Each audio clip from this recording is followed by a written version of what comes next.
Ba-da-da-da, ba-ba-da-bum. Ba-da-da-da, ba-ba-da-bum. Ba-da-da-da-da-da, ba-da-da-da, ba-da-ba-ba-ba-da-da-dum. Ba-da-da-da, ba-ba-da-ba. Ba-da-ba-ba-ba-ba-ba-bum. Ba-da-da-da, ba-ba-da-bum. Ba-da-da-ba-da-da, ba-da-da-ba-da-da, ba-da-da-ba-da-da, ba-ba-da-dum.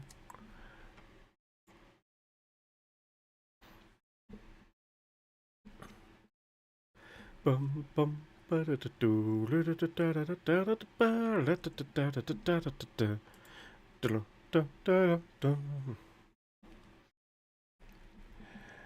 Hello, V. Shall we start the voice call and then Kama can uh, something.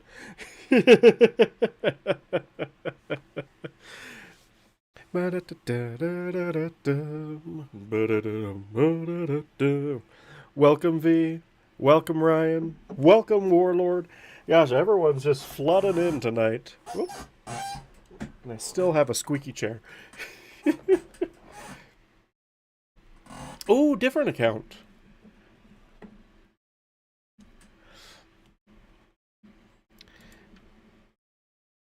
All right. All right. Can you hear me? All right. Sweet. V, talk real quick so I can normalize volumes real quick. Testing. One more time. Hey guys, can you hear me? All right, that should sound good. Now, comment. That sounds terrible. All right, sweet. There we go. And now I'm going to have to rely on chat to hopefully see if I got these tuned in correctly. If not, oh no.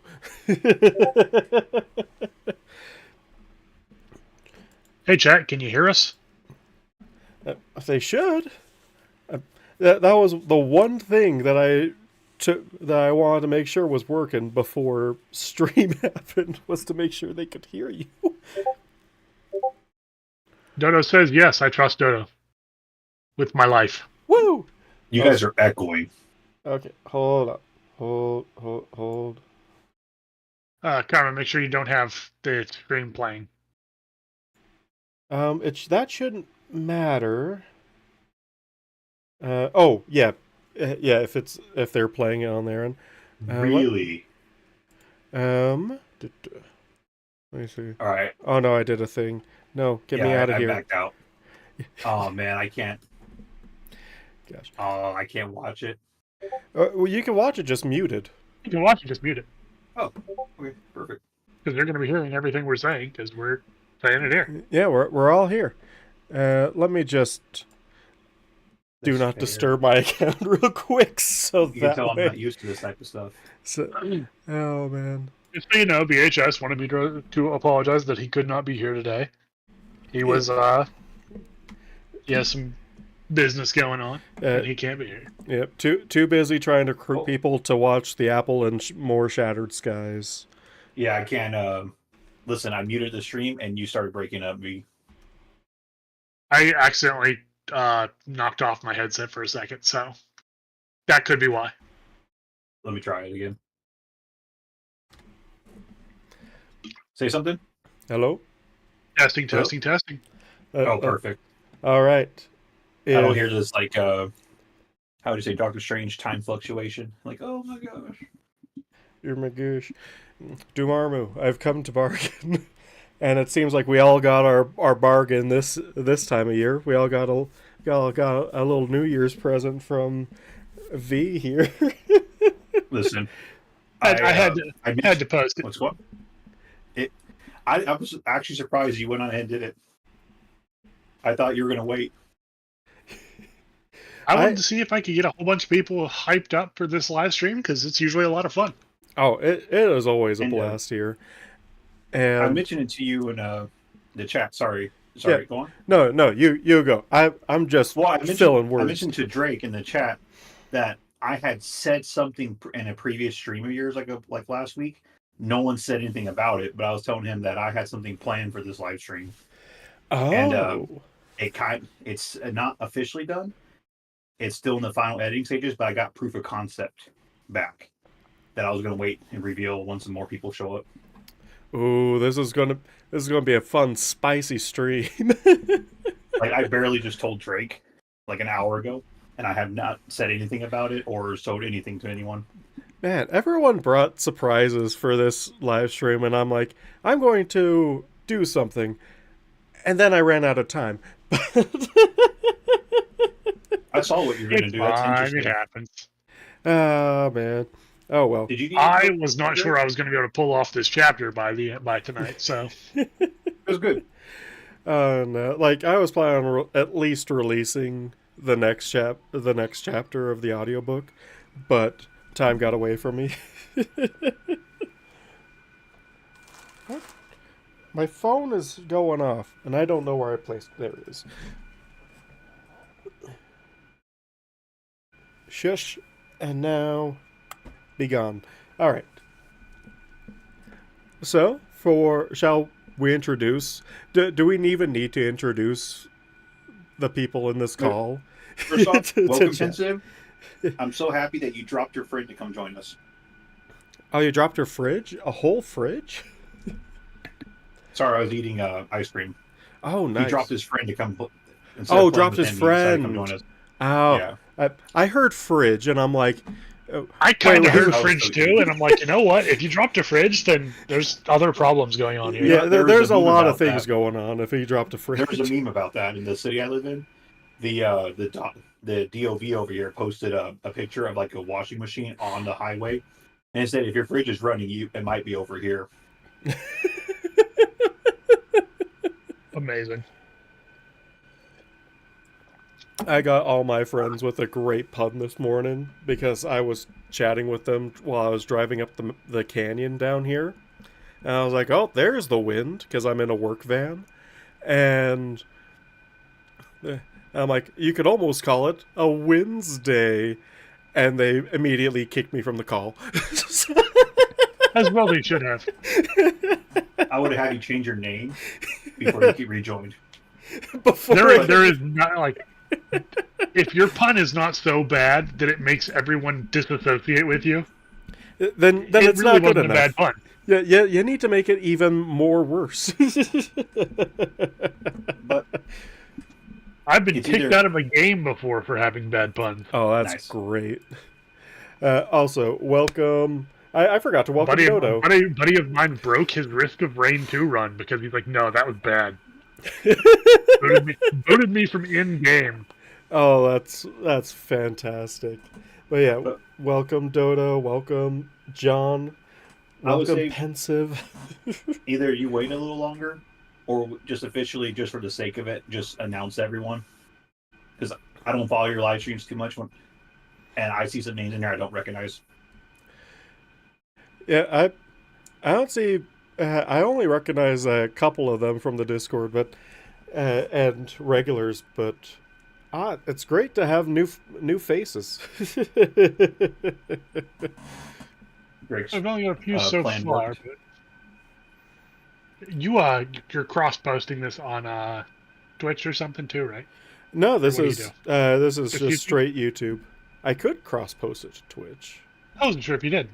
Nah, I used to cross post to Picardo, like for like the first couple of streams, and then I was like, nah, this is too much work, and then just stuck to YouTube because,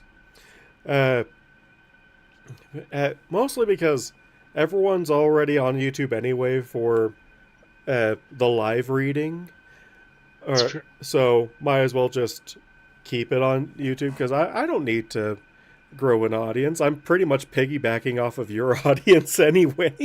So hey, me and you have something in common. I piggyback off him too. yeah, we're built on the shoulders of greatness. That's what R2 claims to fame are. He was sinking to the ocean first before we will. Yes, we will Sure. carry on your legacy. Is my YouTube live chat doxing? I don't think my YouTube live chat can dox people. I'd be I'd If be he's talking shocked. about the chat, Oh, it's part of the Google YouTube thing. You have to have a eh, different name. That's why if you scroll up earlier, you see it says I'm here with a different account. This is my school account. You have to have an actually different username associated with that Gmail, oh and yeah, it'll yeah, yeah, carry yeah, over yeah. to YouTube. Yeah, that's why I'm using. I have a specific email. I have two emails, one for personal and one for internet things. And this is my internet things account that Oh I yeah, have the search actually history set. one. Yeah, I actually set the name to Equinox 3141, so that way I don't have to worry about accidentally doxing myself. My email I use for work and whatnot, that has my actual name on there. Always hated the fact that everything wants your real name anymore. How Right. else can they tell you stuff and look you up on Facebook? I know. I don't I want mean, them to do that. That's exactly yeah, the point. yeah. I mean, I Doesn't remember matter what you trying to want. get back into Facebook a few years ago because I was Yeah, trying to no. follow Ty and Daga on there, and they're like, put in a name, and I put Equinox, and then I put Pi. They're like, put in a real name, and I'm like, how the hell No. do you? What do you get off thinking that this might not actually be a name? I've seen worse names in real life than this. Holy shit! Nah, he's being serious. Look at your chat, like on the actual stream, and look what he typed in the actual chat box. uh, let's see.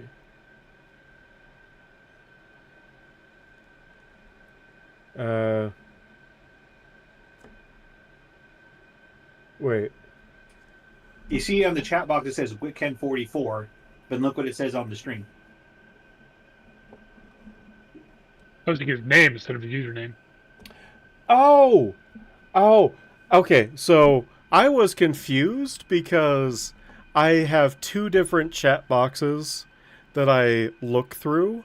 One is the YouTube uh, stream box, and the other is just me watching my own live stream chat, so that way I can uh, do things like send idol and other emojis in chat, custom emojis.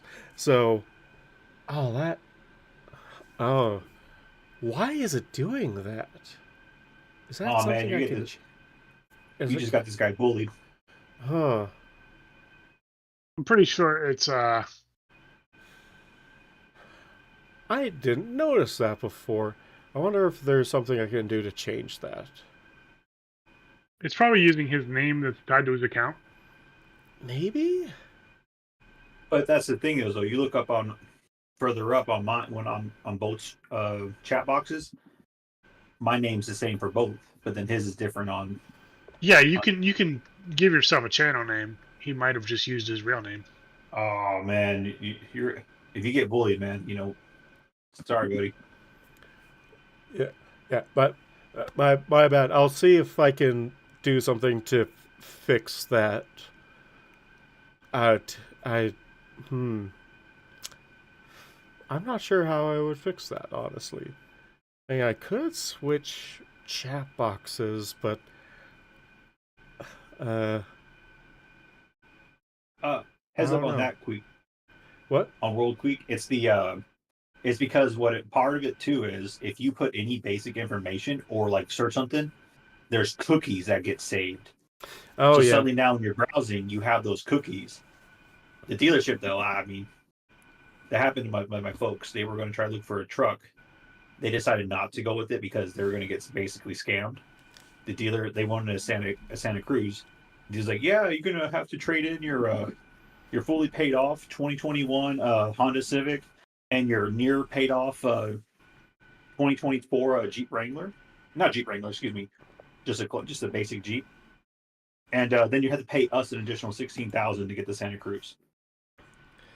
And they're That like, sounds like a no. wonderful What? idea. Yeah, so they're like, yeah, no. And they never went back. And then suddenly after that day, nothing but robocalls.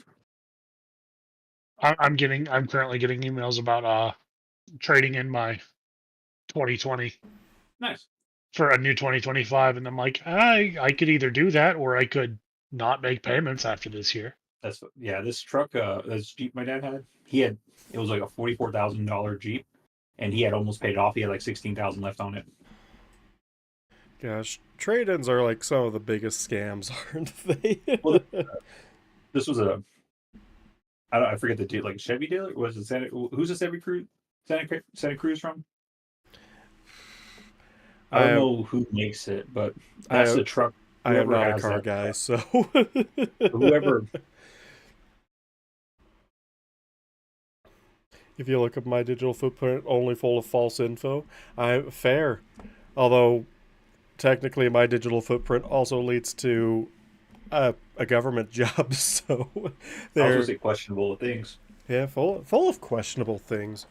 Honestly, they probably already linked both of my emails together, mostly probably because one is like a notification account to the other one.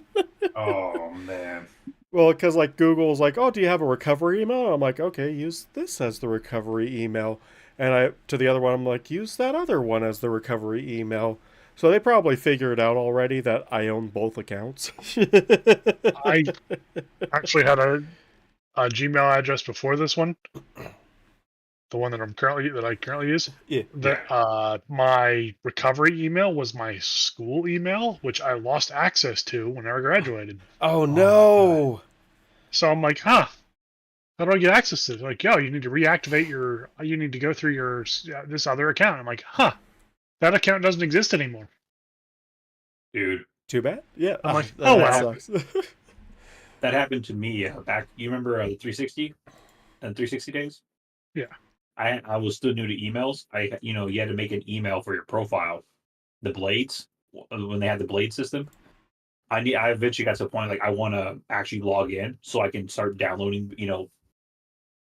Forge maps on Halo 3. And it said, when I typed the email in, it was like, oh, this doesn't exist with this profile. So then I had to go on Yahoo and I'll type in the email and the password, and it was like, oh, this, and it was saying, this one, the Yahoo was saying it doesn't exist. But then when I go to 360, it said, oh, this one, you need to verify, we'll send you a link to your verification. So I go back to Yahoo and it says, oh, this one doesn't exist. So somehow the email didn't exist, but at the same time it did exist. So I'm like, well, let me just recreate the email. That's what had happened. It was telling me it didn't exist. So I'm like, well, let me just recreate it since it doesn't exist. And it was telling me, oh no, the email's already in use. Oof. Yeah, I remember when I was using my school email. Pretty much I graduated, and then like a week later, the email that I had for years, they just deleted it full out. I'm like, oh, I don't get to keep that for like 6 months after I graduate or anything. It's just gone forever immediately. That's unfortunate. Yeah. That seems odd. Yeah, honestly, right? They're probably mad they could get money from you. Yeah. It's like, dang, what if I wanted to go for a master's or something and I've had stuff on there I wanted to keep? Yeah. This is why I guess that my parents, when I was signing up for my first email, they're like, all right. Like, I was like 6 or something when they had me set up my email. And it's the one I still use to this day. They made me set it so it was a password that I would never forget. It's changed since then, but it used to be just like my birthday was like my password. God, your original password was always something stupidly easy to remember. Always something, especially when you're a kid, because also like the amount of garbage I've had to like purge from that email over the years, because dumb kids sign up for dumb things all the time. So like I needed to like do a digital juice cleanse or something to just get all the crap out. All like the newsletters I signed up for to like now dead sites and whatnot. Like Princess Celestia said, it's not a diuretic. It's another. You guys are talking about. Instead of going back to the topic about how you looked up new cars and the dealerships are calling you. Something similar happened. My brother years ago had a rabbit, and he took it to the vet. And to this day, we occasionally get mail for that rabbit for credit card offers. For credit card offers? Yeah. The rabbits has credit? We would, it would basically like it'd be like so like Jake. We'll say like the rabbit's name's Jake. We'll get something for like Jake in our last name, and it'll be like for a capital One or some shit like that. Oh my gosh! Imagine just signing up a bunch of credit cards in the rabbit's name, and then when they come to collect, be like, "No, we don't know anyone by that. We did have a rabbit named that though." And But that's the thing though, is they somehow to this day we change our address. They still get forwarded to our address. They get our brand new address. Oh yeah, it's amazing. well, yeah, So, like- because the USPS like forwards it or something, or sends it back. We don't. Oh No, Like, no, your credit is actually really scary. Like right Your now, That's fair. credit reports are absurd. yeah. My They're parents, not. I had an account with my parents back when I was in high school. So a number of years ago. Ooh. And I got my own bank account and all my stuff as soon as I moved out, like when I was like 19. When they moved a year ago,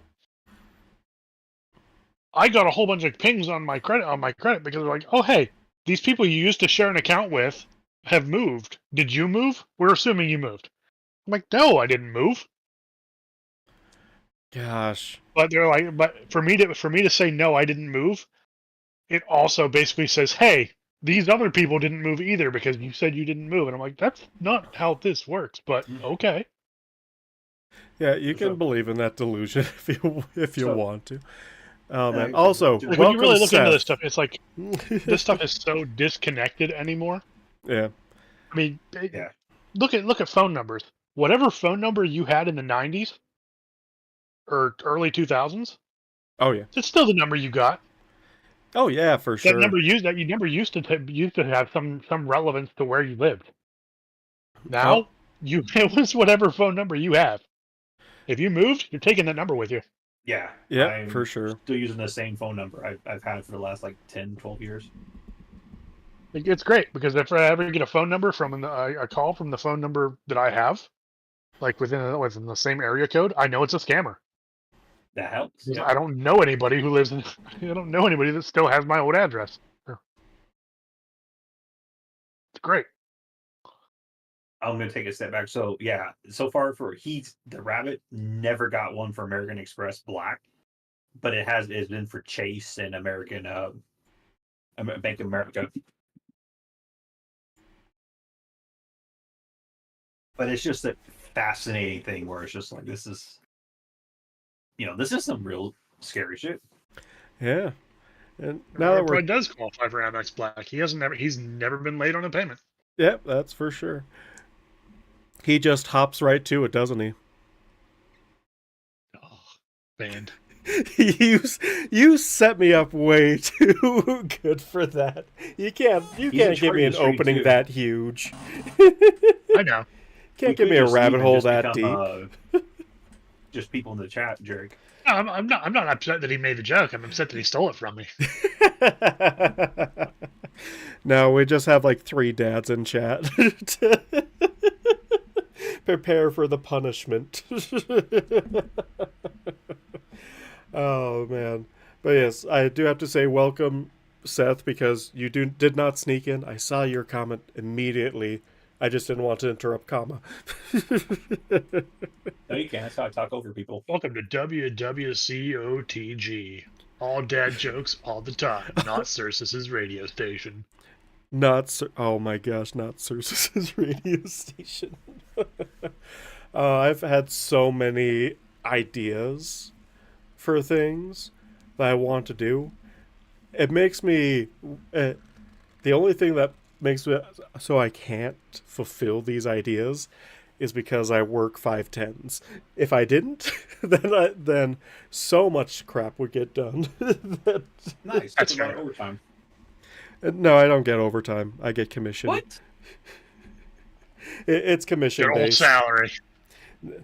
Oh no! What? Oh, because I'm a pest pony Wait. now. that's because of how many houses you get. That's how you get it. No, it's based on like the cost per like treatment that we do like if we do like a regular quarterly treatment, if they've uh been with us for a while, like they'll pay like 65 and I'll get like $13 from that. And that only takes like 15 minutes or so. But if it's like a brand new mice treatment, that's like 165 and so I'll get like uh 32 from that. But you do, it's like tips. You get a base salary, and then you're supposed to get more tips. No, it's just straight commission, straight 20% based on what I did that week. So the more jobs you do, the more money you make. Yep, and they do have like a set route it's usually filled enough that you don't have a lot of downtime. But if you happen to get like ahead by like an hour, you can be like, "Hey, I'm an hour ahead." You call the office, and be like, "Hey, I'm an hour ahead. Do you have anyone on the wait list for me to pick up?" And usually there's a lot of people on the wait list. Not now because it's winter, but uh, during the winter we switch over to an hourly salary based on the average of our commission wages during the summer. Because summer's our busy season. I've heard from I haven't even worked a summer yet, but some people said, yeah, in order to get a day off, you have to die. So, like that's how busy we are, kind of deal. So, I mean, shit, job security. yeah, oh, for sure, job security, especially in like what amounts to the Wild West right here, because we got people living up on the mountains, people still building up in the mountains. So, like construction everywhere, which leads to all sorts of pests getting literally everywhere. And if it's not pests escaping from the wild, it's the pests of living next to people that bring in cockroaches or bed bugs or all those other It fun happens. things. Yeah, but yeah, there's no avoiding it. Although at this point, I feel like a bug will just spontaneously combust if it gets within a few feet of me, just because of how drenched in chemicals I am on a daily basis. Oh man, you're doing the global warming shit. Not. This is why my crops taste like ass. No, it's because you keep on putting some night soil on them. You gotta switch to other shit. I'm using the wrong soil. That's why. Yeah, you're using the human poop. You need to get other stuff that's not coming from out of North their Korea. ass. I don't need a North Korea poop. Yeah. Oh, I will be worried about sudden combustion? Uh, no, it's like a superpower. I get to choose which bugs spontaneously combust. So just don't run up too fast to me, and then you should be fine.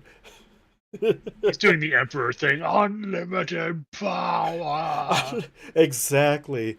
Although it did bring up I was doing a bedbug treatment today, and it actually made me question because one of the chemicals we use for it is silica powder, and it's pretty much like diatomaceous earth on steroids. But it got me thinking, if we use diatomaceous earth or silica powder on a changeling, since they're much bigger than your average bug, would it be the changeling equivalent of itching powder?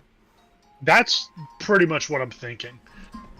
I mean, essentially what it does is it just shreds their exoskeleton, right?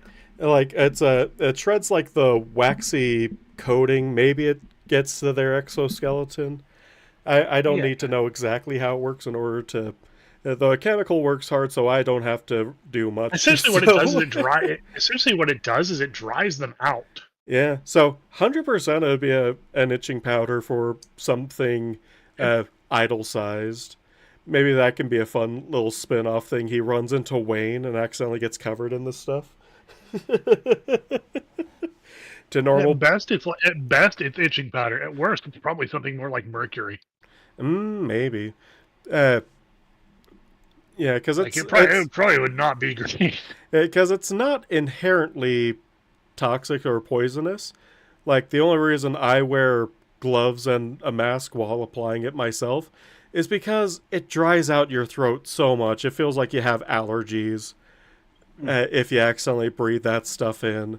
But other than that, it's like really non-toxic and doesn't really affect mammals all that much.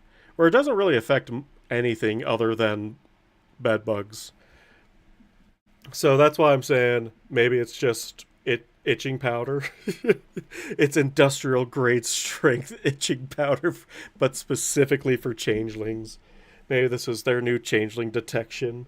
Is they just dump a whole load on there, see what happens. If they just sneeze, it's fine. If they suddenly get itchy, that's a changeling.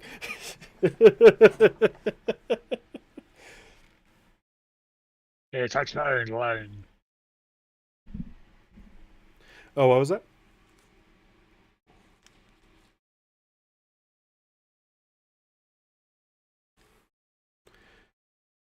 Give them itchy armpits. I hate that idea. It would. Oh gosh. At worst for humans, it's a minor irritant. Yeah, pretty much. It's pretty much just dry. It just feels like there is no moisture anymore. It really sucks you dry.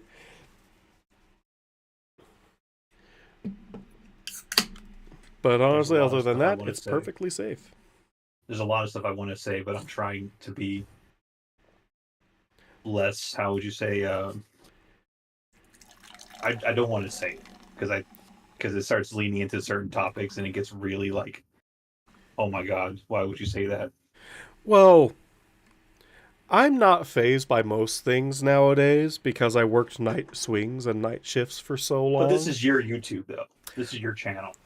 It's nothing like serious. It's just more of like it leans into that like, growing up that you would say stuff like amongst your friends. And you're like, oh my god, that's fucked up, but that's hilarious. Oh my gosh. I was trying. That's Man, I have to think about ratings for my YouTube channel. I mean, you never know nowadays. I'd say if you would be comfortable with saying it in the server, it's good for the channel. No, it's nothing like. I can say it in the server. Yeah, then you can say it on here. Pretty much my channel rules are these server rules because I'm lazy, so I just copy paste. You are how would you say? You're taking from the source material and just piggybacking off it. Oh yeah, my whole channel does that, so might as well go full send, right? No, but it was more of a thought. It wasn't a joke, more of a thought. Mm-hmm. Like keeping in touch with Harmony's requirements. It's how would you say? It's a temporary like poison ivy for them that they would apply to your window seals and like your door frames. Oh, for sure. Definitely. It's more not to like harm them, but more to encourage them to leave and go to the next house. Oh, absolutely. That would be what it is. That's me being like polite about what I was thinking. Yeah, no, like that's 100% what it'd be. And honestly, with how strictly the weather is controlled in Equestria, there's not going to be errant like dust storms or rain that you don't know that's coming, unless you live in Ponyville. But I meant that as like changelings and not bed bugs. So yeah, no, like, yeah, for sure. Don't bother me. Go to that next house. I don't like them. Go bother them. Yeah. This is just to keep you get off my lawn, you changelings. But yeah, like no rain to wash it away without preparing first. So you probably have like unless if you just continuously reapplied it, then it would be pretty decent. The statement about itchy armpits, they get in like the holes. Oh gosh, yeah. I would imagine for changelings it would be an extreme irritant, like far worse than itching powder. It'd probably be something like probably on the scale of like poison ivy or oak or something like that. Probably worse than that. Using it on changelings would probably be something closer to a war crime. Okay, because but at the same time, they're not stupid insects, so they could Mhm. also probably deal with it. Yeah, like it's my I thought of mean, like when you bunch of changelings covered, like a bunch of changelings covering themselves in slime and going into combat to avoid it. yeah, for sure. Uh, Probably extremely gross. It's yeah, for how sure. what's the saying? It's not a war crime if you're the first ones to do it. Yeah, it's not a war crime the first time. Yeah. It's Uh, not a war crime if you're Canada. Going in yeah, they order. were the first ones to Steph. do it. So Yeah, that's what they said. A lot of Geneva Get a free me. conventions, a lot of Geneva Convention like rules were because of the Canadians. yeah, pretty much. I Those. heard one of the things where they said from I watched The Fat Electrician, Oh, and one of yep, the videos same. he I made, just found his all channel great stuff. too. Oh, he's great. He's so fun. One of the Some proportional The Germans firepower. considered American shotguns to be basically war crime sticks. yeah, and they said that the Canadians would back then would do they knew the Germans were a little bit more starving, having food issues, so they would throw like good cans of food over there and give it like a few seconds, and then lob grenades in that same spot too. Like That afterward. is actually messed up. Like this is why Canadians have like two Yes, good modes. Wiccan.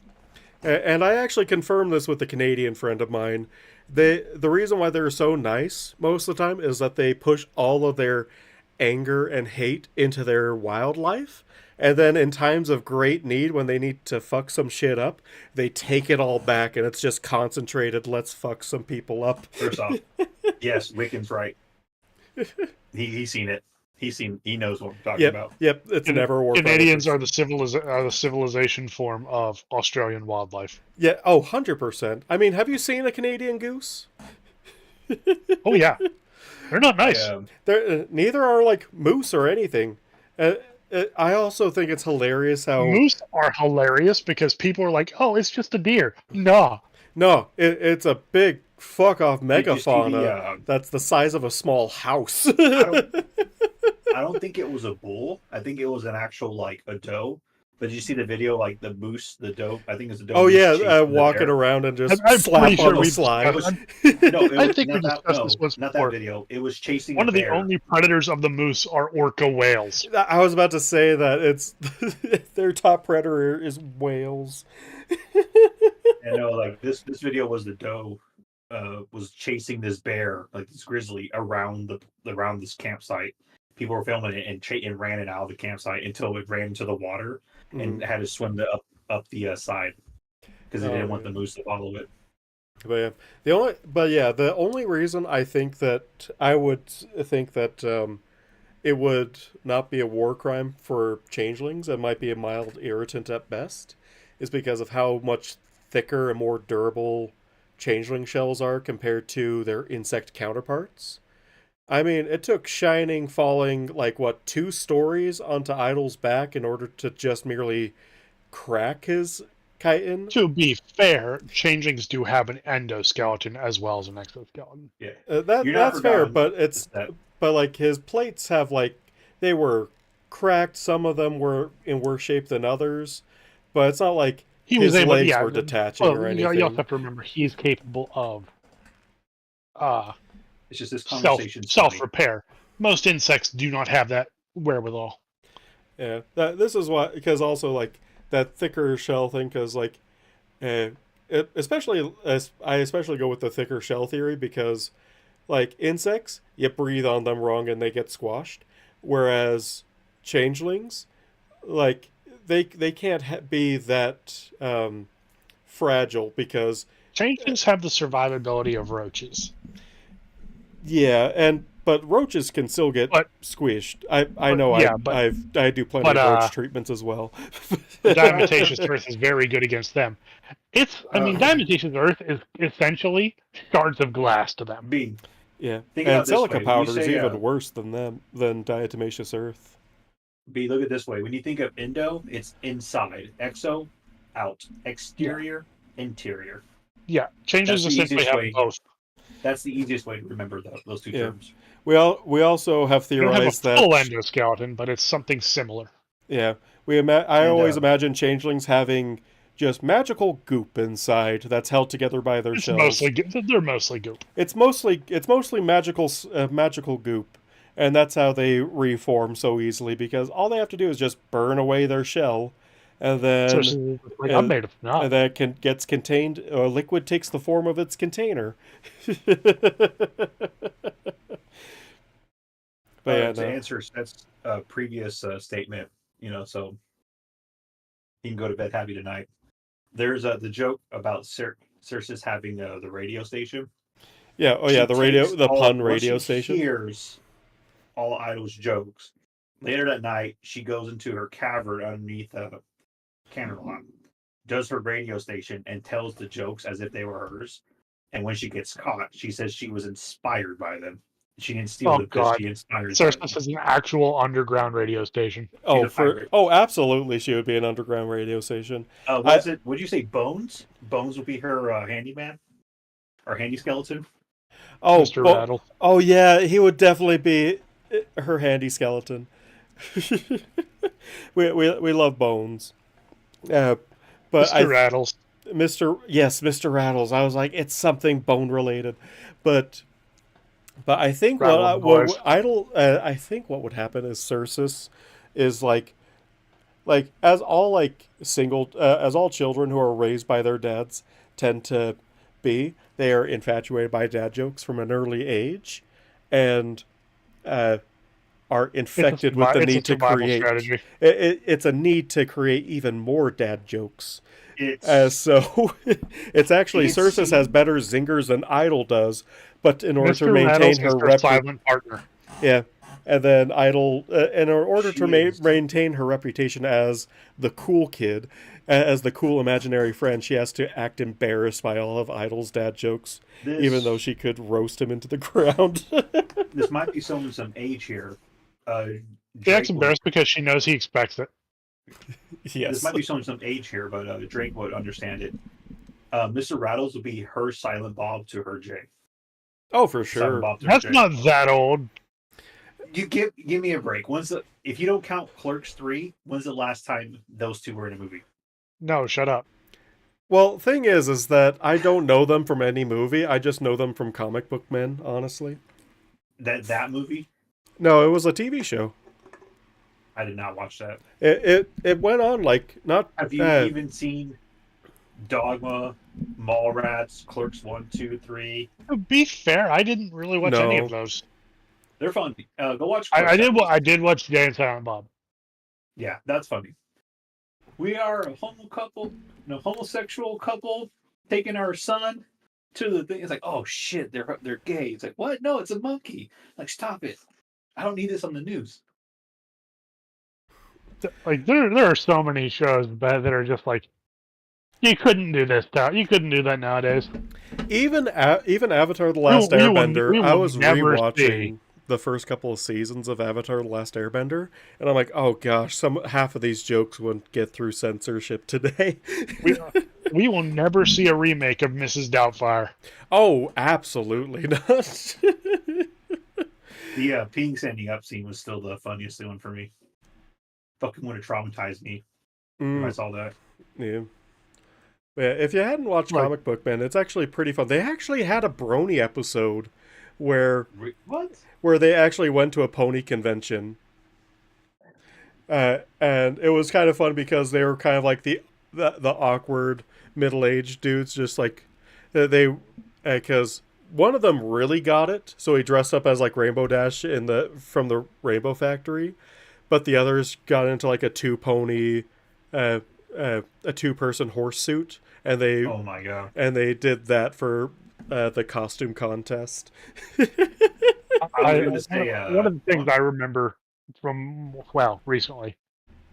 Well, I guess not too recently. Back in the two best friends days. Back in the days of the two best friends. One of them was like, "Blue Snacks, why do you draw ponies all the time?" And he just shows his camera panning, and there's like a huge spider on his window. Apparently, he lives in Australia. Because we live in Australia. It's like, oh, it's his escape. He draws cute things because nature outside is terrifying. Gosh, Atticus spiders. What's the pest pony treatment for them? A flamethrower? No, there was did I ever show you that magic card? That old magic card that I had? It terrified me because it was like, I'm just imagining living in a world that this could be real. Oh, I I'm don't gonna try to think. find it. And I'll link it. Yeah, I don't But think I've it's seen with that. No. spiders. If this was like in Australia, I would be the same way. Seth, I'll be answer. more open about my hot love for this series. How would Idle and Topaz spend New Year's Eve? Well, that begs the question whether or not ponies celebrate New Year's to begin with. I would imagine they don't celebrate a new year. They celebrate maybe the solstice. Yeah, I mean they kind of do celebrate the solstice in and of themselves because we have the they at least we know at least they celebrate the equinoxes. Equinox, but because they do that's when they do winter wrap up and running of the leaves. Dude, these spider cards on Magic the Gathering, they're horrifying. And you have the summer sun celebration taking place during the summer solstice, so like who's to say Heartswarming Eve it doesn't take place during the winter solstice?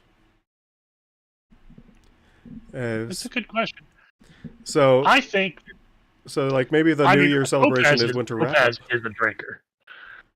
Topaz is not afraid to get a little. Oh, she's not afraid to get a lot hammered. Topaz is definitely in touch with her wild side. Oh yeah.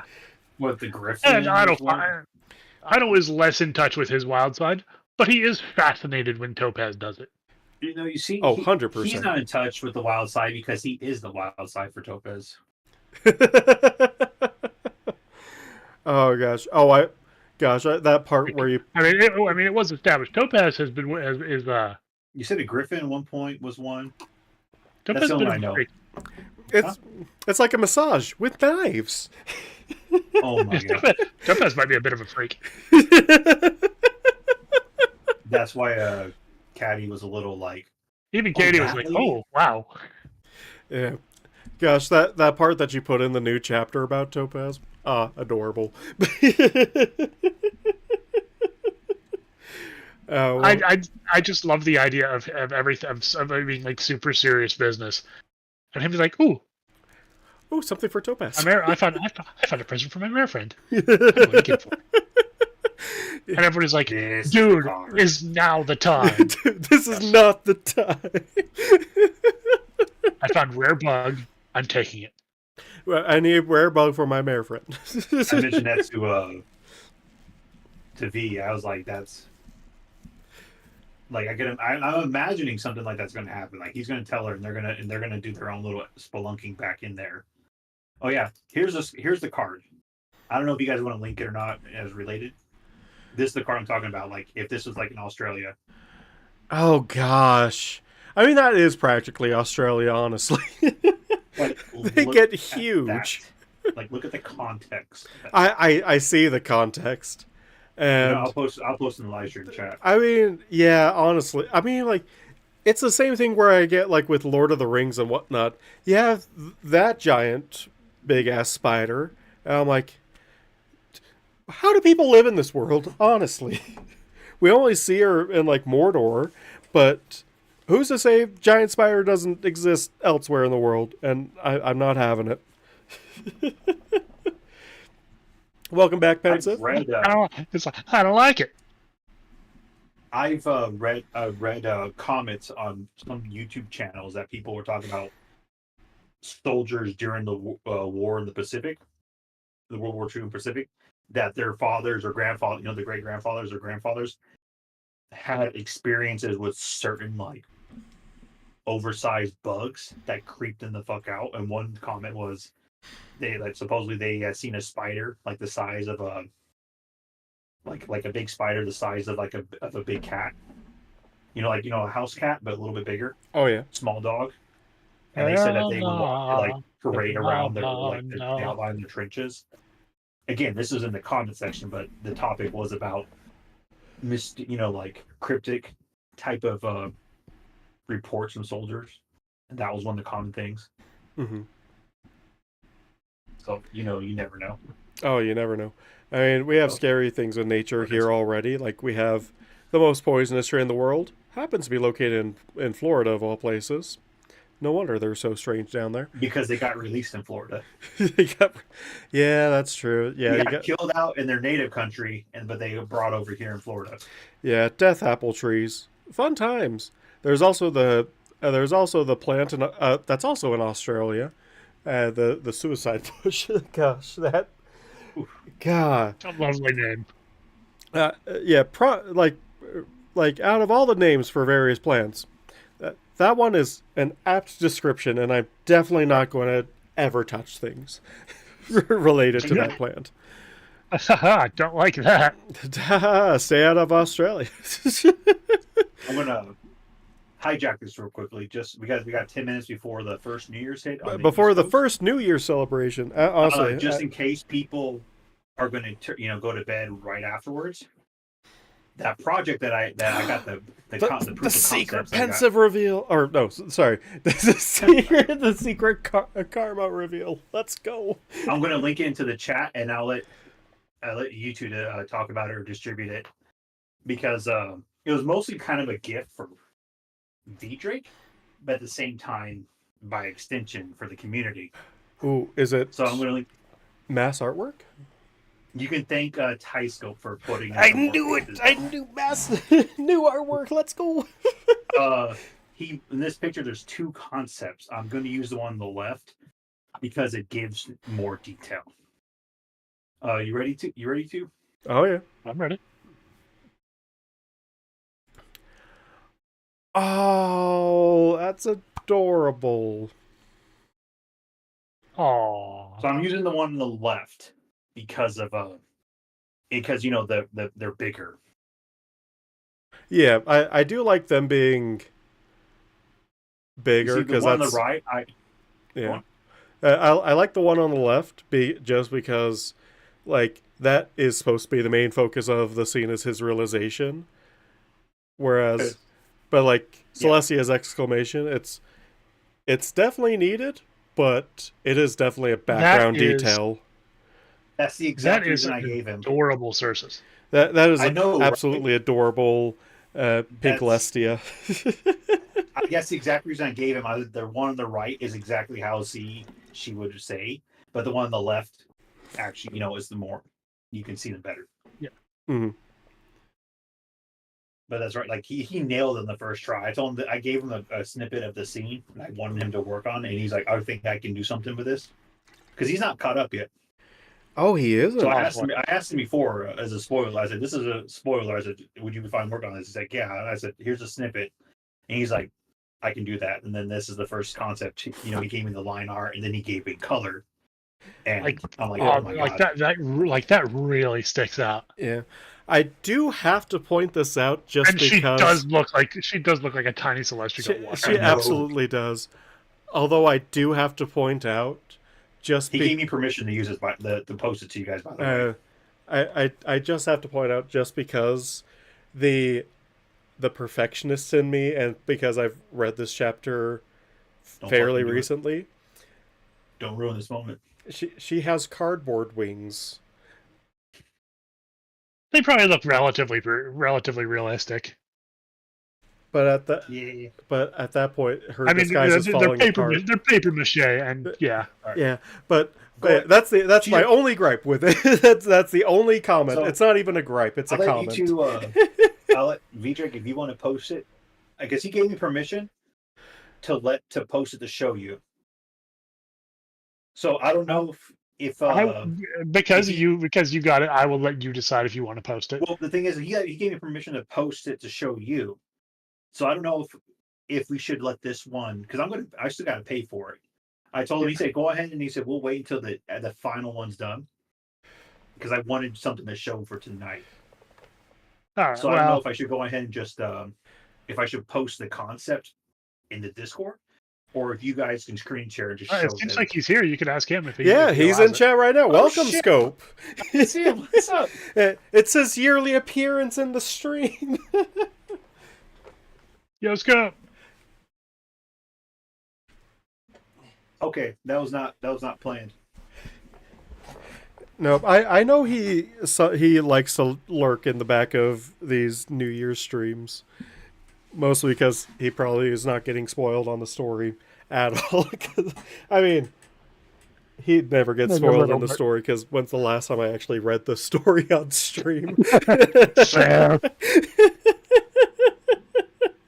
So you can actually settle something for us. Scope. I just showed Drake and Enox the picture, and I was hesitant to post it in Discord to show everyone else what we're talking about because I haven't paid and got the final one then. But since you're here, I want to know, should I do that or would you prefer me to wait until the final one's done?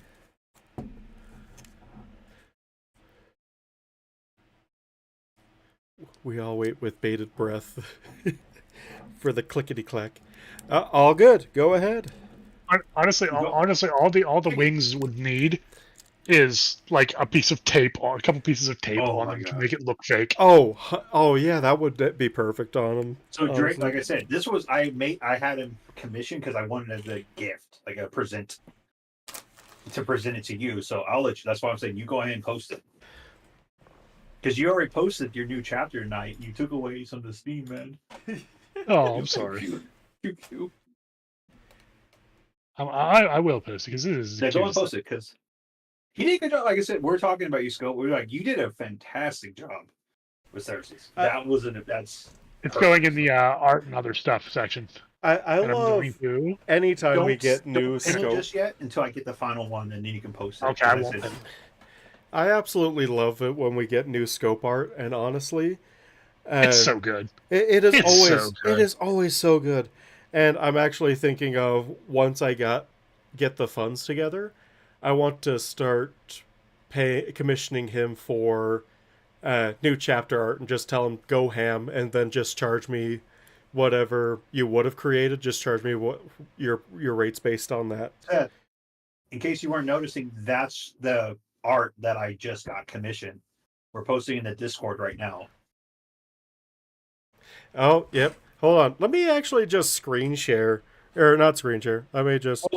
on my screen, it comes up... There it is. It loaded now. There we go. This is the art we just got commissioned. You can thank Tyscope right above you got. Thank you, Tyscope, for this another beautiful piece of art. He put in the extra work to get it done. At least the concept done by the night.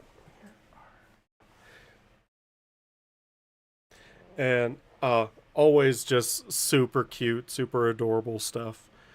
I love how you draw ponies. This is being very brave, man. It was a long wake. Oh, Right, you see how tired he looks? Like he's just exhausted. He is. I think everybody handled the invasion very badly. Yeah, absolutely. It was a lot.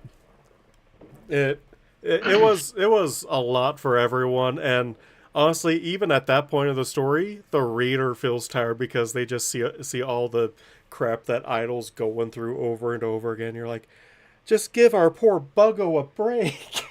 And not because it took 10 years to get there. Nope, not at all. Good lord. It's going to take another 10 years before we get to that in the live read. Technically 20 they time skipped in the story. Yeah, it's officially posted on the Discord, but I wanted to share it on stream for everyone's, because I know there's a lot of people on mobile. Just like that little wrinkle underneath the eye, just like so many details. That's just so adorable. Like I said, that's years of practice. 100%. And Happy New Year! Happy! Oh yeah, it is. Happy New Year! Where's my keys? Hold on. There's the art. Good job. Hold on. Oh no, I have to open a bottle. Hold on. Come on. Where's my bottle opener? I'm saving my cider for the next one. You're saving it for your. I still got like 2 bottles of Angry Orchard left. Oh, nice. I have no idea where I put my keys. Where could they have gone? Let me get mine real quick. Yeah, let me get mine real quick, and then we'll celebrate the Drake's New Year's proper. Hold on. Woo! Well, I don't know what that was for, but good job, man. Good job, Drake. And you managed to finish out the year with the chapter. I Now did. we got Had to be done. 355 days left for the next one. Don't do that to me. It's okay, man. Take your time. I don't want to take my time. I want to write. If I had my way, I'd have a chat. I'd put out a chapter every week, but I can't do it. I can't do But it. we've been missing a lot of this in-depth interaction. True. Pensive literally said he went back and reread your chapters just to see if he can catch anything, catch crumbs underneath the words, sifting through each one, each syllable.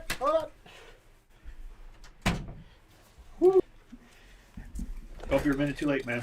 Ah. Old news. Oh no! No! Hey! If anyone's wondering, no. I am opening up this bottle with a Steel Hooves bottle opener. Nice. Thought of Are you appropriate. fucking kidding? They're so not. Scope, you can barely see them, but I love them. Let me get this to the chat. Thank you, Scope. Here you go, guys. He went back and made a slight edit, so if you look real closely, you can see little bits of tape. Oh, He just added them. yeah! Let's go! Oh, see, can I zoom in even further? That's adorable. Yeah, you can Like, see it's little bits of tape. Just a little bit. You can see the T's. Just a little bit of tease. Oh, that. So now this is not fan art. This is official concept. This art is for the official canon. These two pieces right here make it official canon. Let's go. Let's go. She went with the paper mache wings because the horn was easier to fake. I mean, all in fairness, that's fair. Well, I mean, she might get called on to do magic as Strange Celestia, but Strange Celestia doesn't have to fly anywhere. The important thing is, not being an Alicorn and getting in trouble. Oh, Yep.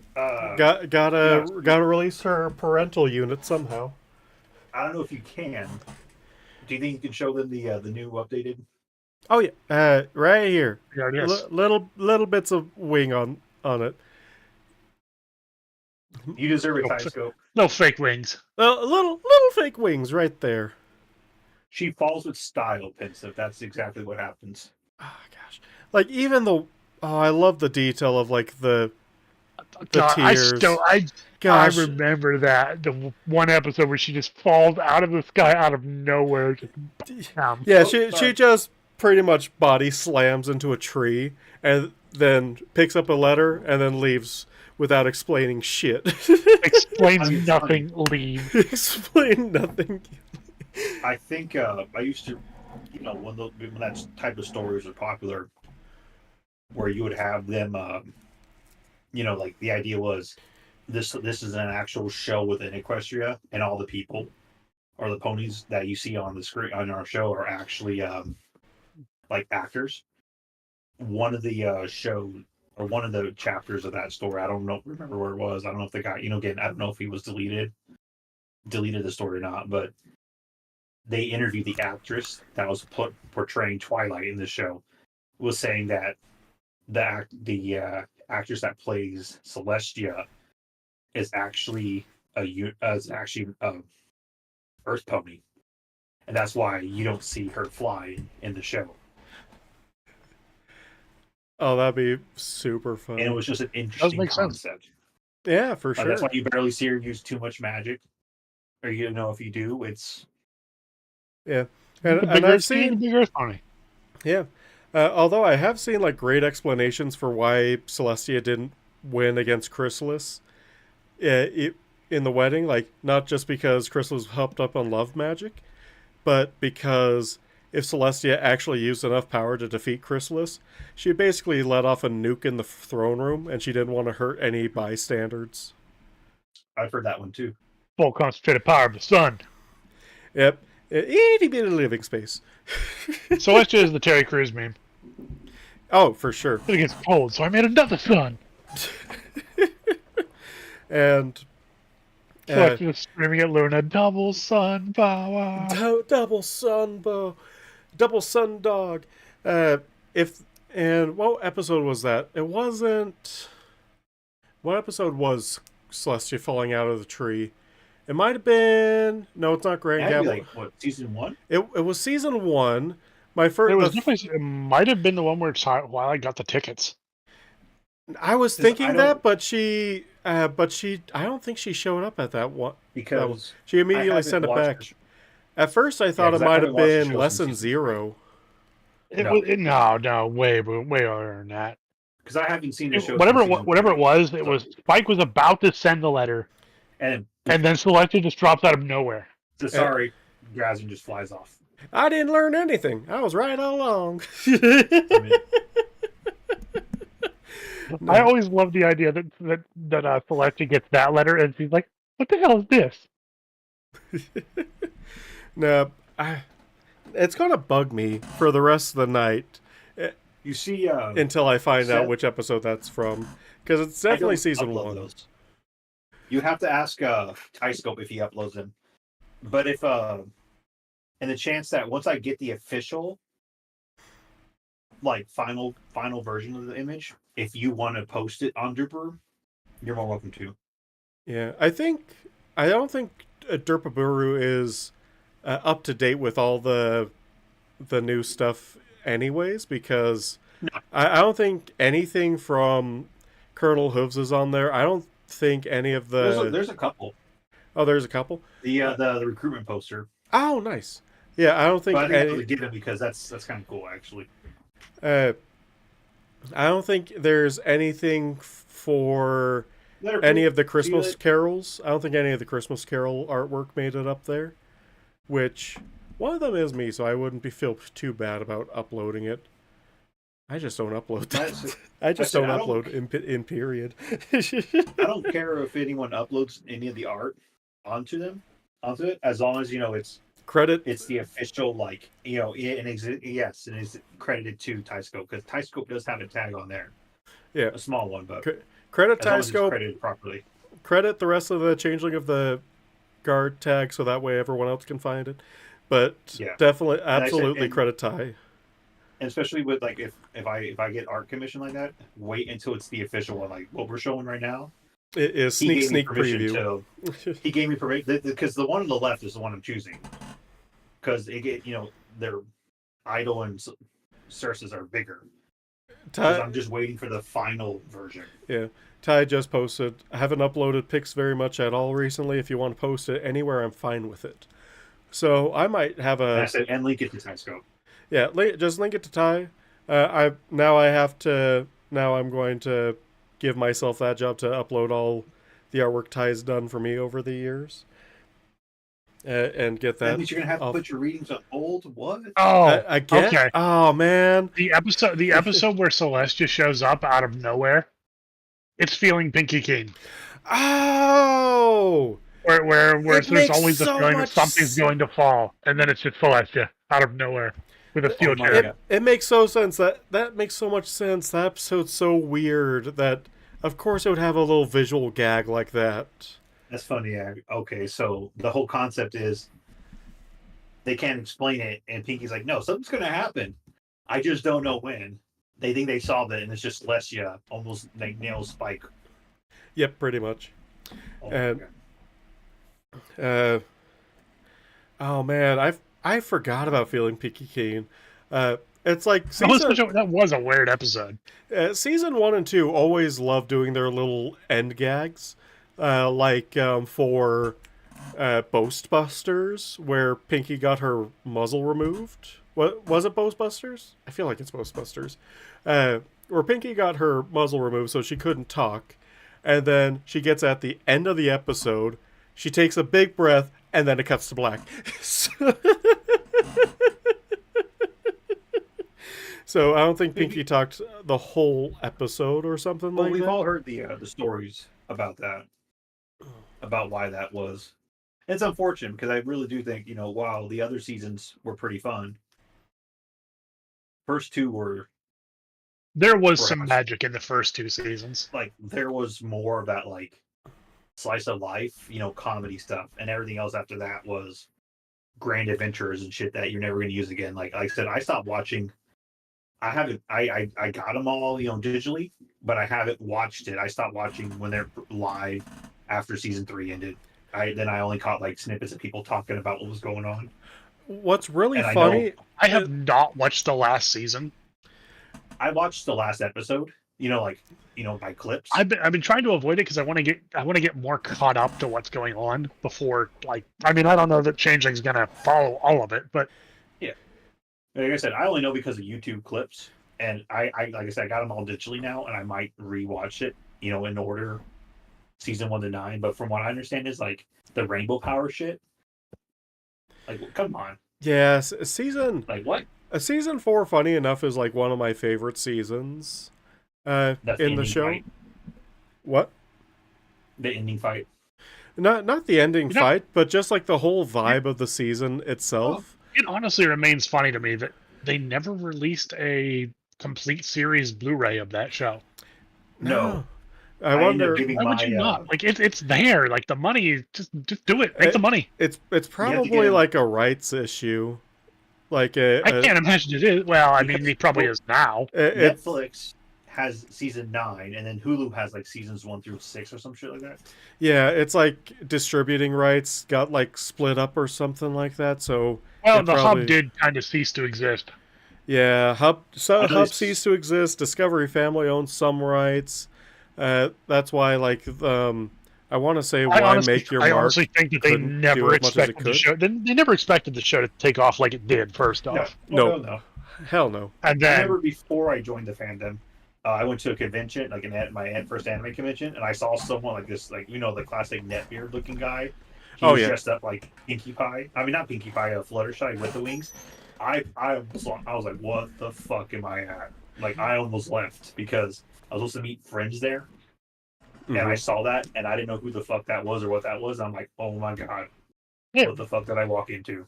It really was like, and even now, I'm still like, oh my god, how do you have no shame? But I'm more tolerable of it. Yeah, it was just a fun show. It's such a fun show.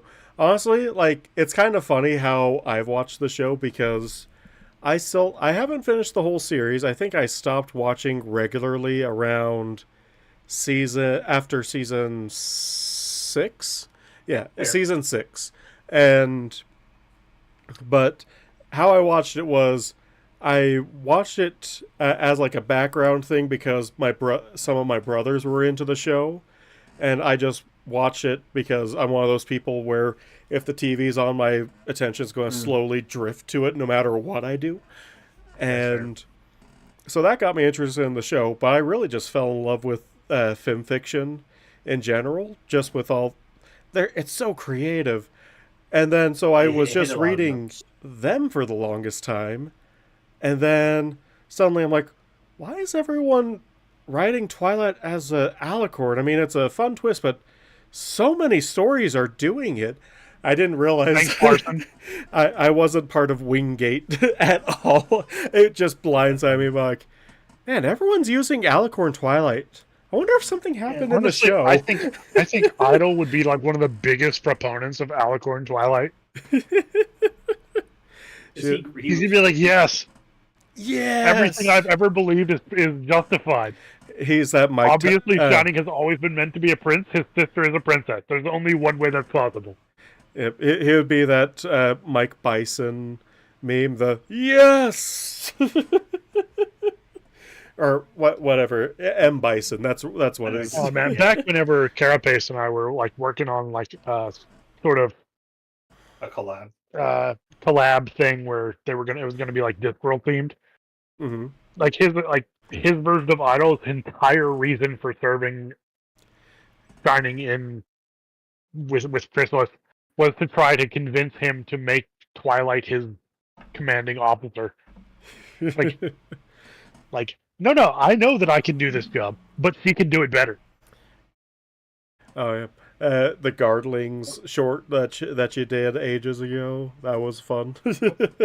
Boy. Before we continue, let me take a step back to answer some things.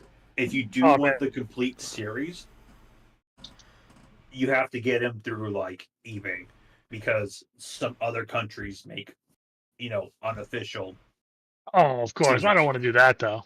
I'm saying, but then the other way Is yay is, ponies. using certain. I don't want to name the site just in case, God forbid, I say know, it I for know. the downfall. But there is a certain site that most people go for, like pony content. Oh, That's where. Yeah, That's where I how. mean, That's I how I know that got. there are. I know there are unauthorized means of getting it, but But like I I said, mean, that's how I got mine digital. well, That's how I got it digitally, because I had the first 2 seasons sealed, season 1 and 2 sealed. When I was waiting to get the other seasons, and when I found out that you can't, I gave the other one away I gave season 1 as a gift. yeah, I season 2 suppose when sealed. it comes right down to it, the company that made Friendship is Magic doesn't actually exist anymore. That's upsetting. Like, it changed and all the stuff changed, and if they sell it now, they probably owe people licensing and rights and crap and all kinds It's of going to be nonsense. like They just don't want to do it. It's going to be the modern version of the Adam West Batman show. Oh my gosh. I keep forgetting it exists because of how corny it is, but it's so fun. There are so many old shows where they just can't release it because of some absurd thing with the rights. And that was the thing with Adam West, the Batman show, because some of them own certain seasons. I think they said in certain cases, certain companies own certain episodes. Well, you also got to remember, like, back in the day of those things, it was streaming. I mean, not televised. it was televised. And whenever it went to syndication, somebody might they might have been like, "Oh yeah, would you like to own the rights to this episode? We're gonna now that we're no longer syndicating it, we're just gonna sell the rights to the episode. You could say I own this episode of Batman." And God alone knows how many times they did that sort of thing. Oh my God, that's and they said eventually, if you go back, I think in the last 5, almost 10 years, they managed to get their shit together and release the entire series of the Adam West Batman. I remember reading somewhere that was one of the main problems with Gargoyles, like where they had so much trouble getting the DVDs out because it was Disney's Gargoyles for like the longest time, but the last season was released on ABC. Yeah, this is. Oh, they basically sold the rights. They basically sold rights to it, to like exclusive streaming rights to it to ABC for a while, and therefore they couldn't release the DVDs because the last season was something different, and it was just a mess.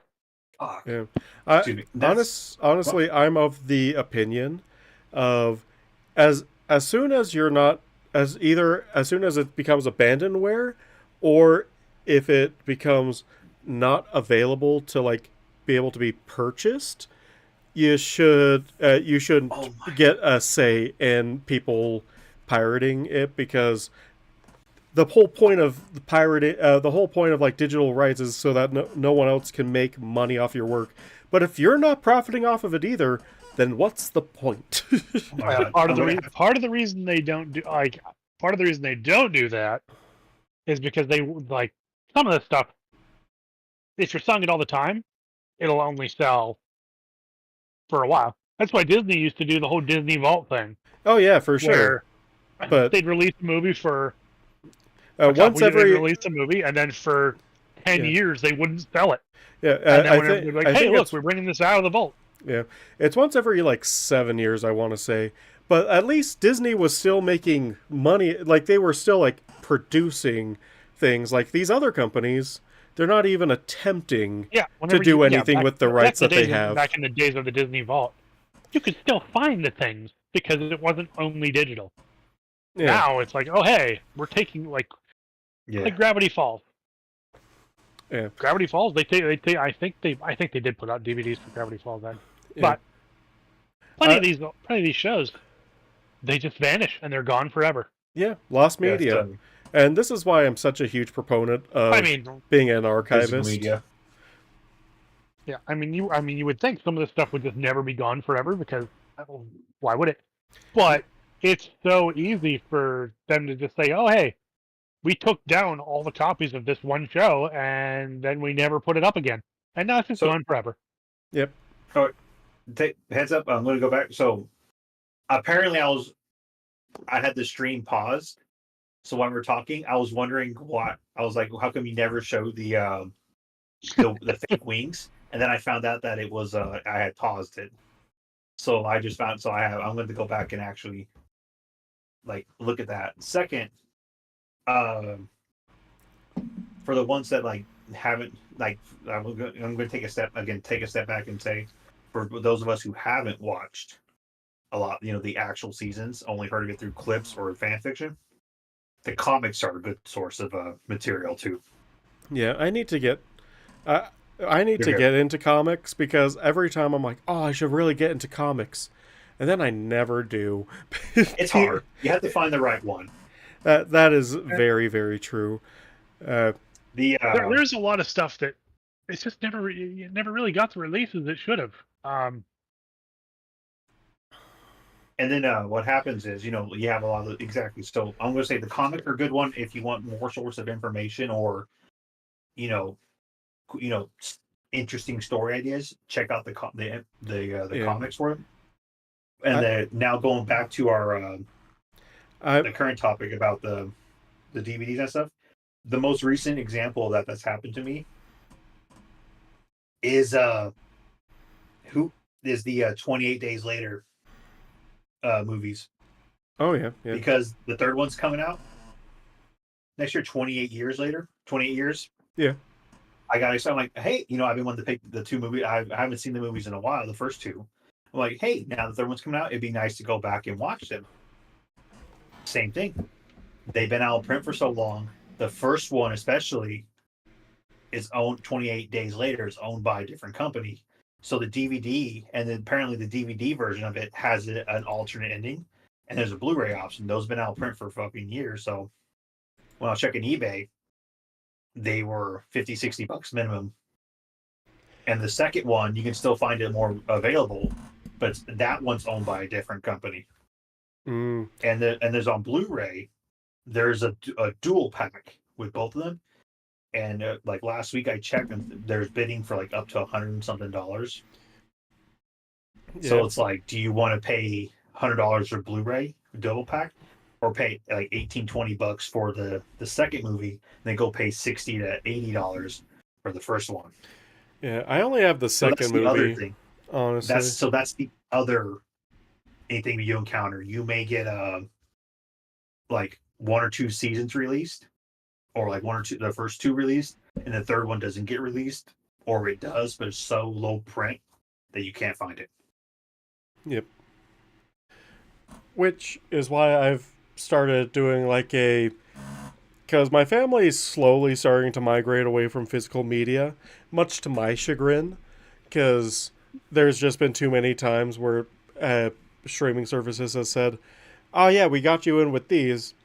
Oh, we lost the rights to them. Sucks to suck. We still got your money." So I've been just telling them, "Hey, give me all your physical media," and I've been just ripping it to my computer because that is something you're allowed to do, is to make a digital copy of your own media, as long as you For yourself. don't, distribute it. Uh, but like, what I do is I just basically hoard all of it, and then I give it out and tell them, please delete it after you've watched it, or I just give them the physical disc because like my family bought all this media, and I'm the only one like maintaining. I have like 4 terabytes of movies and Nice. TV shows. Nice. Actually, no, it's closer to 8 now. I started adding audiobooks to the mix because Oh, audiobooks is then another thing. Like they get rid of audiobooks, and like you bought them for full price. I don't want to be held back by some DRM that says, nope, only if Audible says you can, or whatever your preferred audiobook platform is. Oh man, yeah. I didn't know about the audiobooks. Uh, It's my whole view on digital rights stuff is it's a mess. I think it's going to be a problem it's not a problem in our generation because we own the stuff and it's going to be fine for a while. But like, It's declining, but you still can still get it. but when you really consider, like, think of all the movies and books you've bought, it's and a then small dent. like just think of all the movies and books you've bought. If you have kids and like 60 years, like I mean 50, 60 years down the road. You can't give them any of it. Nope, It's just gone. they won't have the technology to. It'll either deteriorate to the point where you can't use it. Unless you rip off the DRM, which if you bought it, then You should be half allowed. these companies aren't going to exist anymore, anyways. Yeah, but So, like who's gonna complain? But yeah, it's kind of sad. yeah. You're seeing But a then lot again, of like, those VHSs and home movies. but then again, when you really think about it, 60 years ago, things that our parents would have watched, that stuff is gone. Yeah. It was gone when it was gone for them too. There was never they didn't have VHS. Yeah, they didn't have the concept of owning the media except for like music and whatnot. The concept of owning media. It started around in the early 80s and lasted until it only lasted like 20 years. It was more, I would say, especially like I said, the late '80s and my generation. You're a little older than me, Drake. So, but it was the idea because you might remember it more. My mom told me about it too. Was back then you had to wait for the again. I'm going to use Disney. We're going to go back to Disney. Bambi. She saw Bambi in theaters. Bambi came out in the 40s. That's how you saw movies. That was the only way. You had to go back and see them whenever they're like, hey, like what we're doing. You see them do now, like anniversaries. Well, Star and Wars. if they played it on TV, you had no means of recording it for years. Yep. When VCRs finally came out and became a home thing, that was like the 80s. Oh my God, it was like revolutionary beta tapes. Yeah, I actually looked a lot. And even then, there were plenty of VCRs that could play videos but not record stuff. Yep. And so, like, with the whole DVD recorders was like a flash in the pan. Yep. And like with the whole Disney thing, they knew from the get-go that they wanted to have people re-experience them because they couldn't own it. They could only see it in theaters. And that's why they would start showing them every 7 years or so, 7 to 14 years, so that way they could get a new generation hooked on Disney stuff. Yeah. And the remnants of that is the Disney Vault. And then now it's just Disney Plus in general. That happened to me when I about in 2016, around that time. I'm like, hey, because I don't have my VHS anymore. I'm like, I want to watch The Lion King. It's been years since I've seen it, and I could not find a DVD. Mm-hmm. I could not find a copy of the DVD anywhere.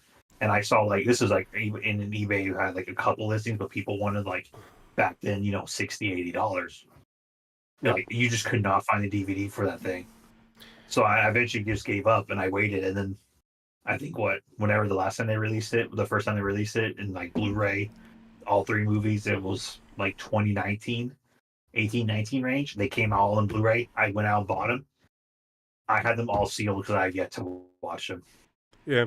I should say they are discovering now that Blu-rays are pretty unstable in terms of media hold. So if you have them, oh no, still, some people are saying that they start degrading after 10 years, or at least the first generation of Blu-rays are. So if you can copy them now, sooner rather than later. It's funny. I got a couple things on Blu-ray, and you look back at it now, it's like I bought anime on Blu-ray. That it's like an anime from the 90s. It wasn't in HD. Why do I have this on Blu-ray? Oh, so funny story about anime on Blu-ray. Oh my God. I went to Anime Bonsai the last year of Anime Bonsai. Rest in peace, Anime Bonsai. I actually got to meet up with Warnke. He does a lot of anime dubbing. And one of the things is he wanted to go really stupid with this anime dubbing. And it was this 6-episode miniseries which each episode was only a minute long. And in one of the episodes, a girl transforms into a jet plane and flies off. It's a super weird show.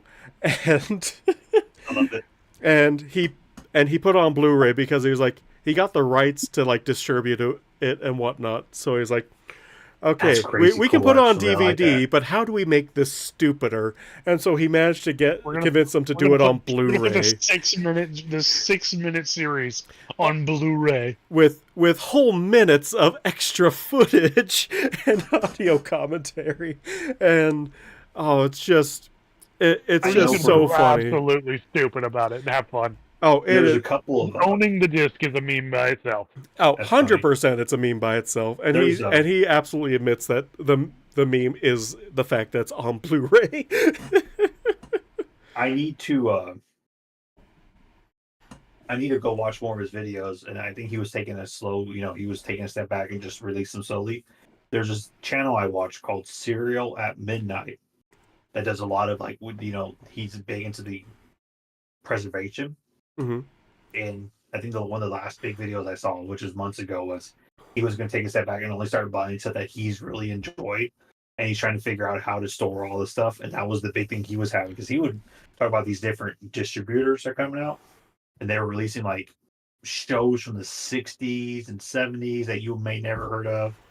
They're releasing all these different types of movies, and so it was a lot about hit because so if you want a good channel to go like follow and get an idea of stuff that I remember that show, I should get it, or to get the websites to some of these places that keep releasing movies like that. He's a good one, but he also talked about just buying everything and the space you're going to have to start accumulating, how you're going to figure that out, how you're going to manage that. I think the idea he was coming up with, he was going to save the cardboard boxes and storage and have all his DVDs and stuff on sleeves. Yeah, because sometimes like the experience itself is like the original media that came with the stuff too, uh, and so going back to like audiobooks and whatnot, the thing that made me want to start preserving audiobooks actually happened to me not too long ago. It was when because I am an avid enjoyer of uh, Andy Weir's novels. Uh, you might know him from his popular works such as The Martian or Project Hail Mary. And his audiobooks I've are, heard before. yeah, such good stuff. And I The fell in technical, love with The aspects, Martian right? based on the original narrator, R.C. Bray. You can't get the original recordings from by R.C. Bray anymore. They completely replaced him with Will Wheaton.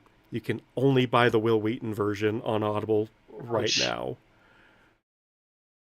They so whenever they did the same thing with the Wheel of Time series, where they had like actual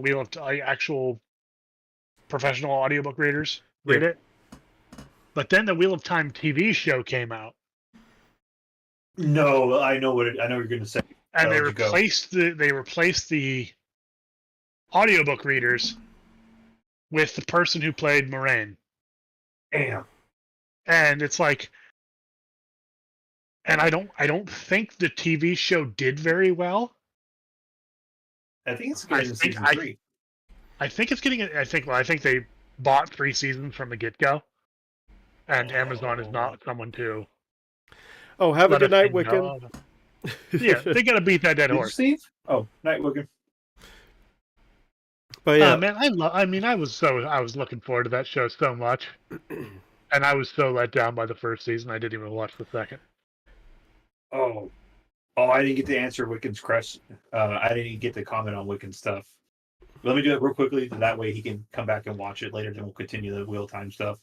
He mentioned the Sony quote selling games. There's a reason why when I bought my PS5, I wanted the hard drive, and I asked him what's the difference between. I told the guy at the used game store why, what I wanted with the stuff. Do you guys have a PS5? Let me ask you this: do you have a PS5? No. no. Do you know about the hard drive thing, right?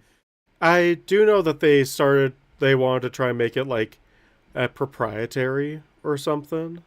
Well, what it is, they wanted to try and encourage people to do digital. So the second version of the PS5 had a detachable hard drive. So, but I had It asked the also guy. doesn't have a disk drive at all. No, that's the. I mean, not that. That's what I meant. Sorry, the disk drive. It had a detachable disk drive. Excuse me. So when I asked the guy, he said, "What?" I'm like, "What's the difference?" He's like, "Well, because they had both versions, the original one with the built-in disk drive, and the one that was detachable." He said, "Other than it's being a little cheaper," he told me this, and I didn't know this. He said with the original one, he said because you're telling what you're telling me, that's kind of how I feel. Like game wise and that stuff. I would go with the first version, the built-in disk drive. And he says because the second one, because it's a detachable disk drive, when Sony made it and you hook it up to the PS5 for the first time, you had to connect to the internet one time to register that hard drive to your PS5. After that, you didn't need the internet anymore for the disk drive. But it was the fact that you need to have it on for one time to register that drive. I'm Meaning that like, if you are you ever kidding me? format your PlayStation, that disk drive will not work. Unless you connect to the internet to verify it. That's And you know what? Sony has done hilariously dumb things. Like Sony's Blu-ray Helldivers, games. Helldivers 2, 100%. Well, yeah, even before that though, Sony's Blu-ray player on their PS3, it does not play like regular Blu-rays. Yeah. Oh, So you cannot just put your PS3 games in a standard Blu-ray player and make an ISO of them to save them. You have to have a specific kind of Blu-ray player or Blu-ray drive that can read Sony discs, yeah. I And or you have to harvest the disc drive from a PS3 to do it. oh, What they I recommend though is you got to hook your whole thing up to a PC. It's like that is a lot of work for yeah. a whole lot of nothing. granted though, the PS3 was a kind of a. They're like, oh It- shit, we fucked up. We need to fix And this. what's really funny is there are a couple good games on the PS3 that never got released on anything else. Yep. Same thing with the Virtual Boy too. Oh No. yeah, you know Did you watch there the was, Shake there was Mods video where he made a handheld Virtual Boy? I did not. That's funny. That sounds.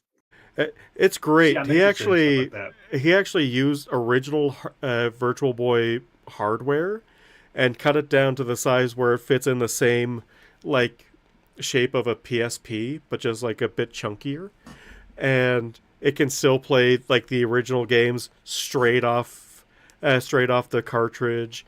And he actually the way he got visuals is to like interpret the lasers that created the 3D image to make it to display on the LCD. Essentially, it was just all it was two Game Boys, well, not Game Boys. It was almost Game Boy Like, Advanced Yeah. graphics, but it was only two colors. But it was essentially just two screens with one in the front and one in the back. No, so here's how it worked.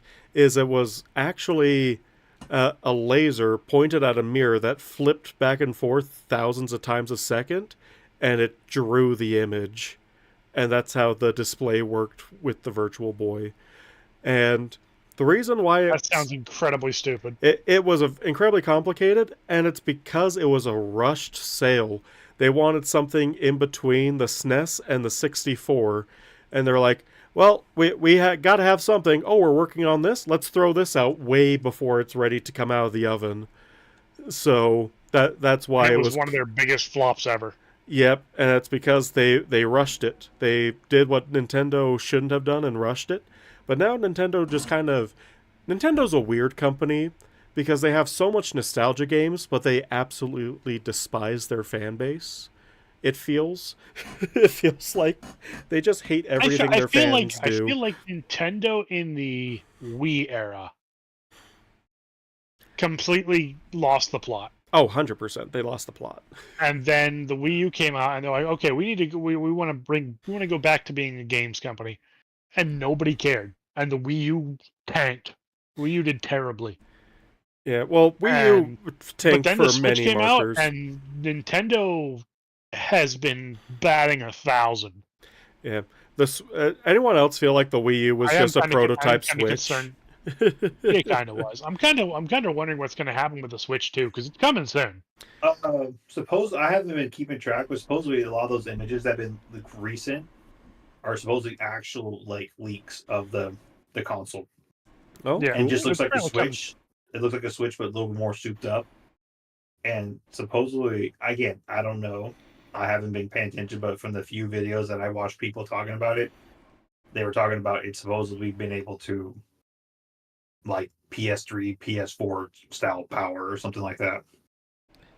Yeah, what I've been seeing is somebody was saying that it's going to have an adapter so you can wirelessly transmit to the TV Mhm. instead of That'd be having different. requiring a dock, which would be cool. But Granted, the biggest thing is it's backwards compatible. Yep. Uh, I mean, Oh. I really just don't. I mean, that would explain why they got rid of every emulator for the Switch. yeah, pretty much. Uh, But I honestly don't blame them for doing that either, because it's a console you're still selling. hmm And But yeah, if it's a console that they're still actively selling, I'm like, maybe Yeah. not. That's kind of the spicy area. But if it's complete abandonware like everything the Wii U and previous, absolutely fine. Especially since like they absolutely hate releasing older titles on their newer stuff. And when they do, it's like it's an event. It's limited time. You can only play it for a limited time, and then it's gone again to like get people hyped up for it. And I'm like, why? Like when they brought Mario 64 for the Switch. I think a lot of the stuff, it's just a matter of they don't want to have to deal with the hassle of making it compatible with the new things for sure. Mm. Oh, for sure. And it's just, yeah, it's a lot of work for something that you just got to keep up forever. It's a lot of work, and plus they change the controller layout literally every single time they release a new console.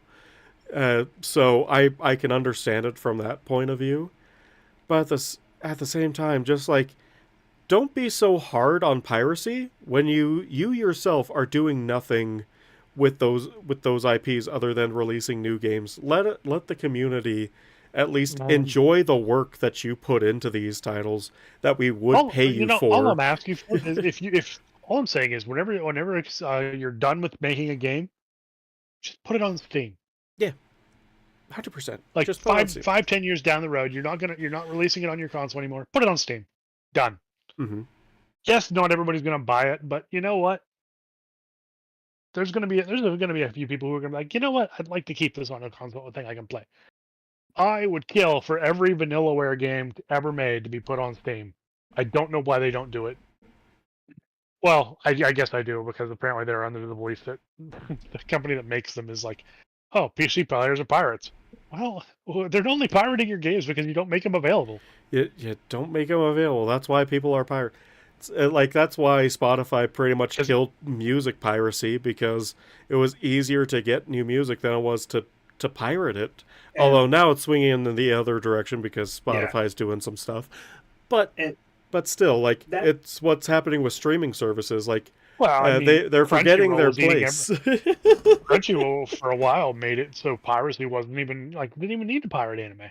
It's like that's what happened with a lot of streaming. But now it's coming out. Now it's come out that Crunchyroll is spending a bunch of money on non-anime stuff, and people are like, "Well, I was giving you money to support anime.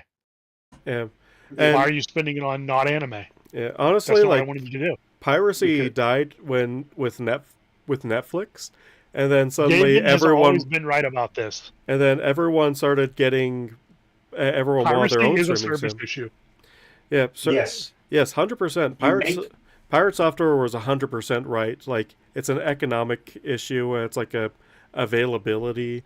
Like if you made it available, no one would pirate it.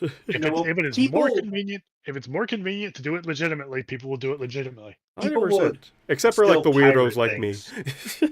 People would still pirate things, but like exactly what you guys are talking about is if you made it easy to get to. Because example, going back to the MOP, like rights and like DVD issues. If I want a legitimate fucking series collection, I can't do that because I think they stopped making them after like season DVDs after like what 5 or 6. Mm-hmm. Something like that. And so you have to go like over shore on eBay for people to make the DVDs over shores to get that box set. I've seen some people post pictures of them getting the unofficial versions of the box sets, just so they can say they got the entire series and the movies on DVD. So I had to go digitally to get it, because if I wanted to get it, if I would say I wanted to go buy it through iTunes, they probably don't have them there anymore. Yeah. You know, so where else am I supposed to get it from? You know what I mean? So you have to get it, and then you that's went the in, same thing in the retro running, games. and then you start running into other stuff where it's like, oh hey, even if you want to watch old school Simpsons, you can buy it. If you have it on DVD, you're good. But if you're watching it on Hulu, on Disney Plus, oh no, Hulu's because they own Disney. Disney owns Simpsons now. Yep. Yeah. Some of the jokes get cut off because they used a terrible format for the visuals. Oh, same thing with a lot of shows. Like I noticed this when I was watching Lilo and Stitch with my nieces and nephew. They cut off one of the visual gags because they used the international release of the video rather than the American release to put on the platform. So like there's a part where Lilo climbs into a washer. And thing is that the visual gag before that is Nani listens to her, and then she hears the click of the washer door, and that's where she knows that that's Lilo's favorite spot. But now that's just all cut out because she's not climbing into a washer, which, you know, fair enough. Don't show kids climbing into a dryer or anything like that. But it ruins the Sonic says. Like it ruins that complete thing because now she's listening for nothing. Just says, "Up there it is." When there's no there's no auditory cue, and then suddenly she's just behind a pizza box. Like, I might have just dated myself with that one. Do you guys remember Sonic Says? Oh yes, I remember Sonic Says. I went on a huge binge. Washing machine. That's no good. It's no good. Gosh, Sonic Says. The original Sonic shows. Yep. Yeah. Oh yeah. Where I remember like one. I remember only a handful, mostly because my friends just wanted to show me, and we just found some rips on YouTube to watch. The Sonic show that I'm more familiar with is the Sonic X on was it that fun show? What's that Saturday morning cartoon show? Which one? Satam. No, it was Sonic X or Sonic Adventure. Sonic X too. Sonic X, Sonic Underground. There's so many Sonic shows. It was one. We don't talk about Sonic Underground. Sonic Underground. Oh man, I remember when Sonic and Sonic weekdays were on. Yeah. It's like I did not understand that they were two different shows. I'm like, why is this one show so stupid and the other one so cool? Yeah, it's the same character, the same voice actor. Two things I want to say about that. Speaking of that, Sonic or the Kirby episode, pretty good. Sonic 3 is pretty good. Oh heck yeah! I haven't seen the first two Sonic movies. I probably should. Of course, they did a teaser. Like they said, the same day they were so happy with like the results on the preview for Thursday that on Friday when it actually officially released, they had already greenlit Sonic 4. Oh wow! I am not surprised. Honestly, not. And I just love how it's crushing Mufasa at the box office, because maybe this will get Disney to be like. To be fair, Mufasa is used to being crushed. Oh, no, it's trampled. What? Too soon? It's 20 years old. More than that. What I heard was, I think what didn't help was no one asked for it. And then early showings, people were saying what they saw was it became more like a Lion King 1.5 part 2, because suddenly it wasn't like, hey, we're just gonna have the original like Timon and Pumbaa, and then ask Rafiki, hey, can tell the story, and then you just get the whole story Mufasa like that. Apparently, they're jumping in, like it will cut back to them, and they're talking about like what's going on, and he's like, no, quiet, and then it will jump back to the story. Like it was a lot of that. Unless it's flashbacks. It's a movie made entirely of flashbacks and retellings. It's supposed to be Rafiki telling the story about how Mufasa came to be, and then it's presented as, hey, this is the whole story what happened, and you I don't get hate that. that. I Apparently, hate it that. does the Lion King 1.5 thing where you would hear them talk about, they hear Timon and Pumbaa talk, and then all of a sudden it jumps back to Rafikiing them, and they're like, "That doesn't make any sense." He's like, "No, this is what happened." And then they will do something, then it jumps back to them, Mufasa Oh and my Scar. gosh. So it wasn't like you just got the whole like that little cameo in the beginning and the whole That story. sounds like trash. It's Like- literally Like, everyone wanted to know Scar's backstory. No one really wanted to know Mufasa. No one asked for Mufasa's backstory because he was literally made to be killed. You know, all right. you know what? See you in a bit. Nobody See you in a really, bit, nobody. Maestro. I feel like nobody really wanted Scar's backstory. It was just like he's a bastard. It's fine. Granted, the premise of him being the original king, and that's why he's such a dick. In Yeah, in the like, cartoon. 100%. That's cool. I can get was a around cool that. premise. That would have been a cool premise, but from what I'm understanding, that's not what we really got. Nope. So I'm like, well, I'm happy I went to go see Sonic 3 instead. And Someone has to have done a edit of I've heard Mufasa nobody getting complain run about down by a Sonic 3. stampede of Sonics. Gosh, I would was love good. to see that. I It just was love the good. fact that Disney is like it's the #1 grossing movie in the U.S. right now, and it's like no, it's not. Nope. Jim Carrey. It's literally not. Jim Carrey is unhinged. I agree, people. They said he in this movie he was so good. Sonic 3 was so good. Like when you watched him play Eggman and Gerald Botnick, it really felt like two different people. And the comedy was on point, his acting was on point. It really felt like Ace Ventura.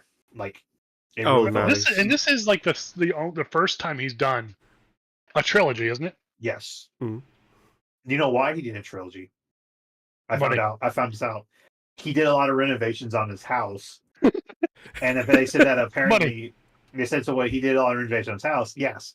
So they asked. He said, "Yeah, I'll do it." So he got what he got paid to do this. They let him go wild and do it. That's why you see all this stuff on the screen. That's where a lot of Ace Ventura like improv acting came in. They said, but the amount of money he got from this movie, it not only paid for the renovations, but he got more out of it. And he said it was just, and he told them it was just like he did nothing, like he didn't even work at all.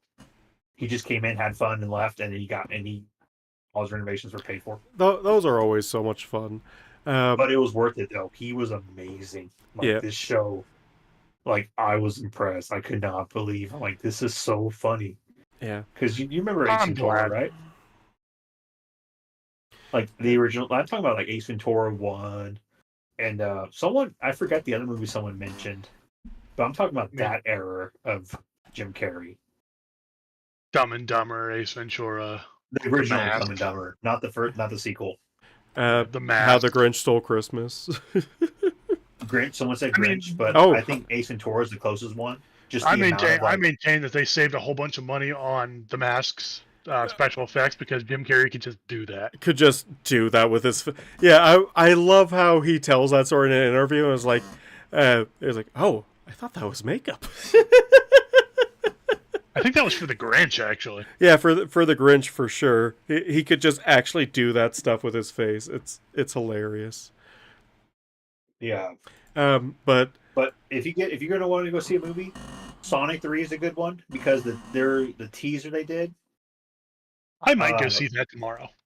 it's good. I promise you. Couple questions like, that should not have happened. Overall, solid movie, solid plot. Jim Carrey's amazing.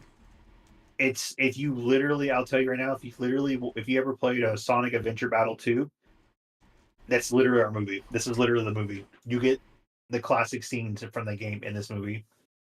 It's fucking great. And then they did their ending. I didn't expect that ending. I got spoiled ahead of time, so I was prepping for something else, and then this scene got revealed. I'm like, oh, did not expect that, but I should have. but like, what was it? Gosh, I was going to say something like a couple minutes ago, and I can't remember what I was going to say. But anyway, Until you remember that, I'll tell you about Nosferatu's. gosh, it That is. movie's wild. That movie's wild. Oh, I was going. Oh, now I remember. It's like, Okay. I hope that Disney learns a lesson from not being number No. one at the box office. No. They won't. I know they won't, but a person can dream New Year's resolutions and all that. You did get this chapter. So that's fair point. Because yeah, right. Because honestly, like, because we're hurting them where they like it where it will hurt the most is their wallet. Like they're still making millions, but the movie is going to be a box office flop. But like, I never understood like the need for these live action remakes, especially It's right. It's about keeping access to the rights. that's why I felt like it might have been because Yeah. but like it's one of those things where like the cartoons are so classic that if you can't do better than them, what's the point of seeing the movie? And like The that's whole what reasoning is you only have rights to a thing for so many years after you've made it. yeah. So for like something like The Lion King, where it's probably running up to that, if you put out a cheap live action thing, you can still say, "Oh, we thought they were thought they were talking about the live action one. That's why we shut them down." And basically just being like, "Oh yeah, we just nobody's actually talking about that old thing anymore. They're only talking about the new thing, and you just muddy the water." Yeah, and honestly, like, we are notice. I am noticing, chat. It's just, uh, it's just I have nothing. Your Animation topics are boring. is so Your much more topics are expensive boring. to do. Well, actually, I actually saw a breakdown of this ages ago, where animation is actually cheaper to do than 3D or live action, Yeah. but it just takes longer. So they want to pump out more movies, so it's a literally quantity over quality. It's cheaper to do physically, but more expensive in terms of hours. Yes, yeah, pretty much. Whereas 3D, you pay a rigger. Yep. And They make the model, they get the thing set up, and then you can have just interns make it move. yeah, and Especially yes, now with the popularity of VTubers, yeah, that's going to be a good in-demand profession. yeah, and but yeah, like the like it's still one of those things where it's like the Lion King remake, it could have been good, but then they decided to make all of them like expressionless because real animals don't make expressions. Cue people posting pictures of various wild animals making tons of more facial expressions than the entirety of the movie combined. I will tell you, I did I've not never- see the Lion I've King never remake. understood the desire to make things more realistic. Like everything should be Same. stylish. Like, go with the agree. style. Go for style. Go for style. Don't go for realism. Go for style. I maintain Like one Attila of the- Battle one of the Angel. one of the best CG things to come out in recent time was Arcane. Yeah. That's For why people sure. are still enjoying it. Arcane was all about style. Yeah. Like, you can't mistake Arcane for any other show. One more minute. And it's I know, 7 one years. more minute. Then we celebrate the central U.S. time zone. Let's go. Let's go. Disney used to make good live action movies. Cat from Space, classic Herbie. Freaky Friday is a good one. I Freaky will give you Friday. that. I've only heard of 2 of these The movies, and I don't know if that computer says about me wore or the movies more. Holy. Because I've only heard of the Herbie series and Freaky Friday. I don't know these other films. And we appreciate you said here. We still got another 2 hours. At least one. It's 11 o'clock here. It's So 11 I still o'clock got- here as well. So Yeah, so we still got 2 hours minimum to get the West Coast. yep, got another 2 hours Happy to New go. Year. Yeah, Happy New Year! Woo! Thank you, the Central U.S. Let's go. Thanks for sticking around. Oh man, but woo. You see, I saw that. I didn't know he said that. Carrie said that, but I wouldn't want him to make a Grinch. Yeah, I mean, it's already a Christmas classic, the original, and Like I honestly didn't even watch like the newest like CGI Grinch. I heard it's great. It's okay. I just I saw bits and pieces of it. But I just had no interest in watching it because Because the Jim old one Carrey's- was just so good. That's my childhood. That's the nostalgia right there. Same with watching Polar Express. They could never remake Polar Express. They could, but like the style of Polar Express is just so good. Also, It gives you what? that Well, yeah, they did whimsical make a new feel. CG Grinch, didn't they? Yeah, and It was not bad. From what I saw, it wasn't bad. from what I've heard, it's not that bad, and some people it's their new favorite Christmas version of the Grinch. Some people prefer the very classic cartoon. I prefer the The classic live act, cartoon, the classic Jim cartoon Carrey. was its own thing, but the Jim Carrey one, it was just It's just such a classic. something unhinged. It's like Will Ferrell Elf. Like that Yeah. movie should not have been as good as it was. And it was just fantastic. Here's the thing I think is funny. There is the Jim Carrey Grinch, and there's the Mike Myers Cat in the Hat. Gosh, Oh don't Stylistically, remind me. They are similar, but somehow the Jim Carrey Grinch is an amazing thing, and the Mike Myers Cat in the Hat is god awful. I love all the It's memes because that of Jim came out Carrey. of that movie, though. Like him sneaking up on that old lady with the bat. Like that is just, gosh, the meme material that came out of there. The movie's not great, but the memes that came out of there are fantastic. Yeah, they made the Cat in the Hat movie to Austin Powers. Yeah, and also like the book. Like, granted, they don't have a lot to work with because the book's pretty short, but They didn't have a lot to work with with the Grinch either. no, but like the Grinch, at least you could explore some sections of it.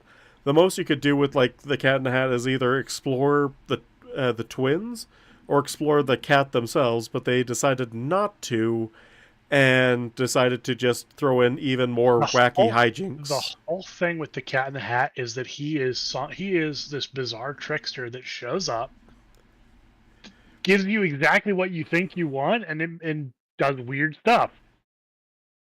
The movie version was weirdly malicious. He was absolutely malicious every single time. I'm like, gosh, Yeah, what it's- the it's like- fuck? I think it didn't help that you had the innuendos. I Oh. think if they would have done a movie, a Cat in the Hat movie, and had Johnny Depp play the character, you would have had a far better, Either Johnny Depp or far more realistic character for it. Like just have him play Jack Sparrow as the Cat in the Hat. oh, that and would have it been would've been fine. so funny. Or just would've have been Jim fun. Carrey again because he seems to nail every role he's in. I don't know. I haven't watched most of his Jim movies, Carrey was but a bit chaotic. he is very chaotic. I feel like the Cat in the Hat is more of a passive chaos. Instead of active chaos. Like That's just stuff fair. is like weird stuff is happening, but he's not. He's just doing exactly what he said that you're going to do. Yeah, that's fair. Jack Sparrow would be a much better Yeah. Cat in the Hat. You know the because it's common a lot. When you hear the YouTube videos about the movies Jim Carrey's done, the Grinch movie when it talks about how the scene where he takes the tablecloth off the table. I love the fact. I that he- love the fact he that actually- was he ad It was lib. supposed to rip it off, and everything was Exactly. supposed to go flying, and he didn't do it. And he And managed to that's the, do. He managed to do a trick in a full fursuit that most people can't do without that restriction. And then, And then he And they were gonna- maintained character to just tear it all to And- pieces anyway. yeah, the scene was going to be ruined, and he fixed it. And he fixed it and made an even And boring that's- character for him. And it was And just that's so why funny. people like Jim Carrey makes the movies because that alone, it showed the Grinch's pettiness. Yeah, 100% it showed Like, his pettiness. Because he did something with the intent. He didn't get that, so instead of being like, "Oh wow, I'm pretty good," he still went back there frustrated because it didn't go the way he wanted it to, and just ruined it just because he was mad that it made him look bad. Yep. Like I can't have nice things, so no. Oh, who's more chaotic, Cat in the Hat or Discord?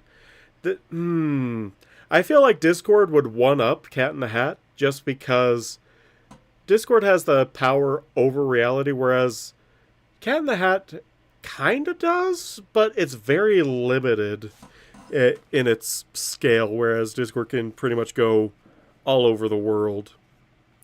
The Cat in the Hat basically has the Batman utility belt powers. Yeah, he can pull out wacky inventions and whatnot and do all sorts of everything crazy Discord things. does, the Cat would have somehow just the right thing to deal with it. Oh, just grab my shark repellent. But at the same time, he would also be unbothered. Like, he would be expecting this thing to happen. And I think Discord would just be having fun seeing what more and more absurd things would happen. I think they'd end up being friends. Honestly, yeah, it would be another Pinky Discord death battle. They just become friends and annoy the show creators. Like, they're just having a grand old time. Mm-hmm. Well, I feel like post-Reformation Discord would be bothered by the Cat in the Hat, especially the live-action version, because of how much more malicious that cat is. And he kind of... The malicious, the live-action Cat in the Hat, Discord would destroy. Yeah, 100%. Like, maybe he would try and manipulate him like T-Rex did, but... I just feel like Discord would kind of see through that. I have to go back to the Bill Cipher versus Discord thing. Oh, 100% Bill Cipher versus Discord. Like, I love how that ended, even though I was like, no! He can't die. He's chaos incarnate. He's a god. He lost the battle but won the war. He lost the battle but won the war, absolutely. It feels like how Discord would go out. Oh, 100%. Although, every time I see that, and just like seeing Fluttershy wondering where Discord was, like the first thing after popping out of store, it hurts so much, but it also brings to mind the series finale or To Wear Him Back Again, where Discord's like, keep Fluttershy safe! And then accompanying that clip every single time for as long as I live, because I watched this at a local brony group, someone immediately responded, keep my waifu safe. Protect my waifu. Defend the waifu. Defend the waifu. Wearing back again, it was so great just because we lived. Man, Discord did not give a shit about anything that was going on until it mentioned that the Fluttershy was gone. It's like, what? Yep. And man. So I've had a bad thing with Discord. I always thought like that mother. I can't say the language, but that guy, he should not have gotten many chances as he did. No. That's why people, like, over time, I've started growing to the camp. That's not really fair for Chrysalis and Tyrick. And Cozy. I know they were bad, but they got one try, and that was it. And then Discord literally betrayed them to Tyrick. But got off of it. Got away scotch-free. I feel like... They do the same thing. Yeah. And you find out Discord managed to go back and unite them and send them off on this thing. And they still gets away blameless. Well, so here's my counterpoint to that. Discord had to, one, get trapped in stone first of all to stop his to stop, and then after 1,000 years of being stuck in the stone, got out, got put back into stone, and then had to be reformed, and that was a journey that he had to do throughout the rest of the show. Whereas all the other ones, they got their chance. They got, in some cases, a couple of chances, failed those, teamed up, put the entirety of the world at risk even further than it already was. But they're not dead, they're just petrified, so it could be a chance in the future that they could be redeemed if they knew that was the fate. It kind of like the whole... if Discord doesn't play nice, back into stone he goes. Like, Discord did like make a few slips and falls, but he was eventually turning good, whereas they were using everything else, everything at their disposal, including friendship, for evil. And if you, like, love and friendship, no, we fix this with love and friendship. You can't use that for evil. And so now they have to put it back in the box. I think part of the reason you had to have the whole trapped in stone for 1,000 years or whatever thing is because Discord at the time was pretty terrible. Yeah. So 1,000 years later, there's nobody alive who suffered through what he did. Yep. I mean, Celestia and Luna, I guess, but like most other people, it's ancient history. Yeah. So you're essentially giving him it's essentially a free pass. Like, okay, look, this is as close to a fresh start as you will ever get. Yeah. And I feel like he got a little bit redeemed after betraying them all to Tyrek, because he's like, ah, shit, I still feel remorse. I didn't expect this to happen to me too. Oh no, I voted for the leopards eating my face party. I didn't expect them to eat my face. I always thought the whole thing with Tyrek was Discord did not have any peers. Nope. There was nobody like Tyrek, or there was nobody like Discord for him to relate to. No. And Tyrek was the closest thing he had to somebody who was who had like that just slightly malicious, but he wasn't hurting at the time. He was like, he's not hurting anyone. It's fine. Yeah. And then and also like I do like how what Warlord and Seth pointed out is like their offenses were much grander. Like Discord may have plunged the world into chaos, but he wasn't actively like harming anyone physically. Mentally, oh probably, but physically, no. But Cozy Glow was going to harm everyone physically by stealing all their magic. Like, if it wasn't for literal Deus Ex Machina, she would have won. And same thing for Chrysalis, like, cocooning everyone.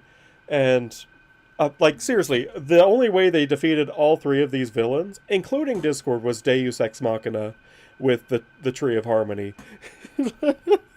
Like, if the God of Harmony has to step in to say, slow your roll, then you know that's a pretty major offense. And yeah, like and that's kind of the thing. Like, yeah, I will say, like, though, I think Discord, like I don't have a issue with them going into stone, because, like I said, they can be redeemed at a later date. What I do have an issue is that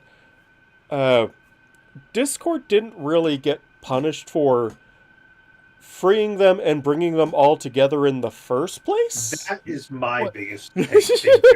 Yeah, but I think the whole reason he did that was to boost up Twilight's confidence. Yeah, like he was trying to boost Twilight's confidence. He was also trying to help.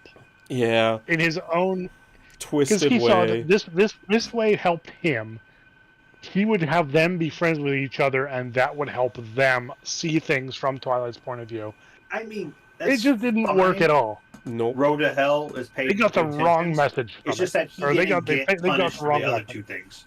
Yeah, they were so close to discovering the magic of friendship and being redeemed, and they shot it down multiple times. You were one happy family until the ponies came in and stopped them. Yep. Also, I love how the creators the voice actors got onto TikTok to, like, show off their, like, workout routines or whatever as, like, a promo for that finale. Like, it was so funny. Those three were damn close to becoming friends. Oh, absolutely. And they were the most dangerous team up. Like, I would have preferred to see the Sirens again, because the Sirens were my favorite villains. They're in the comics. They're in the comics, and we've defeated them in Rainbow Rocks. Like, fair enough. But I feel like they were the most dangerous villains, and they were heavily underutilized in the roles that they were given. I would say this. If you, like, this is another reason why I say you should get into the comics. They did an unofficial IDW when they took charge. They did an unofficial season 10. I saw that, but they rushed it. No, like, it was rushed. But in the end, though, this is a spoiler too. So, but I'm going to tell you anyway, because tough shit. Yeah, I don't mind spoilers. So what happened was, they showed like this. It had all this like shit, the stuff going on about the trees, and then there's one scene where you see it zooms in on the statues of the three, Mm-hmm. and you see and it shows like Chris's hoof crack, like the crack is cracked, and the caption, and then above it it says wiggle wiggle, and there's a pony there that looked like he was like one of these like time stopper peoples, wearing like the hat and the suit. And he Yep. looks at it, he's like, "Oh, you should have been doing that for another few decades." Puts And a. that's how the entire quote quote season 10 ended, which leads into Gen 5 in the comics, because I think Generation 5 in the comics does a much better job because they did an arc with Discord. I This feel is why like I tell Gen people, too, 5, from like what the proper way to experience Gen 5 is through the comics.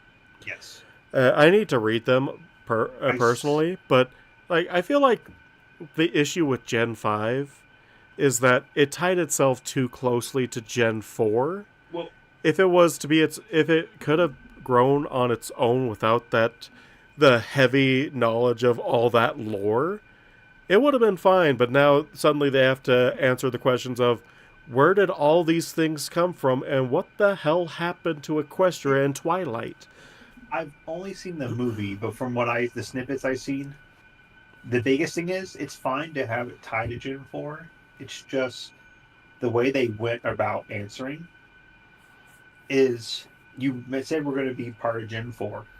We're in the future. We're in the future of Gen 4, and then you do almost nothing with it, and then you randomly introduce this alicorn that someone's been around since Celestia's and Luna's days. Yeah, So now people are like, wait, now there's a city of alicorns. yeah, they're That's where Luna and them came from, when they said that they don't know where they came from or implied.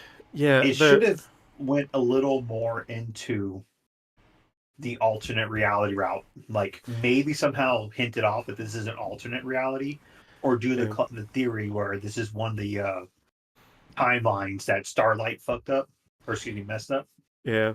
And and this is an alternate reality of one of those. like that would have been a perfect way to do it. Like if it was that reality where it was just like pretty much the Fallout universe of it, or the T-Rex Yeah, universe. But like they could have done so many things with it, and they didn't capitalize on it enough. But also they kept on being like, well, there's something big that happened in the past that we need to solve now, and and then never touched on it again, other from what than I'm Opaline's being like, "Oh, I I knew Celestia and Luna as kids. Don't ask why they ever banished me or why we never saw them in the background or anything like that, because that's we're new saying that they knowledge." should have gotten more time on Gen 5, I hate but stuff that I hate stuff that totally recontextualizes well, history. that's why I was saying they should have leaned in more into this is an alternate Gen, Yeah, like Gen 4 like setting. And this is why I kind of say just cut it off, make it its own thing, make Gen 5 like yeah, Gen 1, yeah, Gen 2, yeah, Gen 3.5 unfortunately, but then you had Gen 4 and none of them are connected to each other except for names. Some people are connecting like Gen 1 to like uh, pre-unification days, and like that's yeah, where the ponies came from and whatnot, and like cool, that's like cool headcanon, never confirmed in the show, so they didn't have to deal with the idea of, well, where did the humans go? Or Megan, anything like that. Do the same thing Megan, for with Gen 5, let it breathe on its own without any of that weight, because you're going to have the lore seekers being like, well, how does this fit into the canon that we Yeah, know for G4? yeah, I do need to clarify. I don't like things that recontextualize past shows Yeah. because it usually corrupts it. Yeah, But 100%. if you elaborate on it, it's another thing entirely. which is why the comics, because I have the comics, I haven't read them yet, but from what I've people, again, I watch people doing little mini reviews on it. Gen 5 in the comics is a lot better because it does give more of an answer, Mm-hmm. and it really makes me feel this is more of an alternate Gen 4, like one of those like what's that saying, either Cozy Glow one or like a timeline that Starlight messed up, That because makes sense. but they do a lot better tying Gen 4 and them together. Yeah, And what because I think is, yeah, let me, alternate. oh, sorry. Oh, sorry. Go ahead. Oh, go ahead. I was going to Because just say, like the biggest mystery for me at the end of G5 movie is why the hell is all of pony magic contained into three like what the hell is this unification crystals? And also where are the Wendigos? Like there's so much that the movie left open that never gets answered. So like it's fair. it You're would need to expecting be that. its own thing because they kind of say that like oh the unification crystals are kind of like the focal point for all three tribes magic and if they suddenly start drifting apart then it breaks. I'm like You see what? that? What? You find out later that Twilight made that, and she sealed the magic in there. I'm like, that makes no fucking. Excuse me, that makes Pretty no sure sense. there is a horror fan fiction that is based on that very concept. Yeah, Like, so it makes no sense. yeah, like Wasn't it what? like the whole plot of And Hell Followed or whatever it was called? Yeah, What? I can't remember, but like I just don't understand. Like the honestly, the only theory that I thought might have been like semi plausible is one that was done by so one of my old friends uh, uh, Sawtooth, and what they proposed was that in one of the ends of EQG there was a crack in the statue that leaked magic into the human world, and what it basically was a time loop where magic infected the humans, turning them into ponies, and the portal to EQG was just basically the far, far past, and that it went from a magically dense place to a magically uh, like basically wasteland, and the magic was just evened out between the two realms, and the artifacts they're a lot more hardy than just natural magic, and that's what Twilight used to just seal it up. And so that way people could still have their magic, but just in a much more limited range. Well, I just Like, run around with a big container of flex tape. yeah, yeah, honestly, that could be. But they also proposed that it's like Twilight could have reversed it, but saw all the advances that the human world was making and how many people were relying on it. She couldn't just doom a whole world to live without magic just to save her own. So she decided to do the thing of, well, we're going to not stop the leak, but we're going to try and do what we can to save uh, our people and whatnot. And so Uh, used her Alicorn magic to seal the entirety of her own magic and the rest of the magic of Equestria into the gems, and that's why Twilight's not there anymore because by giving up all her Alicorn magic, she reverted back to a unicorn, and she died of old age, pretty much. And Spike's job uh, was to just safeguard the gems, which, you know, I'm like it's like it has a lot of holes in it, like has some reaches to it, but honestly, it was the only thing that made sense to me to be like, like, why is the universe the way that it is right now? two things I want to add to that. I would have been fine if they would have if they would have had Spike there and just been like, it is so far in the future that you could have said the crystals were created by a different Alicorn princess, like someone like like Twilight came into. Like you can say Celestia and Luna were the first ones. Mm-hmm. Then you had Twilight. They should have said something like, "This is so far in the future that this is one of Twilight's like Apprentices. proteges or something like that that screwed up and did something with the gems." Yeah, And like that way, there. Spike was like, at this point, was like, "I'm done. I checked out. I'm going to K-Terror the Dragonland because it seems like they don't have anyone stable." They could Yeah, do something like that. But but I yeah, want to like add something real quick. Is there's so much to be explored that they didn't, that they which couldn't unfortunately explore in the show proper because apparently it was another rights issue where they couldn't yeah. actually use anything from the later seasons, only the first few Oh, seasons. I didn't know that. It's wild. It, I was going to yeah, it's again. I wild. want to insert real quickly. Yeah, This is go Like ahead. why I said there are some people. shows where you find out like years later there was a rights issue and therefore they had to make some stupid change. I think one of the biggest examples I can think of is Beast Wars to Beast Machines. Oof. I didn't watch either of Because those shows, but judgment of that. Beast Wars was an amazing show. The 3D show from Beast the 90s. Machines was basically a trash fire comparatively. Oh It was a treat. no. I liked the concept of Beast Machines, but it was not very good, all considered. Whereas Beast Gotcha. Wars was actually just kind of amazing.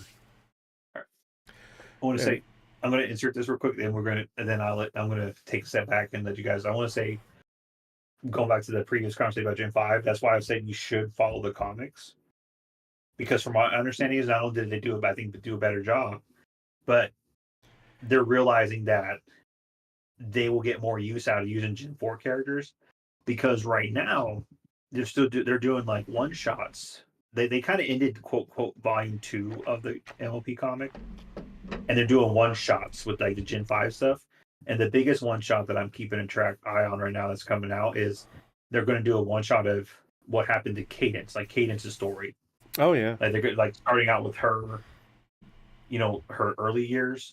Mm-hmm. And I think in the idea is when people are gathering is it's going to probably tell her what happened after season 9, because the way the description wrote, it's supposed to be the complete story of Cadence.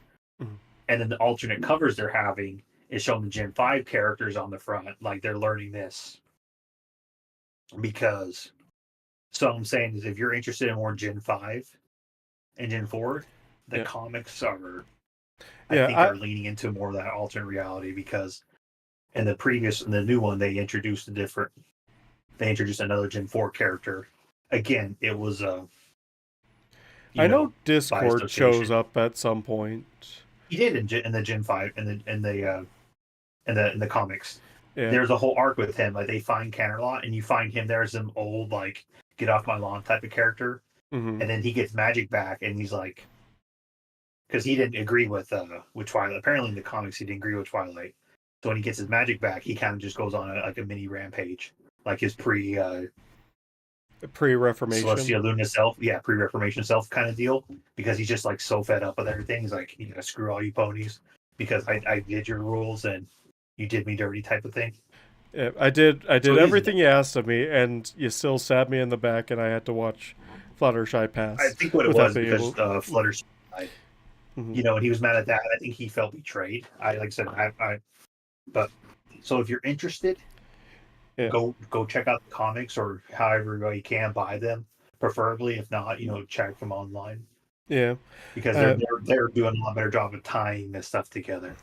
Honestly, like that would be the reason I would pick up the comics, is just to see what Gen 5 could have been if they were given the time to breathe and do their own thing, rather than getting canceled way too early, having that limited animation budget, like all the things that like they could have overcame with time, but they weren't given the time to do it.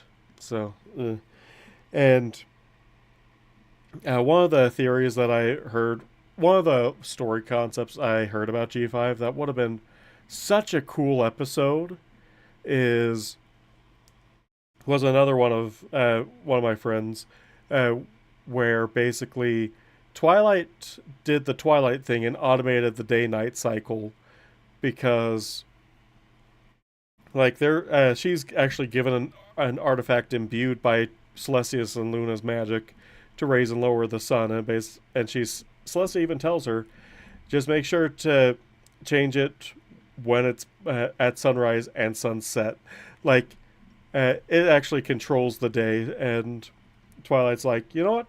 I can use this amulet and just automate it so I don't have to worry about raising or lowering it manually anymore, and everything would run precisely on time. It's a great idea. And like, Twilight's all about that automating stuff. And the thing is that she puts it into a clockwork mechanism that would run for thousands of years. And then fast forward to Gen 5 era, suddenly, random time during the day, the day-night cycle just stops working. So now they have to go on a grand adventure to find this myth of the ancient clock tower to basically restart the day-night cycle.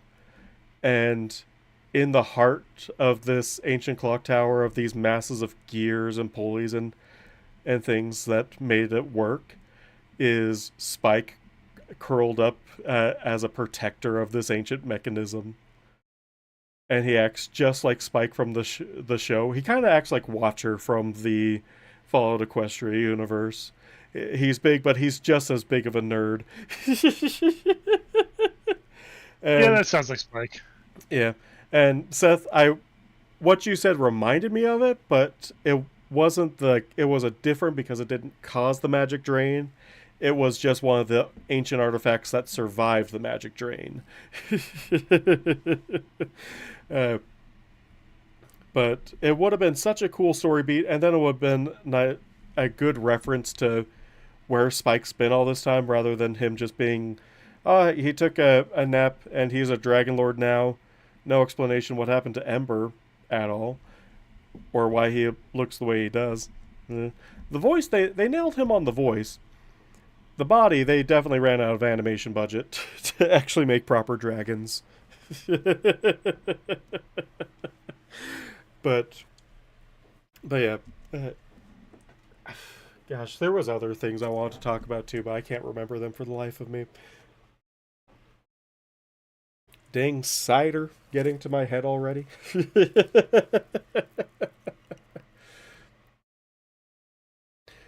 You still say Izzy has idols too many greats to name granddaughter.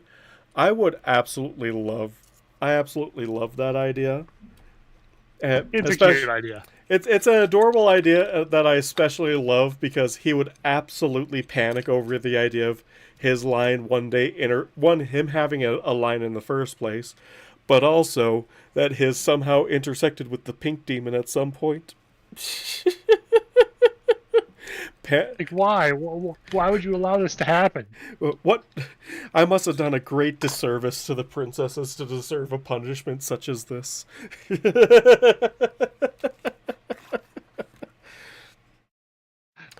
Even better is if she has the last pristine version of Idol, of Officer Friendly. Just because we need to always bring it back to Officer Friendly in one way, shape, or form. Of course. Yeah.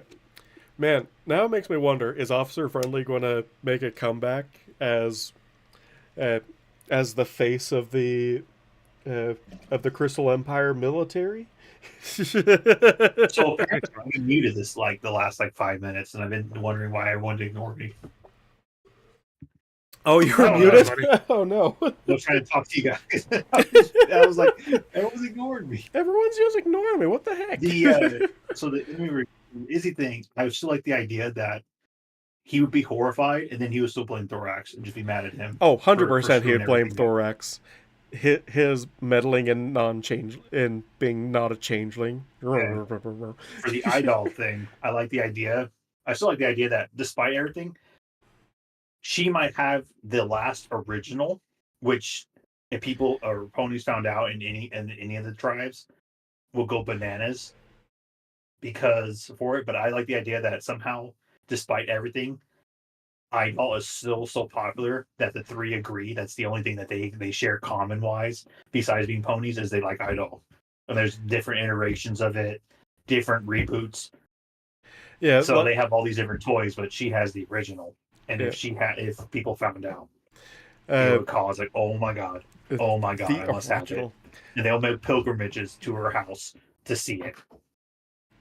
Yeah, or like the idea of each of the tribes knowing the legend of Idol, but then rearranging it to actually fit their ideologies. So because the Earth. The unicorns can't have, or the Pegasi can't have a unicorn as a favorite mascot, so they make a Pegasus version of Idol as one of the perfect guards, and the unicorns have something similar to the original, but not quite. And then the Earth Ponies don't just have an Earth Pony variant of him. And it's just through like manufacturing defects that they find, and they're like, "See, this is the true version of Idol." Uh, Yeah, makes sense. his bank account being so large, I would say, I think, didn't we at one point acknowledge that because he would have so much money from the Idol royalties, that he unintentionally became the bank of Ponykind? Like his Honestly, bank account has been used to is the only thing that people credited yep, to like being stable currency, and so they use it. They loan money out of his bank account, and yep, so all the interest goes back into his bank account. So in reality, he becomes like a pseudo royal crown, yeah. He becomes the style. treasury of Ponykind. Thank you. That's what I was looking for. And he is Respect just of idle hooves. respect the idle hooves. His bank account just says yes. He is the government. If, no, he's Flurry the Heart is still ERS, the Equestrian Revenue Service. around. Oh, I would tell you the idea. You need to ask Drake or ask Drake. I'll let Drake in this planet, but he doesn't remember how the idol came about or Officer Friendly. I think it. I remember how Officer Friendly came about. It came about because we wanted because someone, I can't remember who, came up with the idea of Idol becoming infected with poison joke. And what's the opposite of idle? It's coming. A strong, sturdy guard. A little plushy who can't really help anyone, but he looks adorable when he tries. And then it became the whole. They started selling his likeness and whatnot. But it was originally idle, becoming transformed due to poison joke, and having to wait for a cure from Ponyville, so he's stuck like that for a couple of days, including the dreaded, including anytime someone pulls his Pull string. his pull string, he rattles off a random guard phrase that he's learned over the years, and his transformations is stuck as he can only transform into other toys. He can't actually transform into anything organic.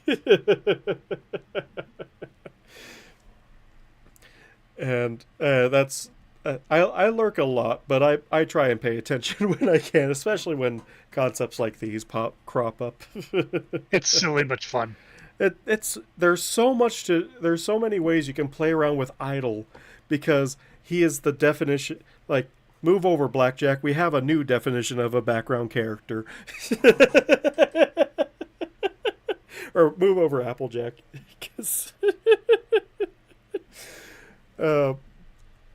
Because you could literally do anything with him, and as long as it fits within the main canon, it's canon.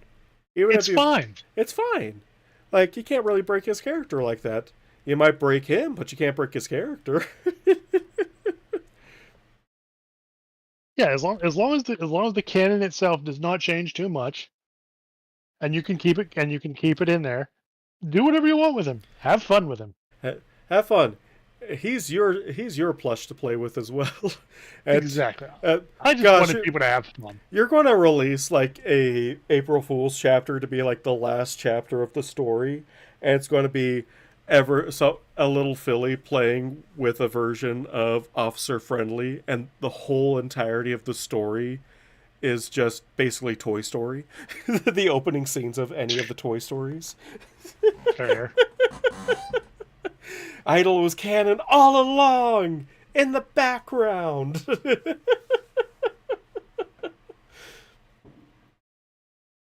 Oh man, I love how you've characterized Idol like post wedding. I still need to like reread the last few chapters to remember what happened since last time you posted. But it's so good, and I really want to talk about it, but I can't because it's a 1 week spoiler limit that I put on myself to not ruin it for anyone Why? popping into chat.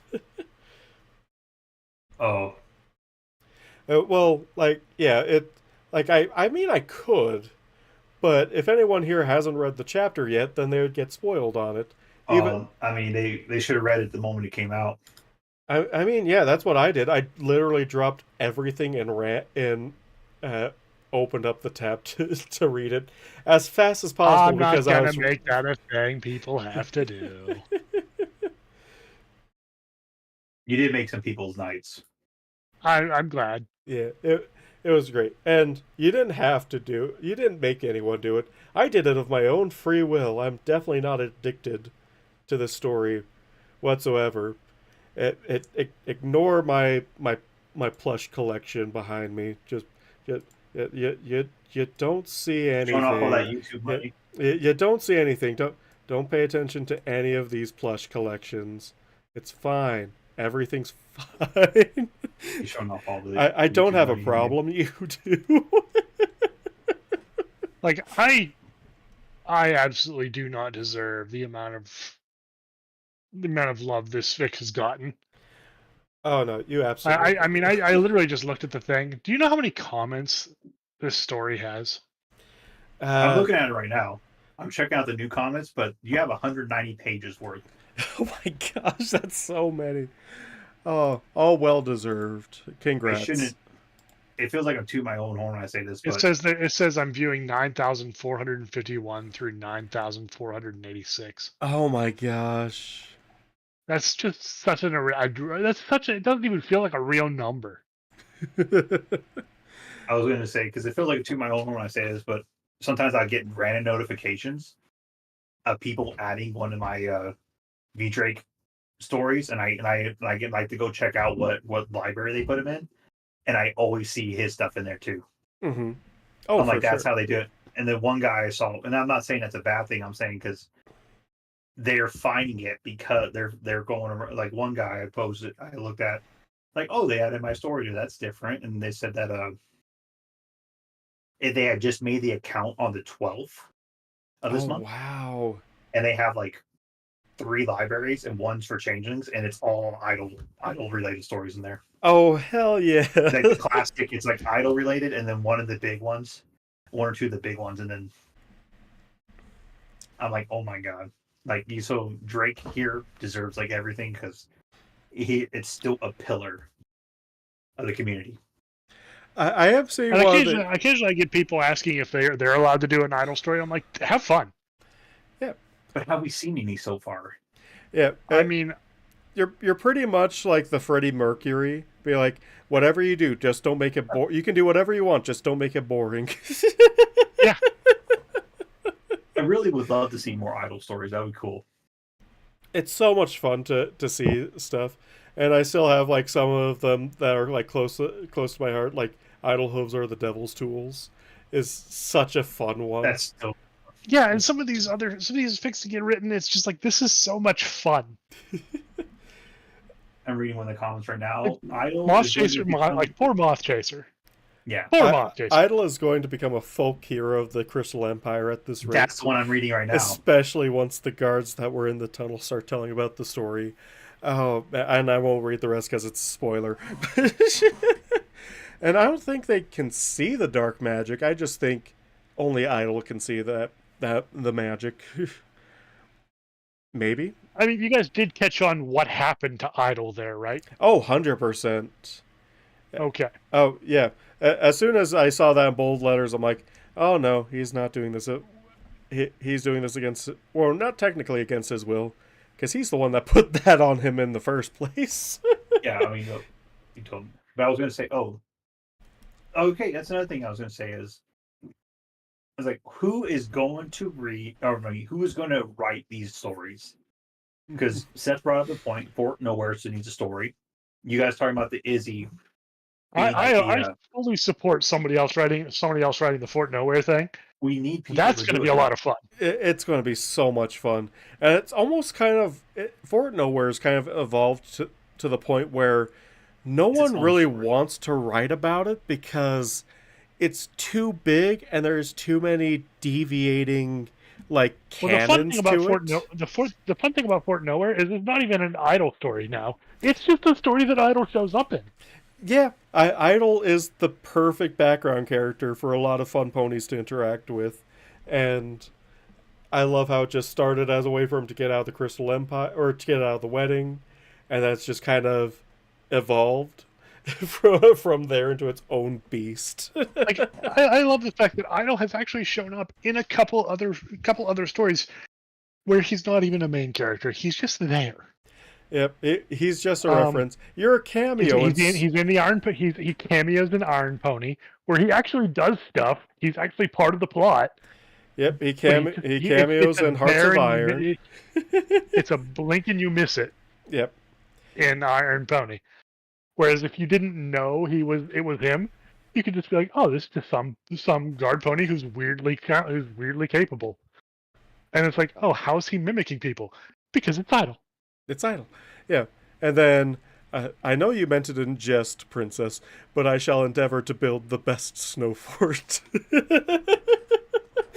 The classic. My favorite thing about that whole Hearts of Iron thing is the fact that one of my friends who plays Hearts of Iron keeps seeing the mod for it, and he hates ponies, and it makes him so mad every time. Because it's like one of the best mods for that. It's one of the best mods for Hearts of Iron. As of now, there's some good ones. Makes him so damn mad.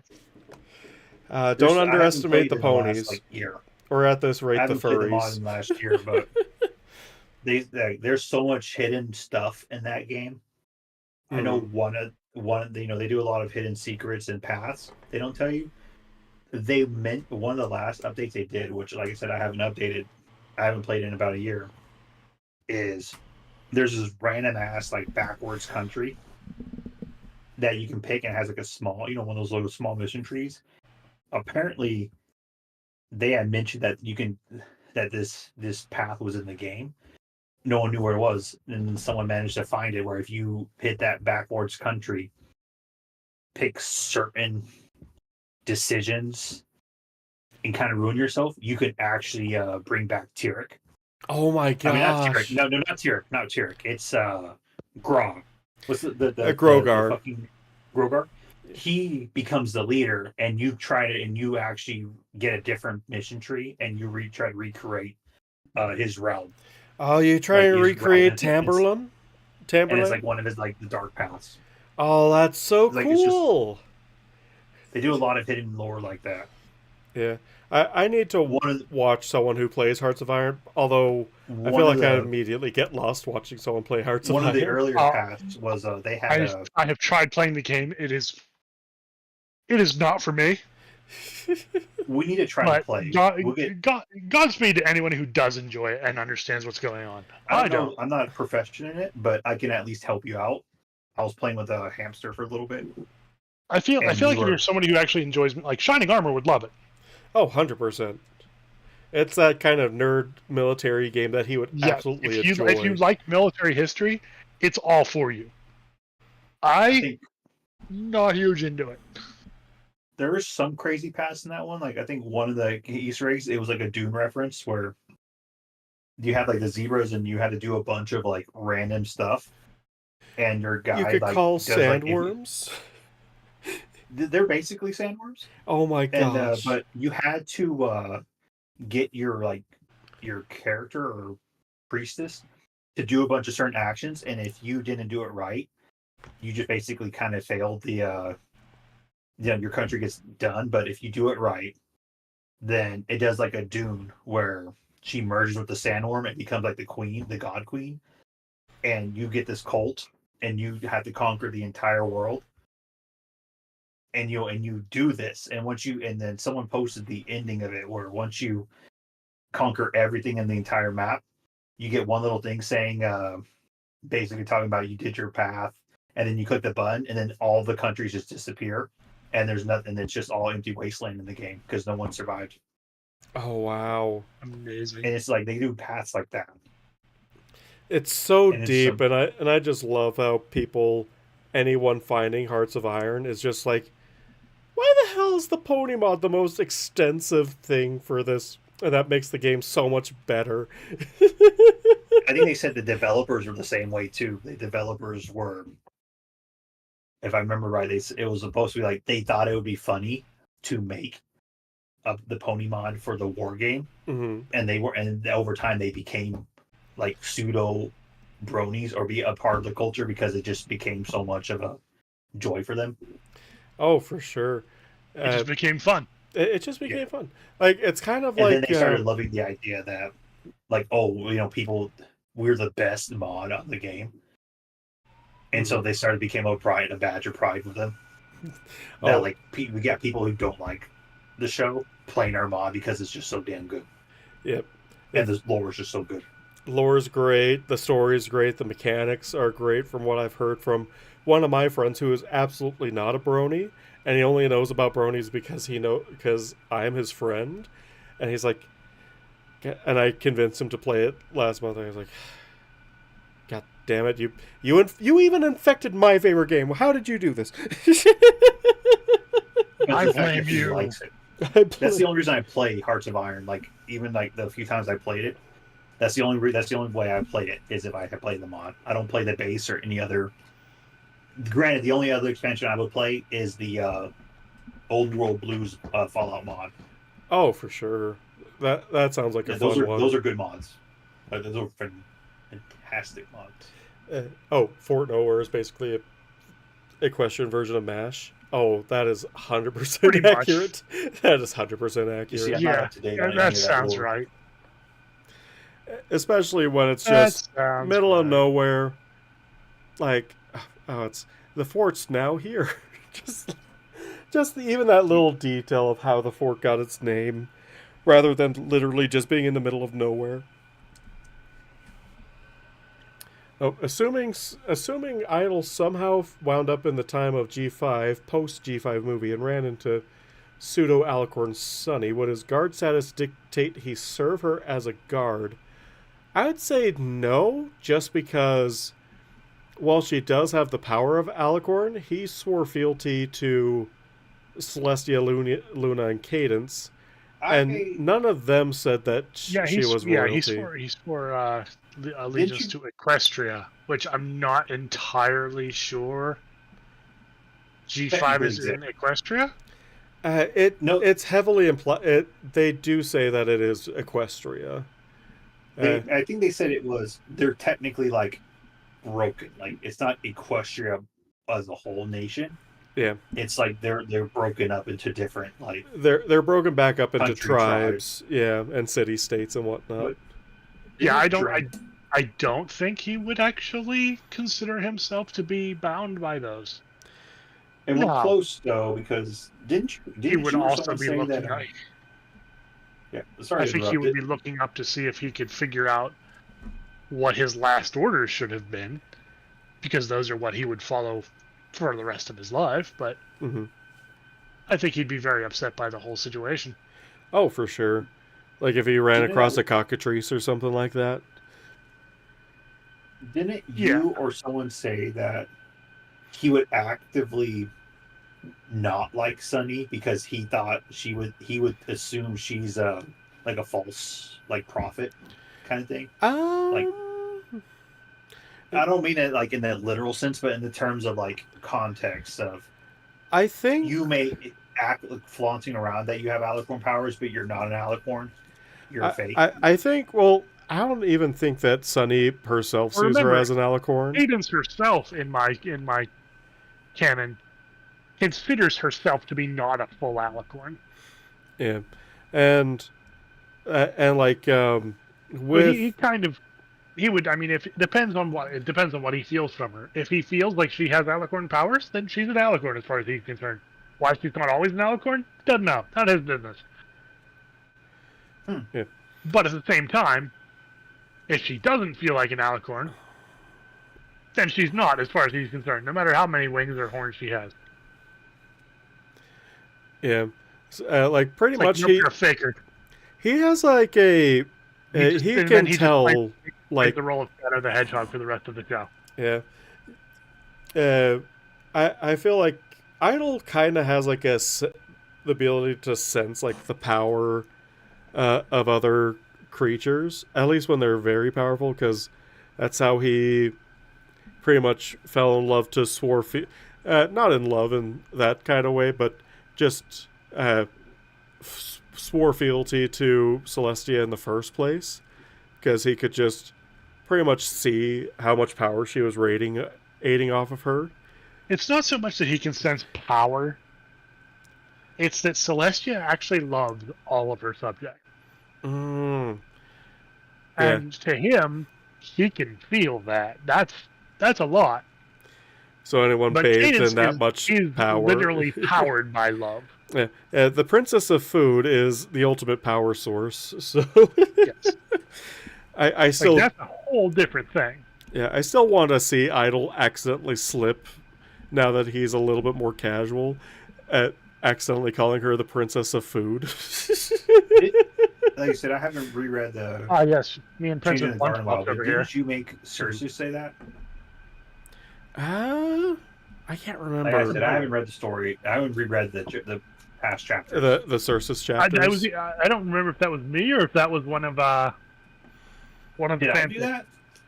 It might have been. I That's swore I remember the other thing. It all kind of blurs together a little bit. We'll have to go spelunking for it. Let me see. I actually have the fic pulled up, so let me. That's why I asked you. That's why I talked to you about all this shit yeah. because I want to make sure I wasn't going to like tread on your stuff. But now I don't remember if I think I mentioned it at one point, but I don't remember if you did it first. Just called Caden Princess Lunchbox. Princess Lunchbox? No. Princess Cadence gets a Officer Friendly doll, and it's a fucking lunchbox. That's the only way you get it, is buying a lunchbox. Gosh. Horrible. The last time the word food was used in the entirety of it was the prison chapter. Nightmares and Dreamscapes was the last time food was ever mentioned in the fic.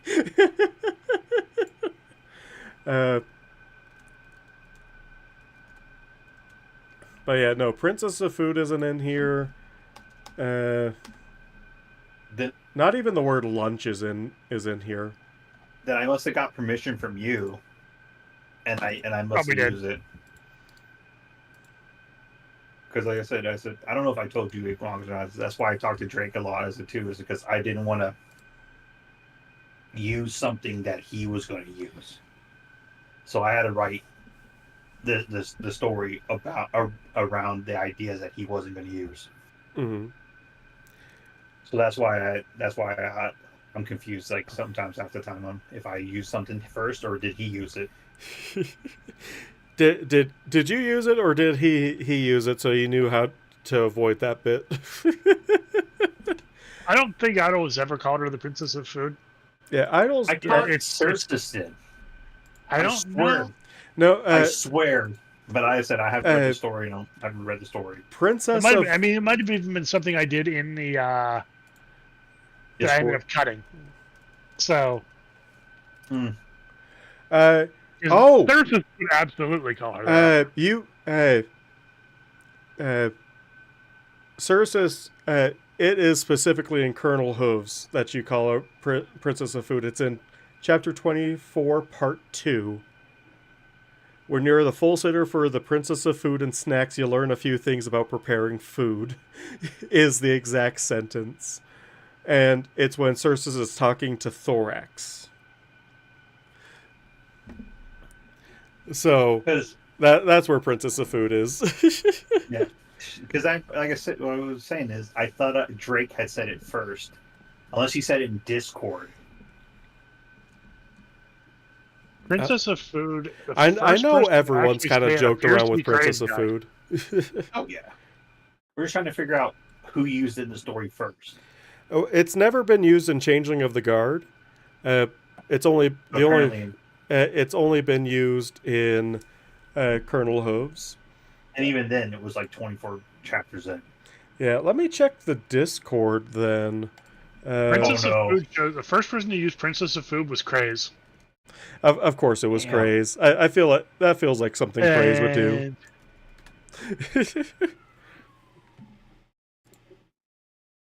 Happy New Year's!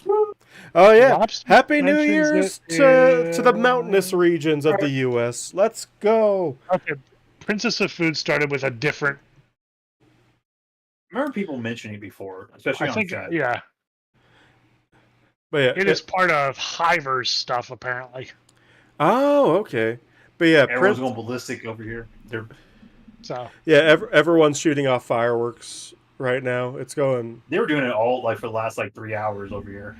I heard And once or since Christmas. twice, but now I'm probably going to be seeing fireworks from my window because there's a school nearby. So they usually like to light things off in the field over there. Although it might be too cold, so who knows. But yeah, first mentioned in the general chat by Craze back in 2018. Oh wow. Oh my god, they're going ballistic over here.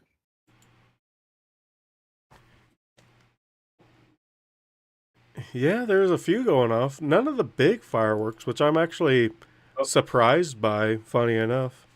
I say we made it. We made it to the proper midnight. So everyone on the West Coast, sorry, we're going to bed. Night. Yep. No, I'm not. I'm not going to bed. On the East Coast. everyone on the East Coast is probably heading for bed.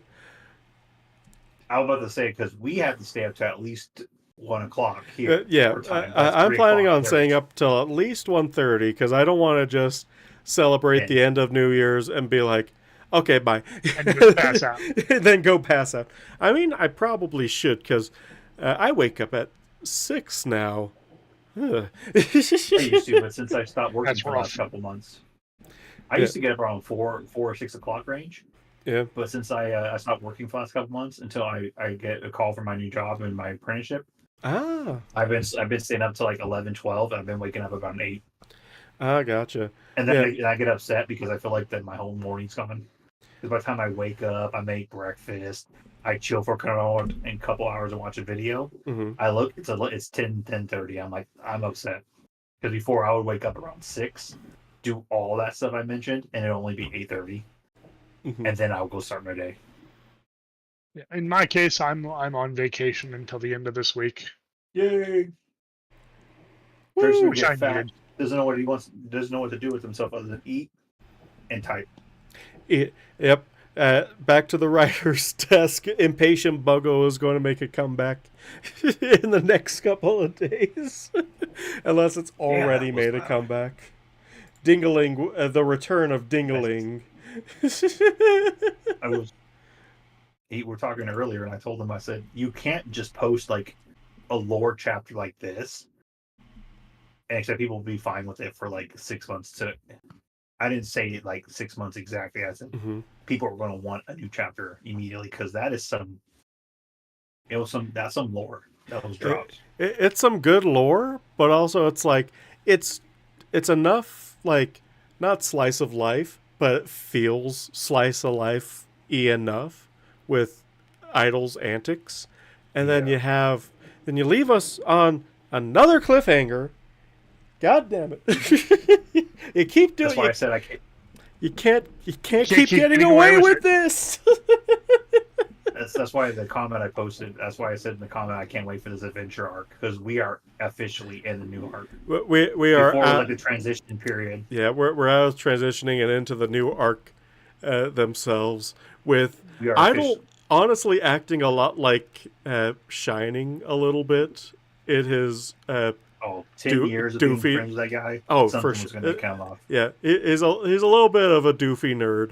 Be like, something for my bear friend.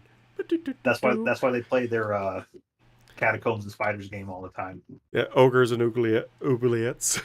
No, it's Catacombs and Spiders. I like that a lot better.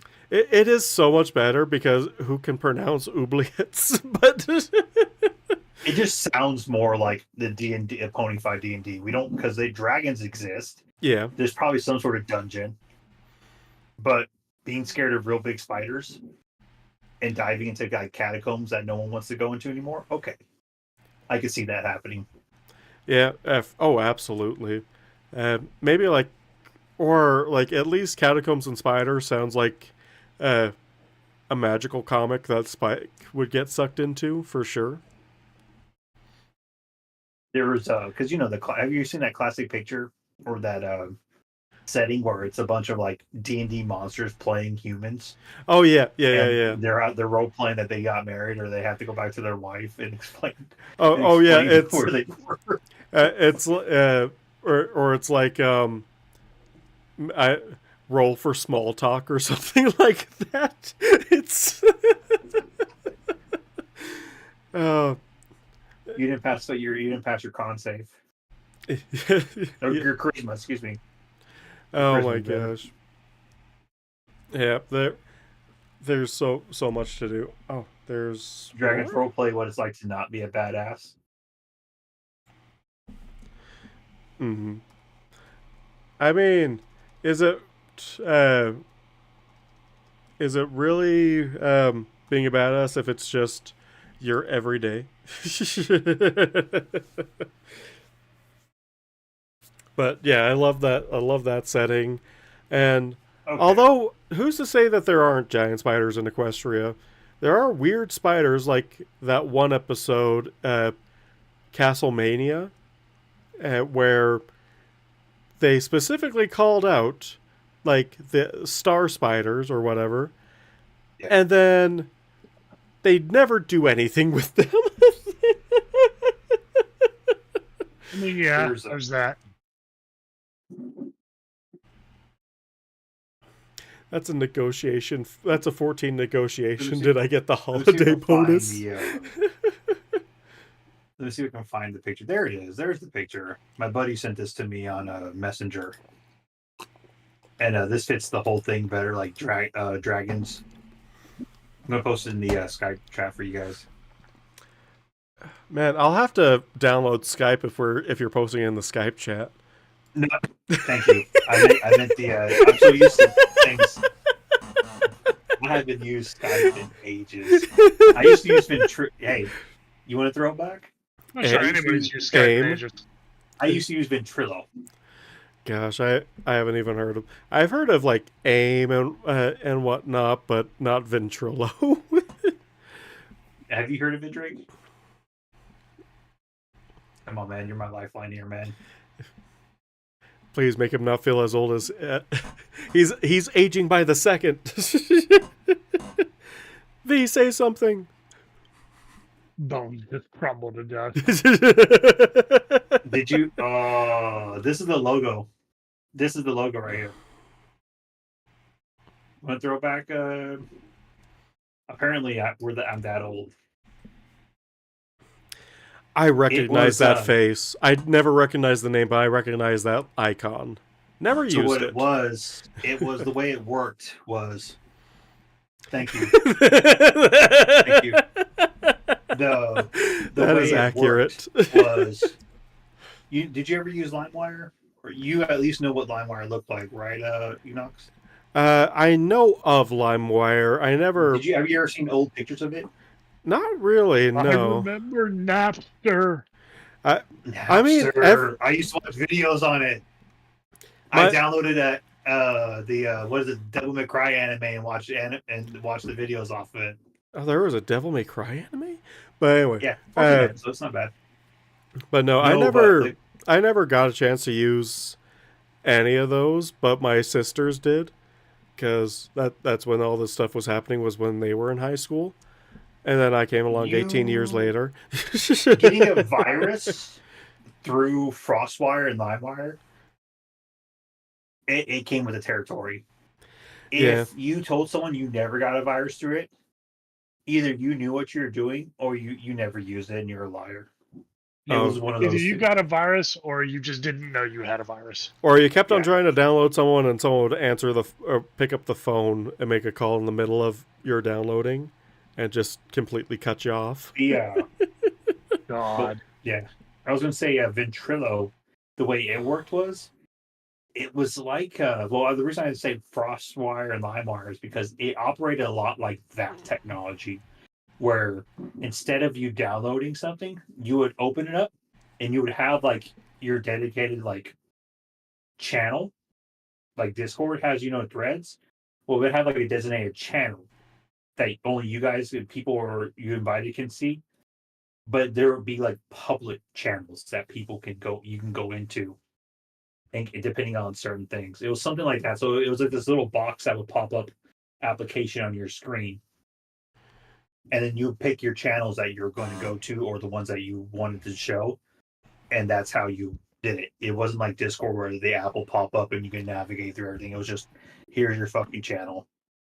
Here's what people can see, or you can you can just go join a public channel and just talk with random people. Mm-hmm. Also, is- welcome, Christopher. But yeah, oh man, Who? Christopher G. I don't know who that name doesn't ring a bell. I don't see anyone on here. Oh, hey, Pensive back. How you doing, Pensive? Hey, Pensive. I don't see anyone in the chat like that name. Or are you talking about it on Discord? No, they posted in the chat and then quickly retracted it. So maybe they accidentally misclick into stream. But like honestly, the old internet was really. I've actually gotten a resurgence of like old internet nostalgia. Even though I never lived through the old internet, I've always kind of wanted to for a little bit, and it's all started because Animator versus Animation released their newest video, and it's all soaked with that nostalgia for the old days. Oh yeah. It's so good. Honestly, best anime on the internet. And no one can tell me otherwise. Here you go. I know the people can't see it. I might post it in there, but I'm just going to show you first. This is what Ventrilo looks like. It was strange. You accidentally used the wrong Google account. Welcome, Strange. Oh, wow. Like, literal, like, early 2000s type of stuff. Yeah, for sure. You see what I meant? Yeah, I was telling you about the public. You just join it. Like, this is Xbox Live for computer. Mm-hmm. This was like one of the stuff after. Oh, they're Strange. Oh, yeah. He missed it. Oh, this guy. Okay, the one that said he was going to write a story but never did. Okay. Yeah. But yeah. Oh, you saw that video a couple days ago, Scope? Gosh, such a twist. I kind of want Victim to win, honestly. Although I still feel for Orange. Like Orange, like they all just need to have a good sit down and talk to each other, rather than lashing out and continuing the cycle of violence. But oh my gosh, it's so good, and it's probably going to be another year before they release the next one. I'm going to say something real quick for the new people, especially for Strange and some people who may or may not showed up. Check the Discord because Tyscope, again, he's here. Thank him. Yeah. That allowed us to post some new art. Yeah, new Tyscope art. New Tyscope art. Go look at it. It's in the Discord. If you can't find the Discord, it's if you're not part of the Discord, link is in the description. Go join. Great stuff in there, and there's like at least 16 times more idle content in the Discord than there is on FimFiction. And sometimes they make a transfer. And Strange, don't worry about how you write idle. You just got to actually write them. Mm-hmm. And then throw it out there on Fim and just see if people really like your interpretation. Just refresh new grinds, I'll bring them back canonically, right? Oh. You'd think so, but it seems like they're destroying the database. So I don't think they could ever be recovered, or else they would by now. Oh. And gosh, the lore in that. Gosh, there's like 3 different conversations going in my head right now, sorry. So if you haven't watched Animator versus Animation, the newest one, go ahead, watch it. Or just catch up on it if you haven't seen it in a while. The OG of OGs, Animator versus Animation, back when the Newgrounds days, that's where he used to upload.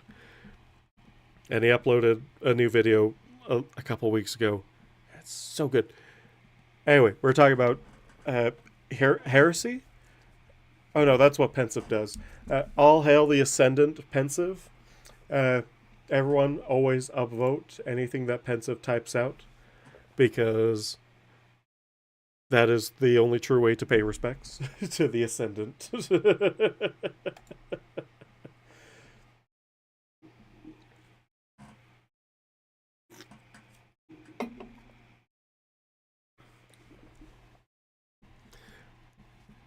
Oh, animation uh, versus education, such good ones.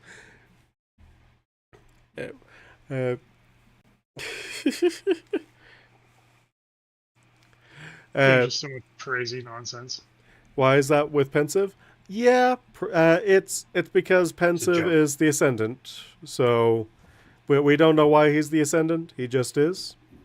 So they must be ascendant. Oh, that's the official lore? I think so. I thought it was because they wanted him to feel good, so they kept voting himself. I honestly I have no idea. I know he got the role as the ascendant at one point, and so everyone just keeps on ascending him, and survived across 3 different Discord accounts because he keeps losing them. It's the Creed song "Take Me Higher." Mhm. Ain't no mountain high enough.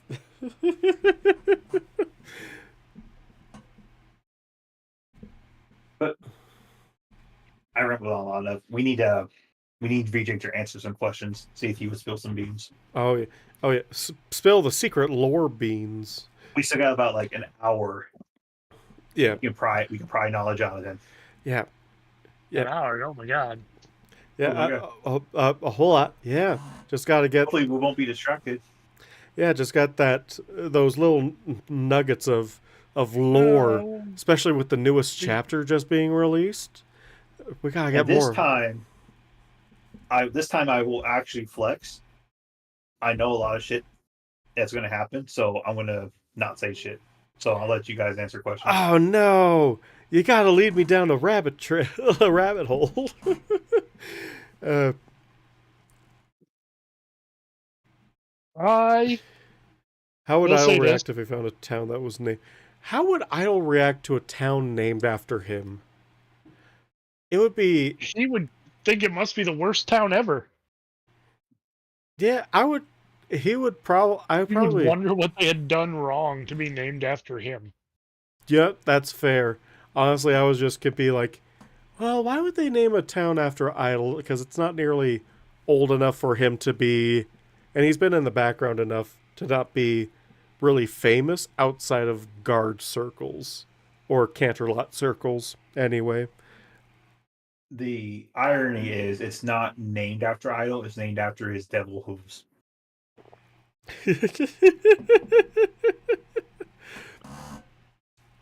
Oh, that is very true. Oh, I will ask V, did Celestia feel what Idol did to the sun? I was toying with the idea of her like of them getting a message immediately like going, "What the hell did you do?" Like she sat on attack. That's what it feels like to get dark magic shot up your ass. I never heard you cuss, man. That's funny. Oh man. Like, did someone just get chucked into my sun? So that's where the sun don't shine. Who would dare?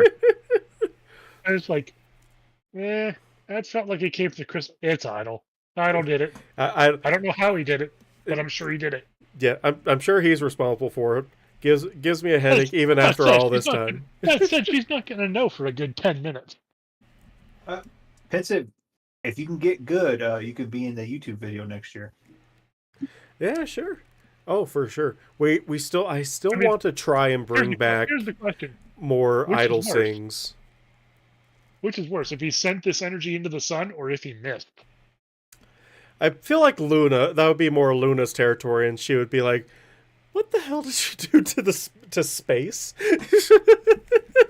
There's just this horrible, vile darkness going sailing into the cosmos. That's not going to come back to bite us in the ass. No, absolutely. It's definitely not going to wake up the old gods. Not at all. It's going to be like Futurama's ball of garbage. Mm. Also, It's I love. fine. It's fine. It's somebody else's problem. Yeah. That's the old New York way. Oh, for sure. Although, like speaking of like them accidentally waking up the old gods, I love the idea that instead of like the ponies being like praying to Lauren Faust or something like that, the actual god of Equestria is Poseidon, because I mean he's the god of horses, so of course he would be over the land of horses. Maybe this is horse heaven. Although it is a horse heaven in the way of Vikings version of Valhalla. Just a touch. Some questions, some answers we will never receive. Nope, unfortunate. Although I do have the show Bible. I actually got that from a friend recently.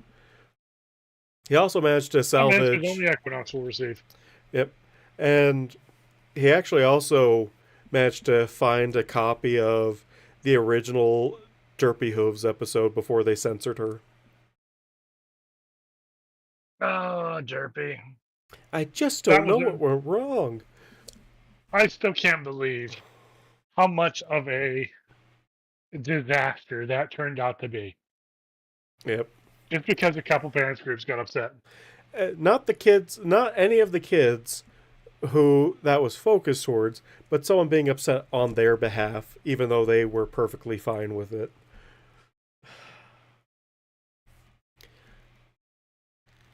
Oh, another question from Strange. In a reverse AU, where Circe is exile and Idol is the small teen, how much of a hassle would young Idol be? Honestly, I feel like he would kind of be like Manny from Modern Family. He would just seem I like 3 times his age. He would act 3 times his age. He would be more like Mod Pie or a Wednesday from the Addams Family. Oh, 100%. I feel like Idol, an exiled Idol.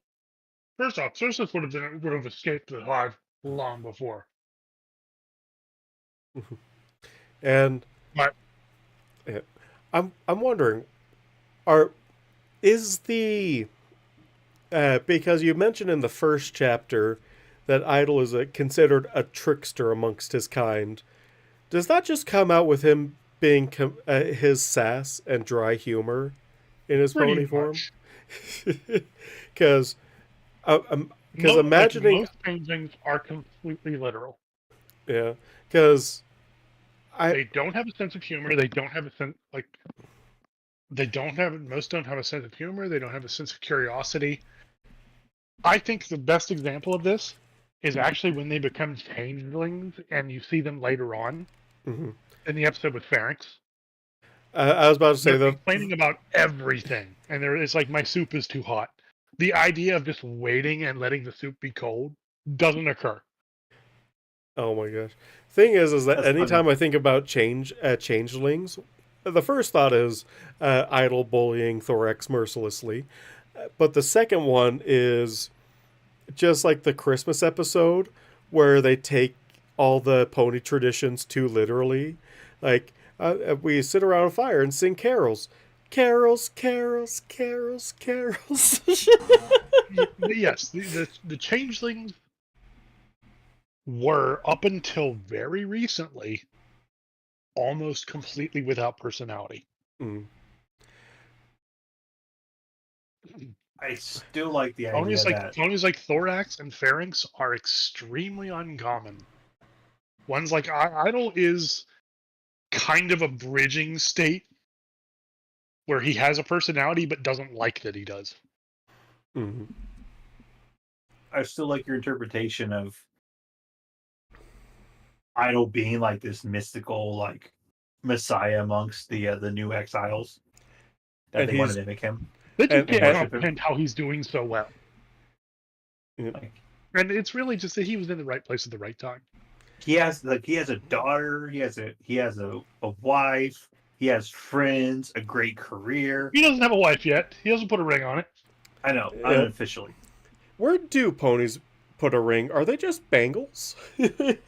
I, I honestly, I think we've seen in the show that they sometimes put uh, Like unicorns have like rings on the bracelets on. horns, but But I think we've seen bracelets on uh, Earth I ponies. the because way I interpret it was sorry to interrupt. The way I interpret it is it's more of a word of mouth, like in the traditional old way, like you made a vow amongst your peers, and that was considered official. It was only like nobles or people with money, or like ponies with money that wanted to show off that money would do the rings, and over time it became Actually, this perception of I had a couple nobility and weird symmetry. ideas. Like, I like the idea of Pegasi exchanging feathers. I've always loved that oh, that is interpretation. such. I always love that idea too. Would Earth But ponies go the? then you run into the problem of mixed mixed species marriages. What do you do? Well, the A Pegasi unicorn would would give a get would unicorn give the gives a ring, feather. but where's the Pegasi going to put it? Yeah. Or you could have the Earth ponies also be like exchange rocks because we have Holder's I Boulder. don't. This is my pet rock. You can have it. Gosh, imagine if Mudbriar and Mod exchanged I feel like rocks. that is very much a pie family thing. It That is Yeah. not a traditional Earth pony thing. I still think the googly eye, like the pet rock thing, would be hilarious. oh, for sure.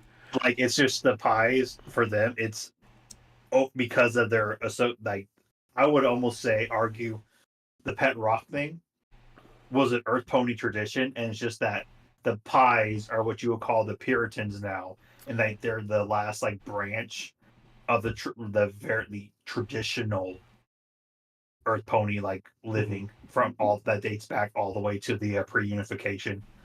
So while their customs may seem strange, in reality, they're still the traditionalists. That would be They're fun. just doing what everybody else used to do. With Cranky and Matilda, they never show it in the show, but Cranky talks about getting his ring early. So they Cranky did put a ring on it. They just never showed it on camera. Mm. I mean, And it could. I mean, a ring is something you could just put it on a necklace. that's true. It But doesn't have to be. It doesn't have to go on a finger. They don't have them.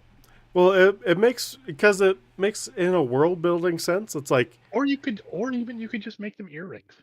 yeah, like honestly, earrings might work because like it's one of those things where I love deep diving into lore of things and from a world building aspect. So I'm like if they would exchange something, what would it be and like what would the traditions be behind that? Honestly, it for Like ponies, in the case of changelings, they're all traditions because they don't get married. yeah, it might be that they could exchange horseshoes. Like they exchange one horseshoe for another one in like a symbolic kind of way. Uh, I've even thought about like it. How would a actual horse society like evolve? Uh, and I'm thinking like there two-story buildings would be incredibly rare because why would they wouldn't want to go up any stairs. They wouldn't even want the concept of stairs. They only know like It's slopes. You have to look at And it this way too. It's too much resources mhm, to build up when you could just build out. expand out a Yeah. couple feet, a few feet extra. And I like mean, stairs might be uncomfortable, but ramps are pretty easy.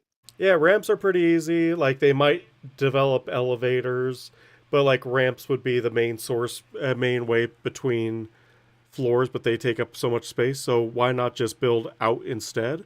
But even like little things like how would a equine bathroom be set up? And my idea is that like like showering and baths are just more of like a communal thing rather than a private affair, and just like have like a communal bathhouse because to have one in your home would take up so much room because you'd have to have like a circular tub so you didn't feel like that trapped sense of not being able to turn around easily. They And just like they things like those, that. They just have those cow brushes.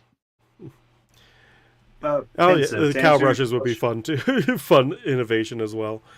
But Pensive, to answer your question, they would do like the traditional like maritime tradition of removing bodies, wrap them in a blanket of some sort, and throw them over the side of the clouds.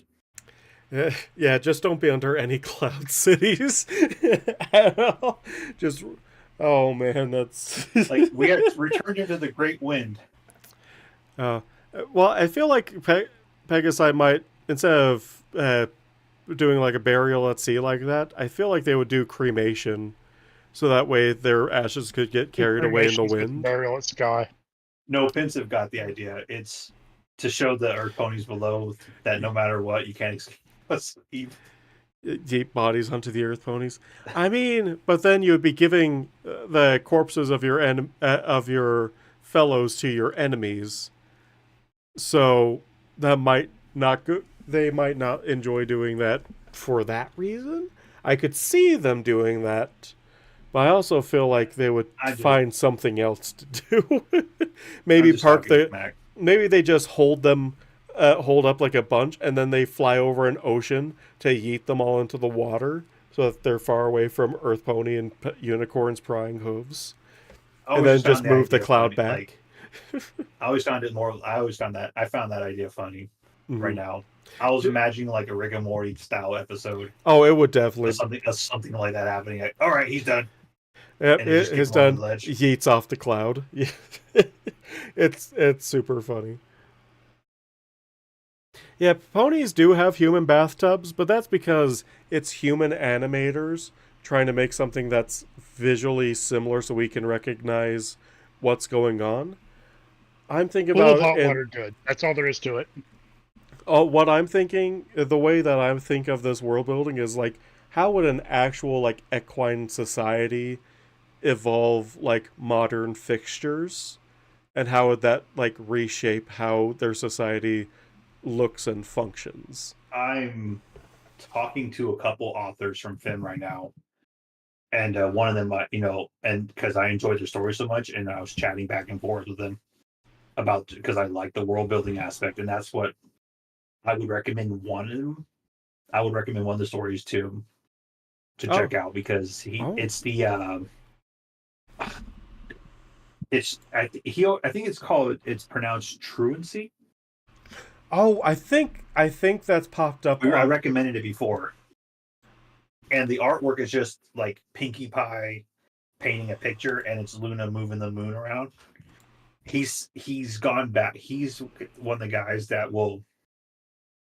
He's doing an alternate reality type of thing, but what he's doing is he's in depth, like explaining certain things, certain protocols, and then at the end of it, in the author's notes, he will go further into it. So, like, he introduces because his whole idea, he believes in the herding aspect. There's low, male population, kind of a reverse gender role type of thing.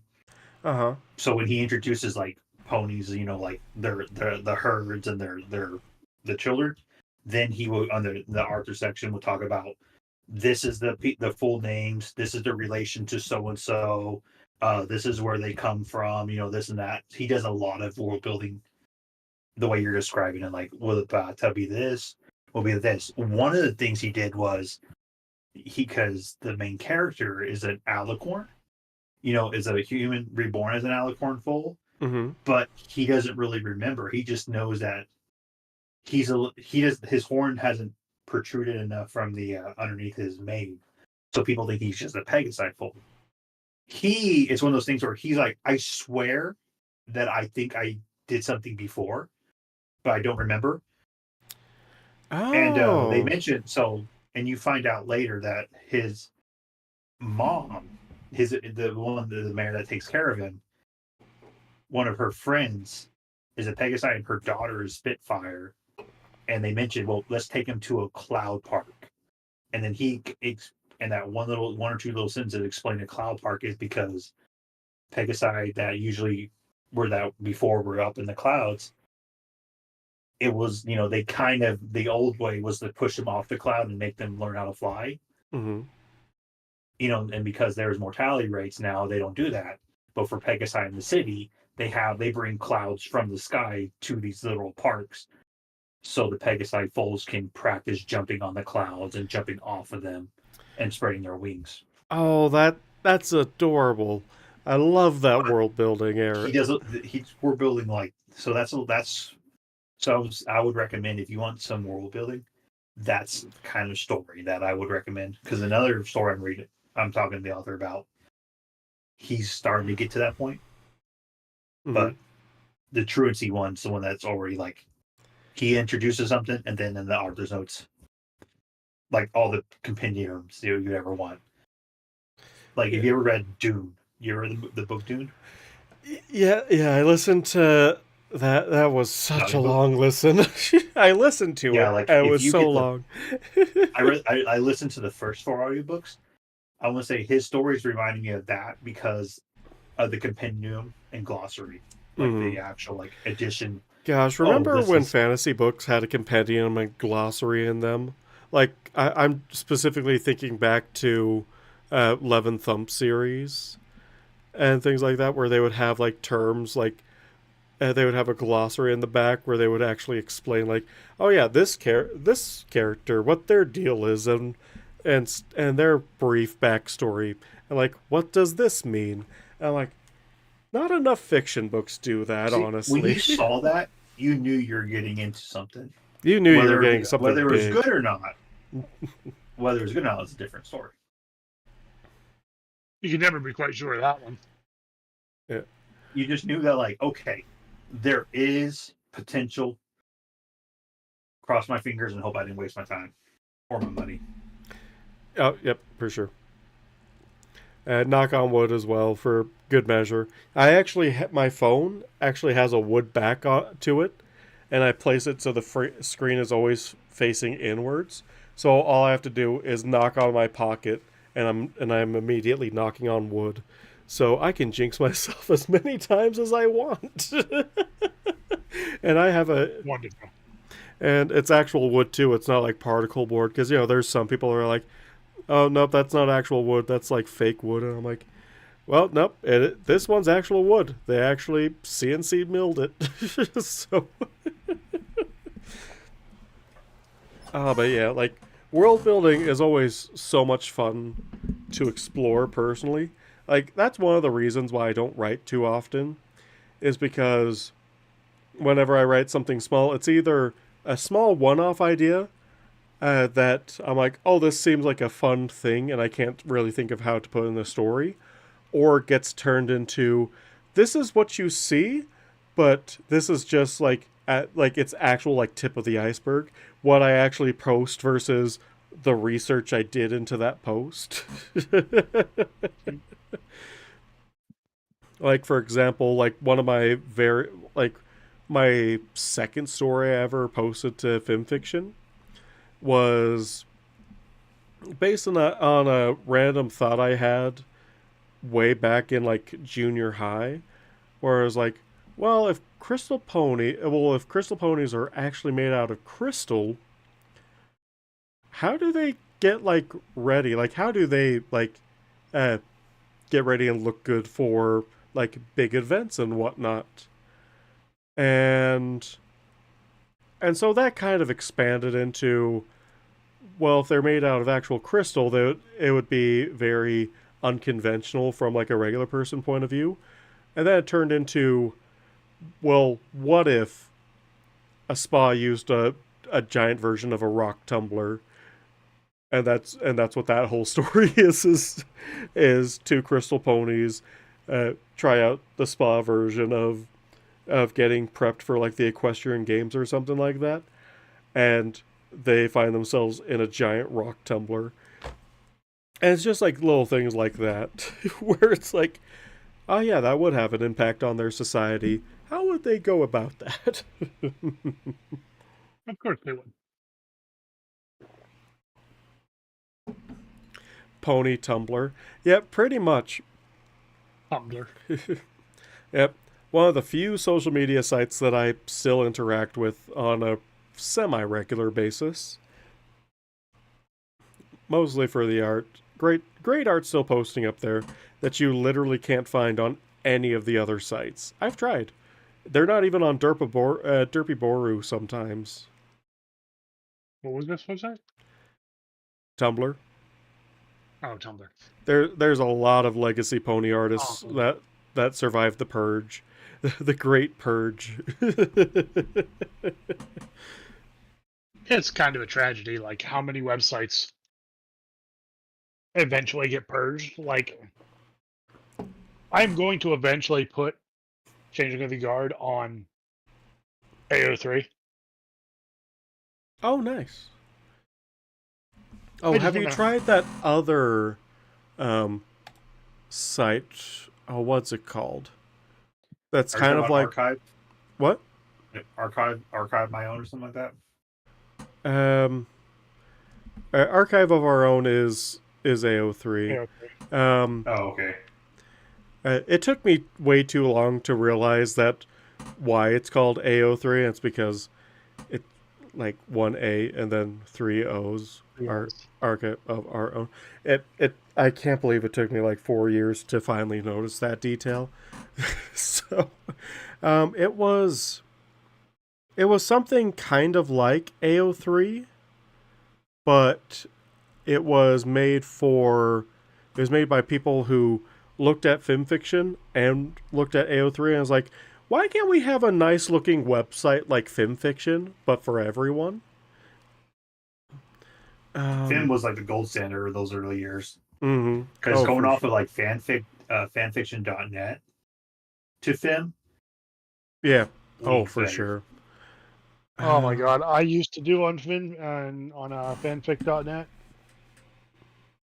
Oh, Fanfiction.net used to have non-standard HTML coding. And so if you wanted you didn't have italics and stuff, it was all plain text. So if you wanted to like show thinking or something, you just had to annotate it some way. That's why you see I don't know if you guys catch it or something, if I write, you would see me like put like the one like when people are talking, there's quotations. Mm-hmm. And then to imply that they're thinking, I put a single mark and then I italics it, because the single mark back then was, at least for most stories back then, was to imply that they're thinking. Yeah, no, 100%. The single tick. Then eventually what they did was they changed the standard and got rid of some stuff. And a lot of the really old stories, stuff that would have been like stuff that was supposed to be italicized now, it's just broken. Mm-hmm. Because they changed it without warning and ended up ruining, like breaking a bunch of stuff. You can still figure it out contextually, but some of it's kind of weird. I haven't read stuff. I haven't been to that site in ages. There's stories I used to read. Fanfic.net. There used to be a lot of stories I used to read on there.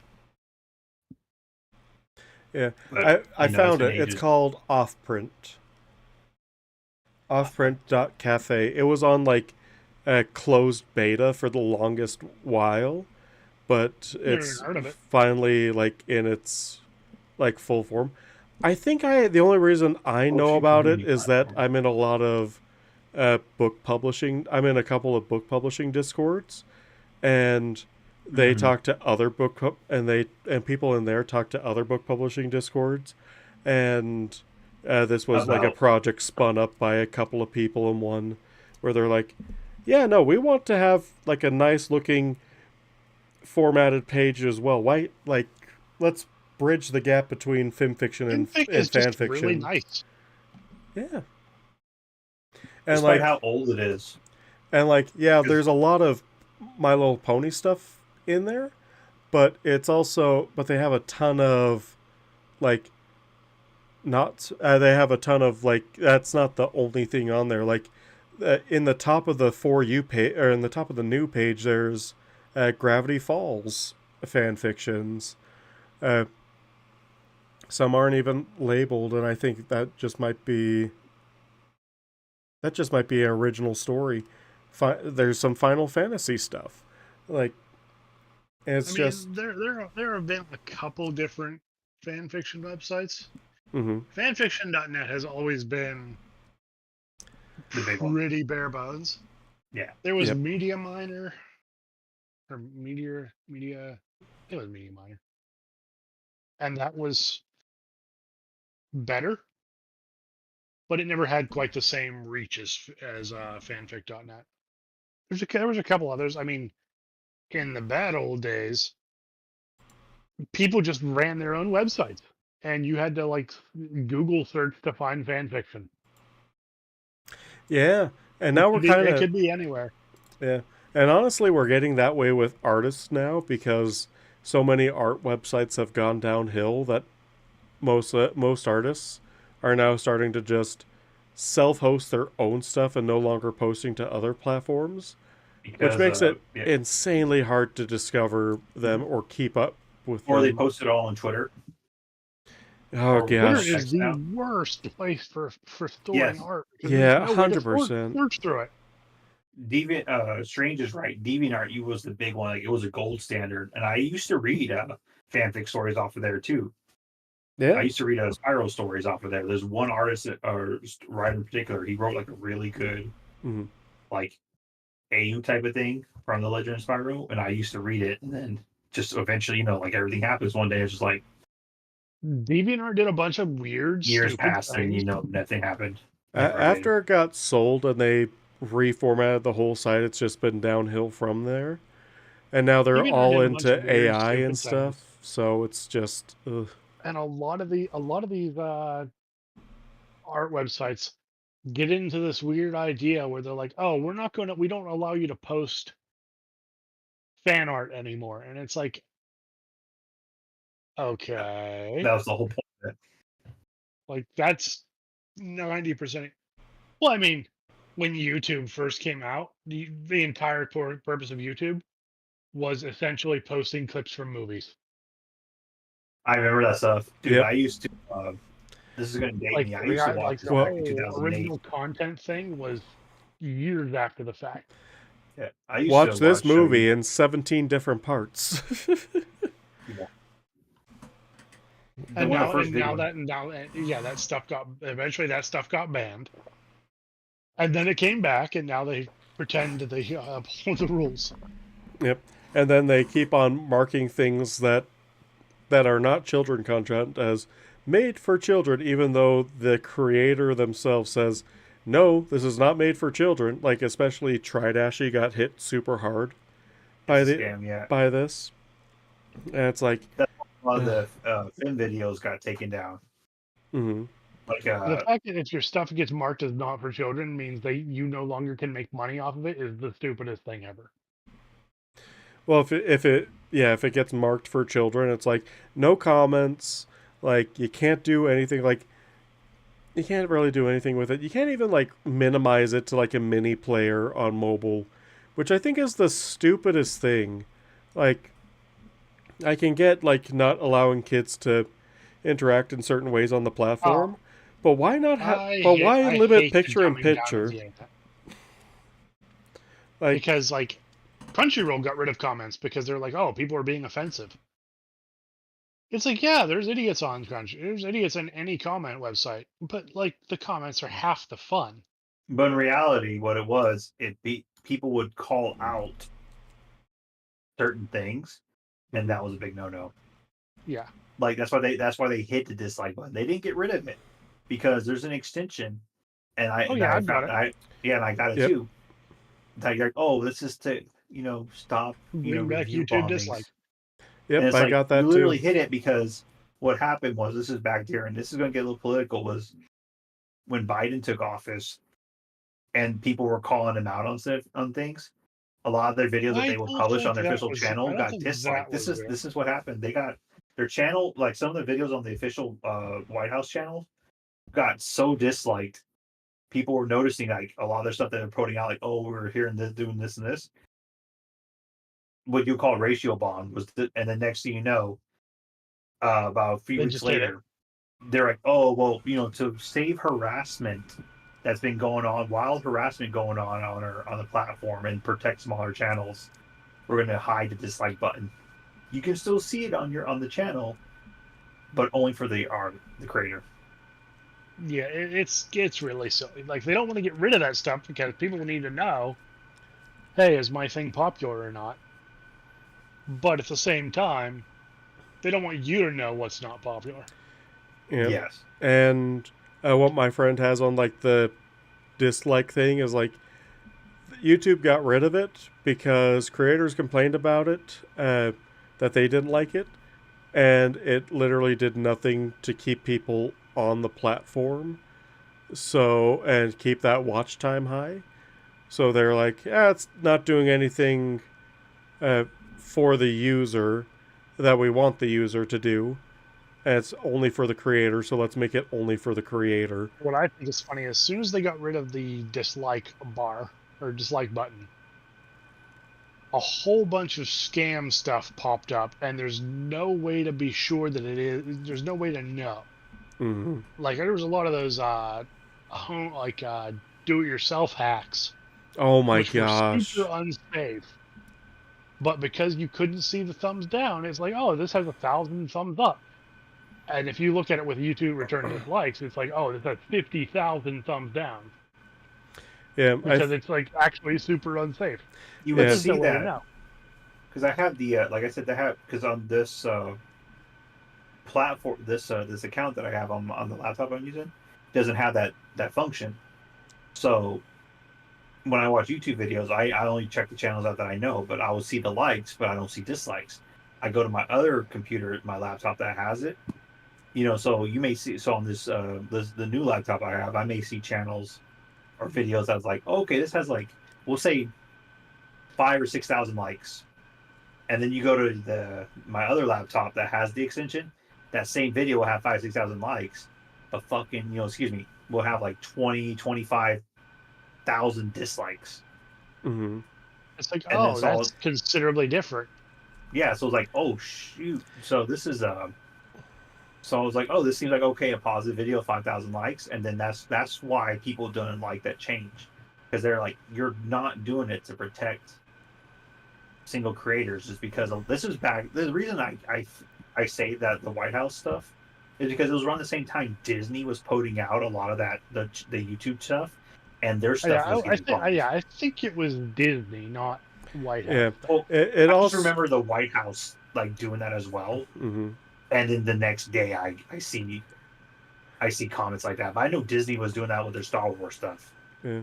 And it and might then have I would been see in the works for a long time, but it really came to a head when they had that last YouTube rewind that absolutely no one liked. oh my god, because it was a lot of controversy, A lot and the of next year they controversy, killed and it. it didn't really celebrate creators. It celebrated YouTube. corporations that had made their way to Yes. the platform, and like YouTube just got too big for this rewind business because like they even did like stuff like, oh, the 5 most popular games on YouTube, but not. And they showed they showed videos of those games, but they named the games, not the creators that made those games popular. Yeah. And it's just like, really, it just left a bad taste in everyone's mouth, especially when they had Will Smith do like the intro to it, when yeah, he might technically be creator, but he's already a celebrity, and it's not a celebrity that like the community made a celebrity. Just Yeah, another thing it's of kind of, corporations budging in this creator space. yeah, I mean, it is essentially what's happening. I mean, it's the people with the money want to continue making money on this new medium. Mm-hmm. Well, it was like during what COVID, like whenever COVID was first being a thing, Yeah. you had really unpopular actors and actresses making videos and having insane views, but nobody liked them. Yep. It's like, huh, this person has 10 million views and 100 likes. I wonder what's going on here. Oh, it's probably botting. Yep. Just there's a But you lot can't of hide. You things. can't hide both. You can't hide likes and dislikes because then there's no interaction. And then and people automatically stay away from those videos because there's times Exactly. where I find a channel that has the stuff turned off and the comments turned off, I just immediately jump. Yeah, You just jump.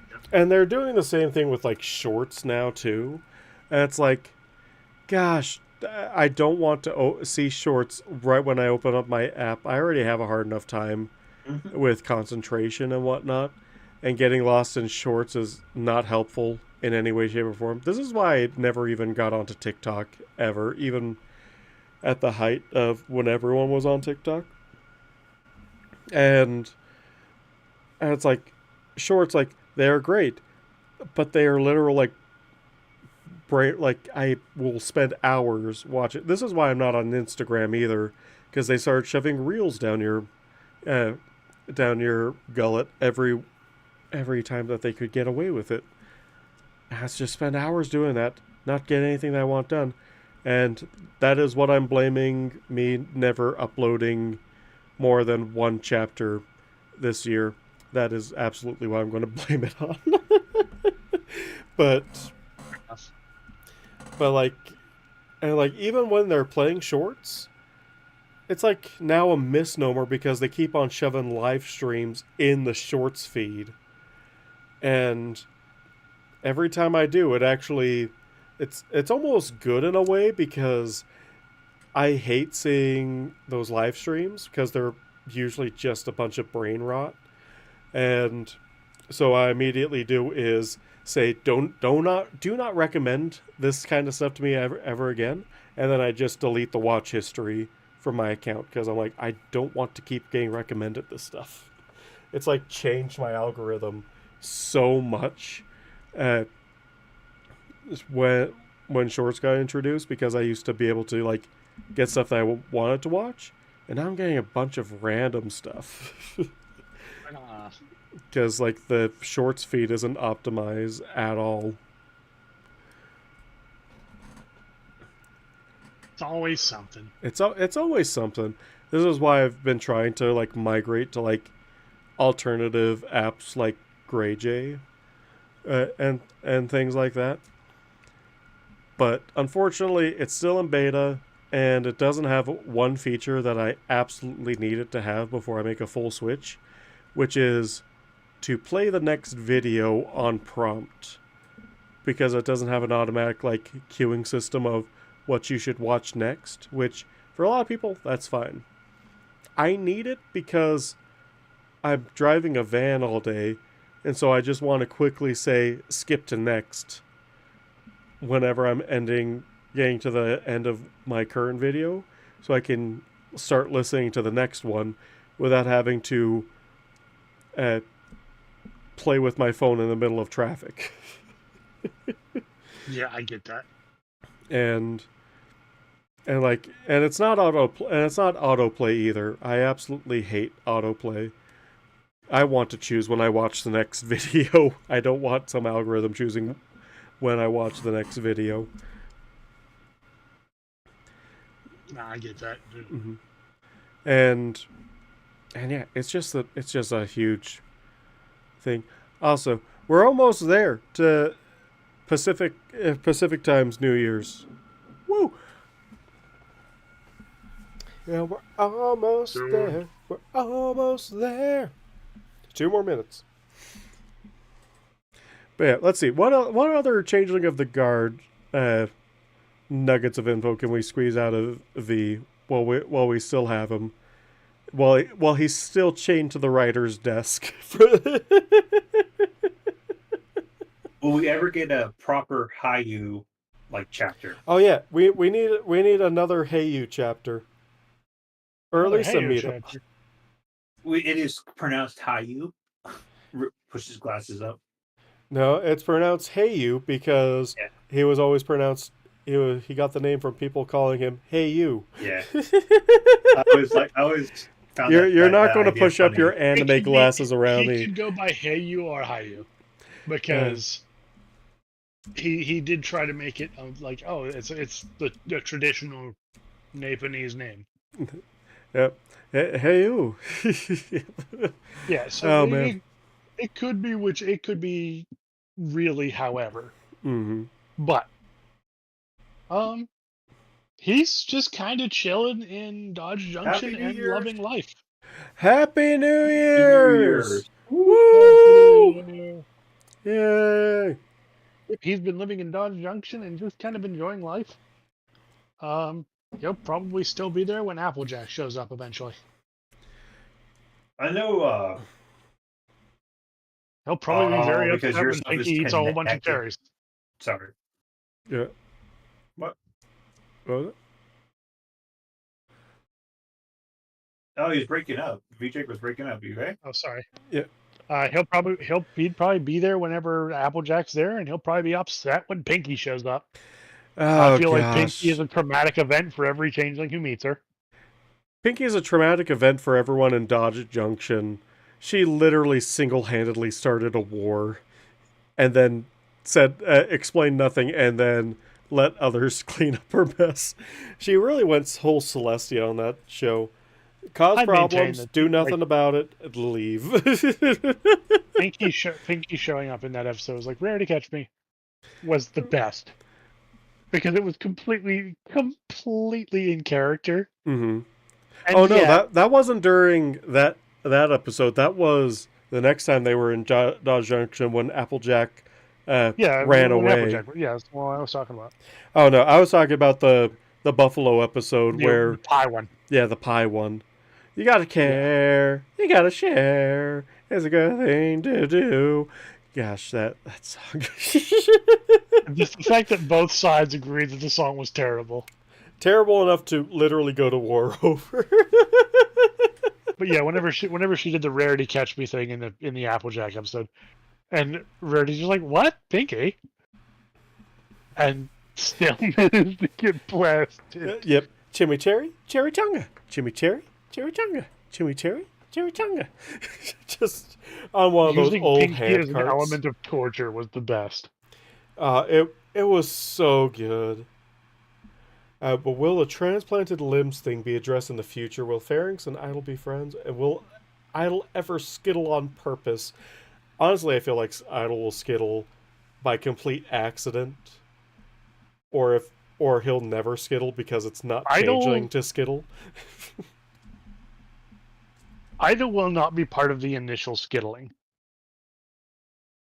His whole view is he has a very strict view on how things should be, and changelings rejecting their queen is not a thing they're supposed to do. Yep. It might be the right thing to do, but it's not what they're supposed to do. Mm-hmm. So he would be resistant to doing it in the first place. Yeah. Honestly, I feel like Idol is someone who believes in working within the system you're given. Mm-hmm. Like honestly, he would make a great lawyer. Probably. Yeah. Although on Idle skittling, how, oh gosh, this is why I say he would do it by complete accident, because he's already kind of like giving love willingly to other ponies, specifically Topaz. So, and as far as we've seen from that episode, that's all you have to do is just give her your love, give her all of it. Was pretty much all they had to do was to not hoard it. One of the things Idol does that Idol doesn't do that Thorax does. Idol only loves as Idol the pony. Oh. He is not, even though Shining knows he's a changeling, Idol is never anyone but Idol the pony. Think of Trixie. He's always holding something back. Mm. He's still playing his part. Right. Even though he sometimes does stuff with Topaz now, it's always as Idol the unicorn. Oh, so if he ever did that stuff as Idol the changeling, He probably It wouldn't might even be do different, but that's not what changelings are supposed to do. Oh. And Idol feels extremely guilty about what he considers his excesses. Think of like I was saying was like Trixie. It's still her doing it, but she likes to reference herself in the third person. Yeah. So in a way it kind of shifts like attention away from her and shifts it to the personification that she embodies. So what Drake's saying is Idol is literally like a schizophrenic. He goes around as Idol the pony, but his real self is Idol the changeling. So anything that happens to Idol the pony, it's not happening to the changeling. It's happening to the pony. And so this is Sorta, why kinda. He always is two separate lives.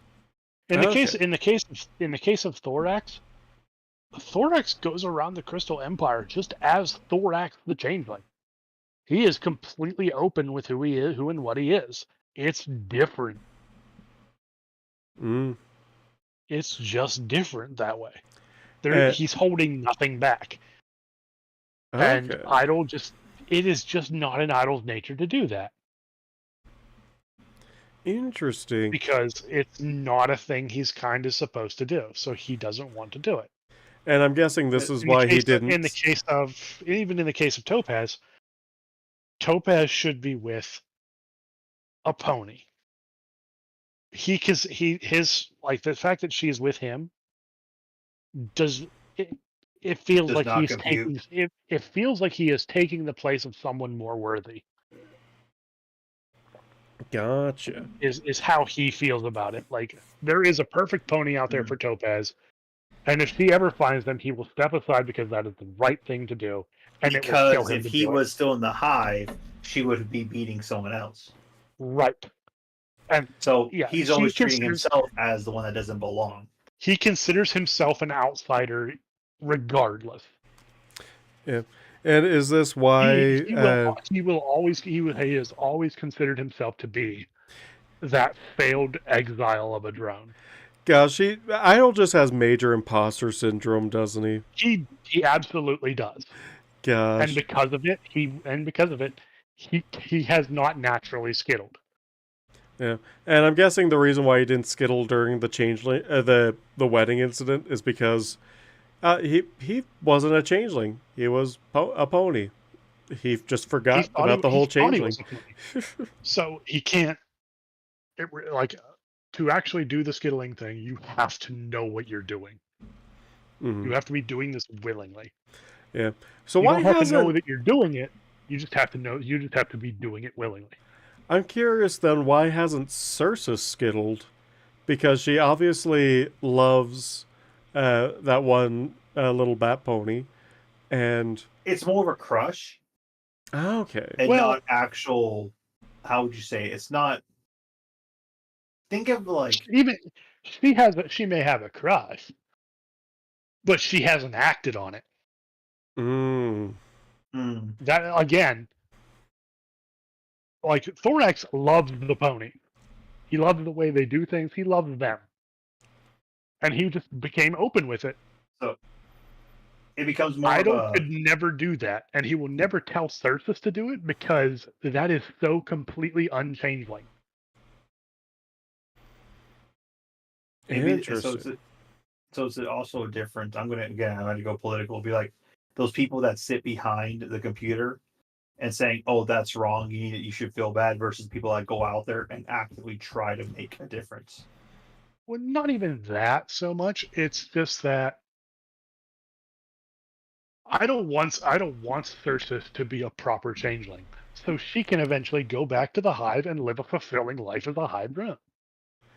Even though he's kind of been disillusioned at the fact of her ever going back. But that's the thing. Most changelings are completely happy doing that. They don't mind it. It's what they are. Mm-hmm. They're different, but it's starting it's not completely uncommon for there to be more like he's mentioned. There are more exiles than there have ever been. Something is happening in the place that's not supposed to change. he doesn't understand. That this could be the new normal. Yes. Yeah. I'm just curious, like, will there ever be any secret skittling amongst any of the exiles before Thorax makes the big show of skittling? And that's another thing. A lot of the exiles still believe that Chrysalis is the right leader for them. She just doesn't want them. What about the egg changeling? The egg changeling doesn't She's really love crazy. anyone. Yeah, I'm like, She's the straight egg up crazy. changeling actively hates Chrysalis. He actively hates Chrysalis. That one's got something. That one has a few screws loose, as far as I'm concerned. He's a little scary. Fair enough. Like a legit, like that one's a legit worthy of exile. Yeah, as far as he's concerned, like that one is playing with fire. He does not understand her at all. He thought he could maybe offer her some help, but then he realized, like, no, I actually don't trust you at all. Nope. Now, that could be because she's kind of a self-hating changeling herself. Like, she could... Like, she wants a child. Does she want it because she wants a child, something that is her own to love, that is not a thing changelings normally do? Or does she see that... Or does she have some weird idea that her particular type of changeling is correct? Idol doesn't know. All he knows is whatever it is, it's inappropriate for their kind. Like it could be seen as a selfish act, like not like, oh, I want to, like, the queen can do that. Why can't I do that? Right, and it's like he doesn't like. There's like, and it's not for the hive. Right, it is not a changeling thing to do. It is a very individual thing to do, but changelings don't prize individuality. Fair. They prize conformance. Yeah, I still I love like the two trains of thought when it comes to Skittleified Idol, where one is he's pink, and that picture of pink changeling Idol is always hilarious. Or the second one where he is just a changeling, but his holes are filled in, and he doesn't feel a hunger anymore, and he might accidentally do it and never notice until he actually changes back and be like, wait, where did my holes go? And then he's absolutely panicking at Topaz the entire time. The idea of a changeling that doesn't need to feed would both appeal and terrify him, because it is something unusual. It is something new. Yeah. And it is a path forward that he does not know. Mm-hmm. Like, he would hesitate to walk it himself, but he might suggest that Thyrsis go ahead and try it. Yeah. Because it might make her happier. Oh, one thing that I'm very curious about. Are we going to see any more changelings messing with runes now that we're officially in the Crystal Empire? The rune thing, there may actually be a lot more of that. Because I would love to see if Idol's ever forced to take like a day off, like they actually have to like make him that runic circle that just makes them all dopey and puts them in a happy place. he's probably going to play with that some, because it's something he can do. He doesn't quite understand it, but he can do it. Super easy, barely an inconvenience.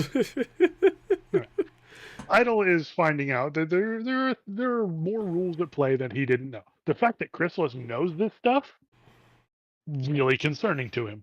Mm-hmm. He'd very much like all this stuff to be handled by people who are more intelligent, the princesses. Yeah. And however, he keeps finding out there's a lot more going on than even they know about. Like, they didn't know about this whole nonsense with Sombra. and whatever the heck the thing is that was growing down in the basement.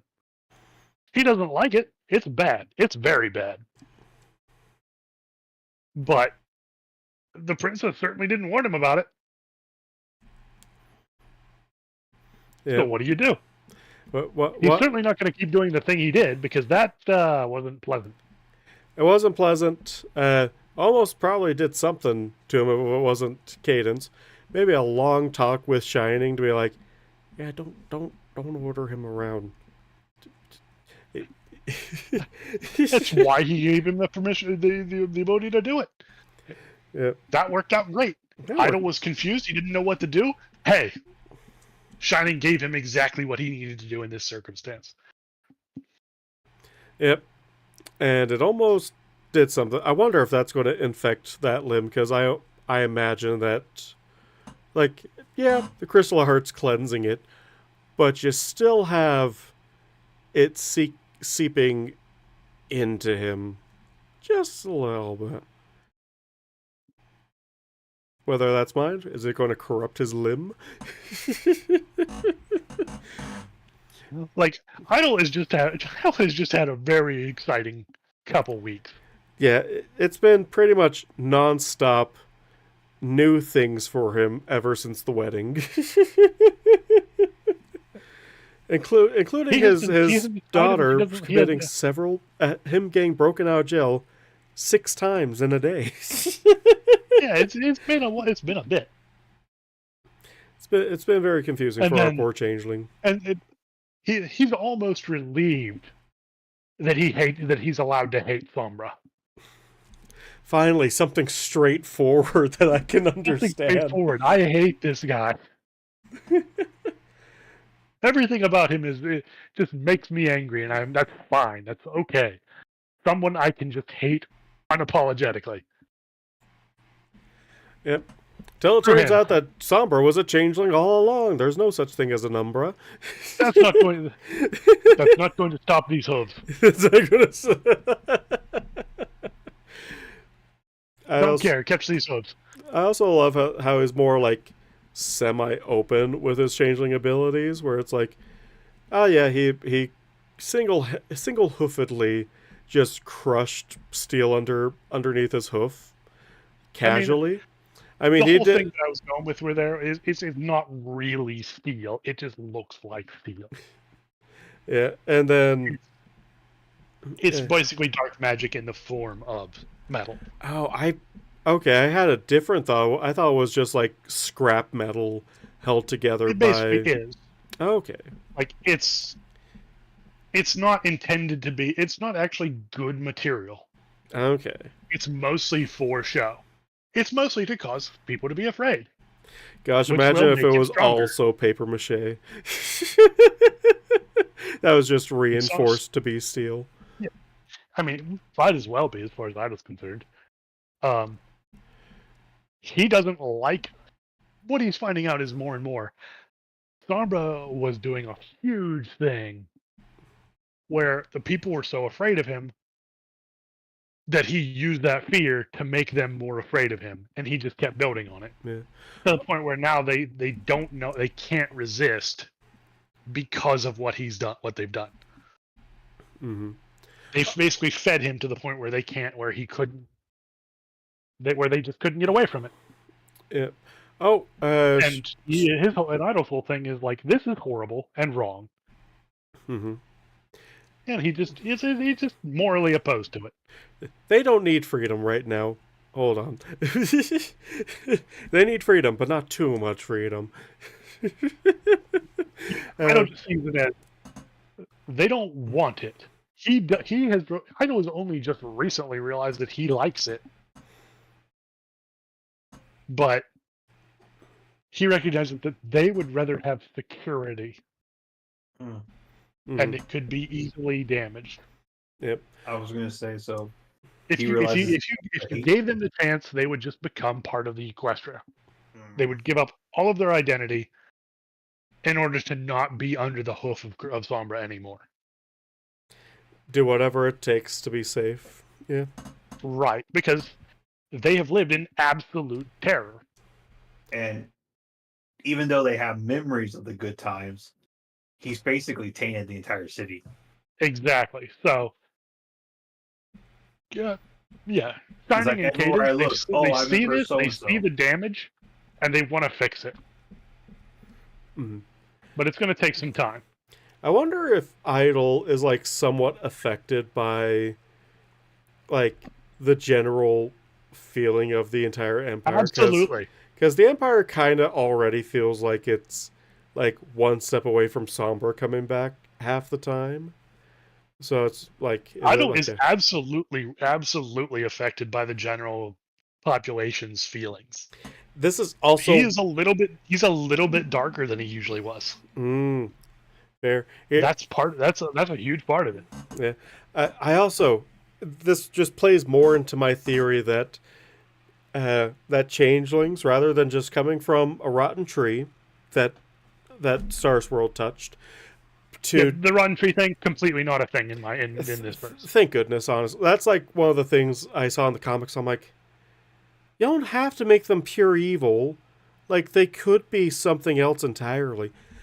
But my favorite head canon that I ever heard about them is that they're descendants from crystal ponies that were cut off from the crystal heart after Sombra disappeared the entire kingdom, and they were just some of the few lucky ones on the outside.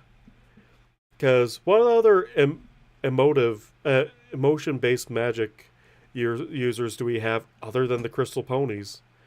They use magic like a weapon. I'm pretty sure I mentioned this before. There were no changelings before Luna's banishment. Ah. I'm almost certain I've mentioned it. You probably did, but it's, You mentioned it before. you probably mentioned it before, but those other live streams, it might have been when I was drunk. Well, it's also been a year between each of these lore dumps, so I rely on the rest of chat to remember things for me. The changelings have very little lore of the two sisters to speak of. They really don't care. But pre Luna's banishment, they did not exist. Man, tune in the next 10 years when we find out the thread to this twist. They went from not existing before Luna's banishment to an entire hive existing. Some corruptive dark magic shit that Nightmare Moon did or something. It's so good. Oh, but Strange did have a question. Can Idol and changelings in general absorb umbras since they're negative beings or whatnot? Changelings can absolutely absorb negative emotions. Idol just did so. Mm-hmm. It's not good for them. Oh yeah, it's indigestion. It's far worse than indigestion. It's like Sombra's influence was immediately doing him damage. Mm-hmm. Like Crystal Heart is fixing that and fixing it quickly. Gosh, is he going to need a new leg soon? No. Because he's already lost one of those. It's more spiritual damage than it is physical. Damn, everyone updated. Sorry, I'm just looking on Fim. I'm browsing Fim, and a lot of stories updated tonight. Yeah, New Year's treat for everyone. It looks like. But so that's what happened. It was like destroying his soul or like eating away at his soul. It's just fundamentally opposed to what makes him Idol. I was like, I don't know what about you, Idol. I hate you.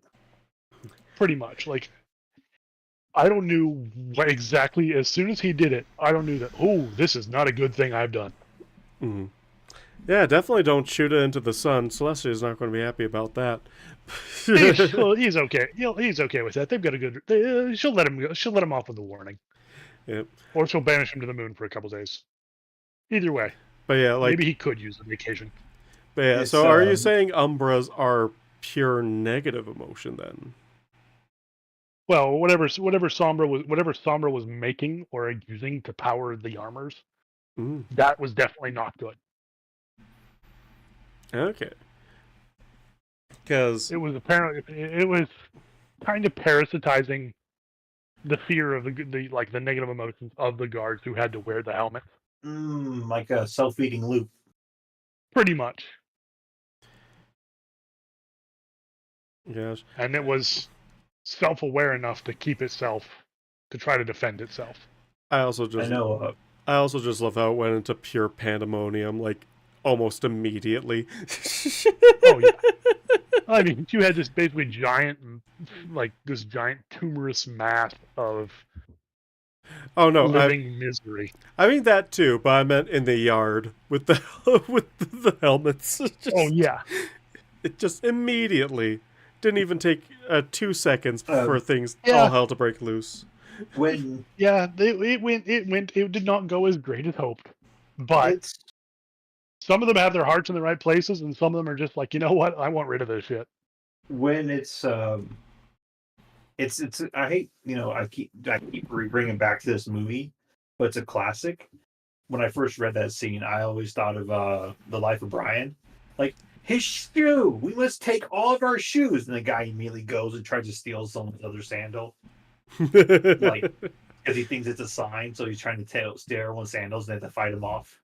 I always, when I first read the scene with them crushing helmets, that's what I always imagined.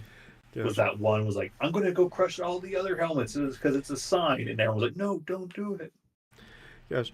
Although I do have that also brings up a question that I have for you specifically, Kama. But How much is it killing you to know like a lot of what's going to happen next, and even reading it ahead of time before everyone else, and then watching everyone fumble around in the dark trying to grasp at whatever. I basically given him the story beats, but he doesn't know exactly how it's going to get there. Yeah, like it doesn't. I find it funny. Like with this chapter, I was telling him not to release it, just take his time, enjoy the day, and then just stealth drop it and don't say anything. But then he went on and finished it. But like I said, think of like this way. What he's told me is like, hey, here's the chapter title and like the synopsis of what I have planned, and then all the details underneath it, I don't know. So he's told me how like what happened with this one, I didn't know what was going to happen here, but he's told me the general idea of what's going to happen. You know what I mean? And generally, like, so think of like, imagine trying to tell us something like, I get a guy to use Dune because I've basically given him an outline of the story, but not like any of the details. You're giving him like, hey, Idol's going to go to the Crystal Empire. Idol's going to do some freaky magic shit. a little more depth. So enough depth to tease. One of the things I'm kind of going with. One of the things I'm kind of going for here is that Sombra is like in the show they acted like Sombra was an enormous threat, but he just kind of showed up and got beat and then never again, right? Yes. He was never really. He was never a threat in the show. He was a threat as they were telling us that he was a threat, but he never felt like a real threat. Like he felt like an ominous force of nature more than anything, but yeah, like Sauron, they built him up and then they never did anything with him. Right. What I'm kind of trying to do with him is establish that he should, by all rights, be an absolute threat and a monster. However, they're never letting him become one. Like, so because the idea is by the time you get in the actual show where he gets revived and he doesn't really act like anything, it's because of the Idol and Cadence's and Shining's effort. Because right now, if there is any more of Sombra's power, like just festering in the Crystal Empire, do you think for a moment Idol's going to let it be? Oh, 100% no. He is going to destroy everything Sombra has built out of pure spite. They literally neuter him. And they're going to keep doing it. And Idle has made it his current business to just make Sombra miserable. Screw that guy. yep. Honestly, like I feel like Topaz is going to hear Idle's retelling of it, get really concerned about the whole order thing, orders and whatnot, but then be very curious about, well, this bug was attracted to darkness. Why don't we use it to track the darkness down? Now, the question that's- is, will Idle even bring up the fact that the order compelled him to do this to Topaz? Well, Or will he just shrug it off, as he always does? he'll shrug it off, but Topaz knows Idle long enough to know that he wouldn't willingly he wouldn't immediately This go was a little crazy for you. What happened? Yeah, this is a little crazy even for you. Oh, Idle- I might have kind of sort of put myself in a position where Shining gave me an order. Idle, what the hey? You're supposed to talk to him about, just completely go off on him. He did. I told him to give me an order, and he did. Everybody won. This is how it's supposed to be. Oh, are we talking about the newest chapter now? Yeah. Yeah, kind of. I failed. Idle is comfortable with the. Idle is relatively comfortable with how things went down today. He doesn't like that it went kind of poorly for him, but it went as it was supposed to go. Everything worked out. Yeah. I think, like Drake pointed it. He didn't point it out himself, but he did in the chapter right before he lunged. Put himself in front of Cadence. That little snippet, that little line, protect Cadence. Yeah, like how it used to be before Chrysalis. Mm-hmm. That was his clue.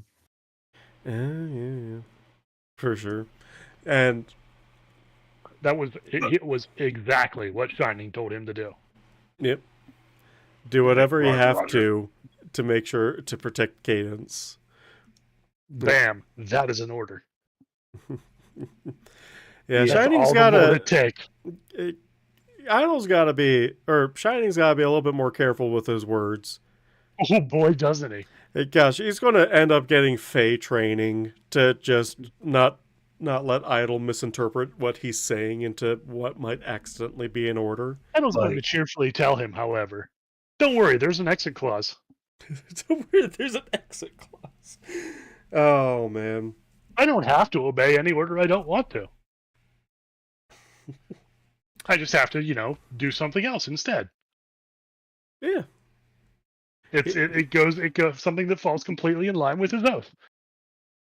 Yep, just has to, I don't know, who knows, maybe take another oath.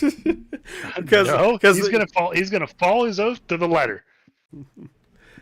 Just keep on piling kiosks on top of it. I'm sure that won't turn. No, it's the exact wording of his oath. He has an exit clause built into it. Gosh, imagine Shining saying, "I order you to get on the train." he either can do it or he can go through the exit clause. Those are his options.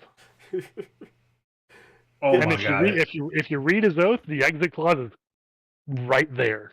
Gosh, I need to reread. Hold on. I haven't read it. I don't remember, but I'm assuming it's either basically he gets kicked out of the garden. No. Hold on. I don't want to imply death. It was something the oath it was one he gave in the prison cell. Oh yeah, it's been like last year since I read it.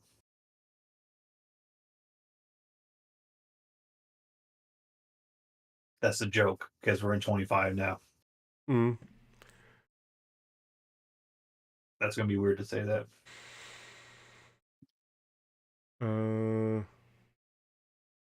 Is it an incomplete sentence? I believe it's an incomplete. Okay. I'm gonna try to think of a good question because I know we talk a lot, but Yeah. I want to come up with one that we have. It starts with Shining was exemplary.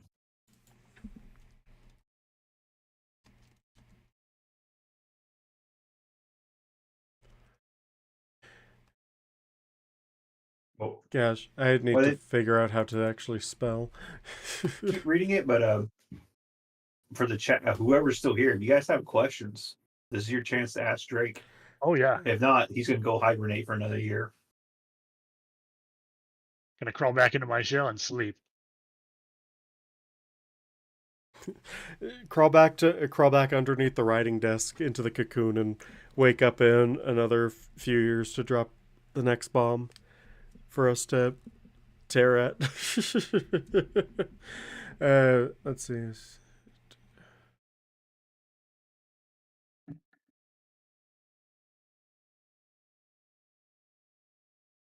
Ooh, that's a good one. I think Drake's gonna be stumped with that one, Pence. Oh, let me see. When next chapter? When it's done. Plus 2 weeks. Yeah, every time you ask, it gets pushed back by 2 weeks. I don't do that. It's whenever Okay. it's done. That's a good one. That's a good one. Oh, how many? No idea. However long it takes to get there. I mean, that's a that's decade to get to the wedding. That's fair. How long did it take us to get to the wedding versus original I did plan? not imagine this. I did not imagine this fake having 77 chapters. I'll tell you right now, Strange, from what he's told me, he is not going to go the full 9 seasons. But he does have some idea. A lot of the stuff that happens is going to be kind of sped. It's going to kind of get a speed run of the 9 seasons, if anything. Like, end of season 3 for sure. And then how a lot of the seasons have nothing to do with the Crystal Empire. so it'll be a lot of most of the time they don't have anything to like. They only go to the Crystal Empire a couple of times, right? Right. The Flurry Hard episodes might end up having a lot to do with Idol. We'll be at retirement by season 9. Yeah, from what I was thinking, like I'm jumping the gun a little bit, but yeah, you're on the right page right now. Yeah, I'm reading this and I'm reading it all over, and let's see. The thing with the way he's doing with Idol is going to be this is the part I'm honing in on, and these oaths I will uphold till the day I die, which makes it seem like it feels like it's going to be like that one guy who was technically brain dead in prison, and then they revived him. So he's like, technically, I served a life sentence because I died, and then you just brought me back. So this is how Idol sees this. Yeah. If he cannot uphold the oaths as he has sworn them. Yeah, I didn't want to go that. I didn't want. That is his out. But that he has taken that specifically. So if he is ordered to do something and he cannot, like, ordered to do something like by Chrysalis, and he can't uphold it, he has an out. Mm-hmm. It's not a great out. But it is an out. It's a changeling. It's a very changeling out. It is a very changeling out. Now, Shining is not going to like this. Nope. And he is obviously going to order Idol not to uphold it, which Idol will agree to. Of course. Sorry, go on. What's the downside to agreeing not to uphold that part of the oath? How do you break it?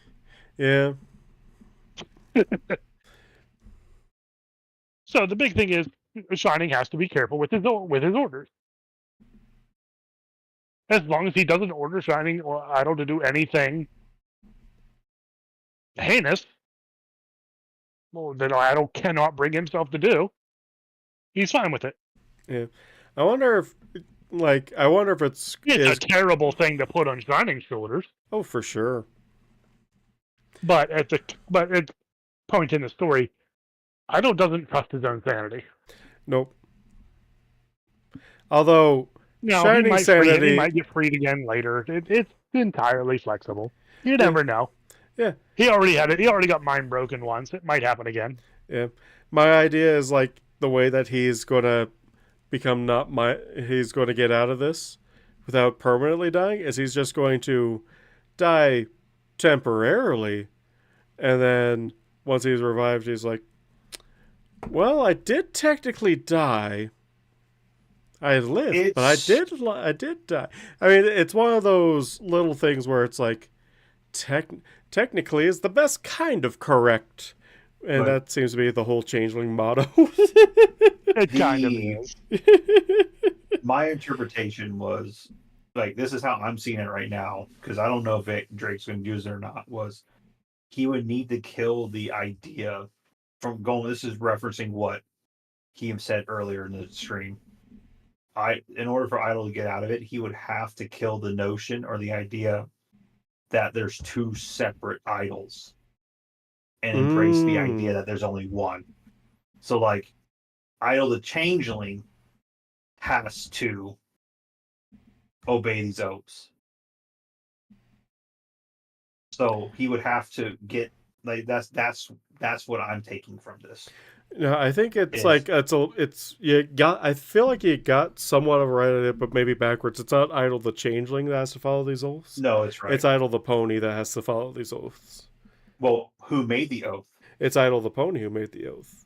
No, in the jail, you just read the jail cell. Yeah, you said Idol the changeling in the jail cell made that oath.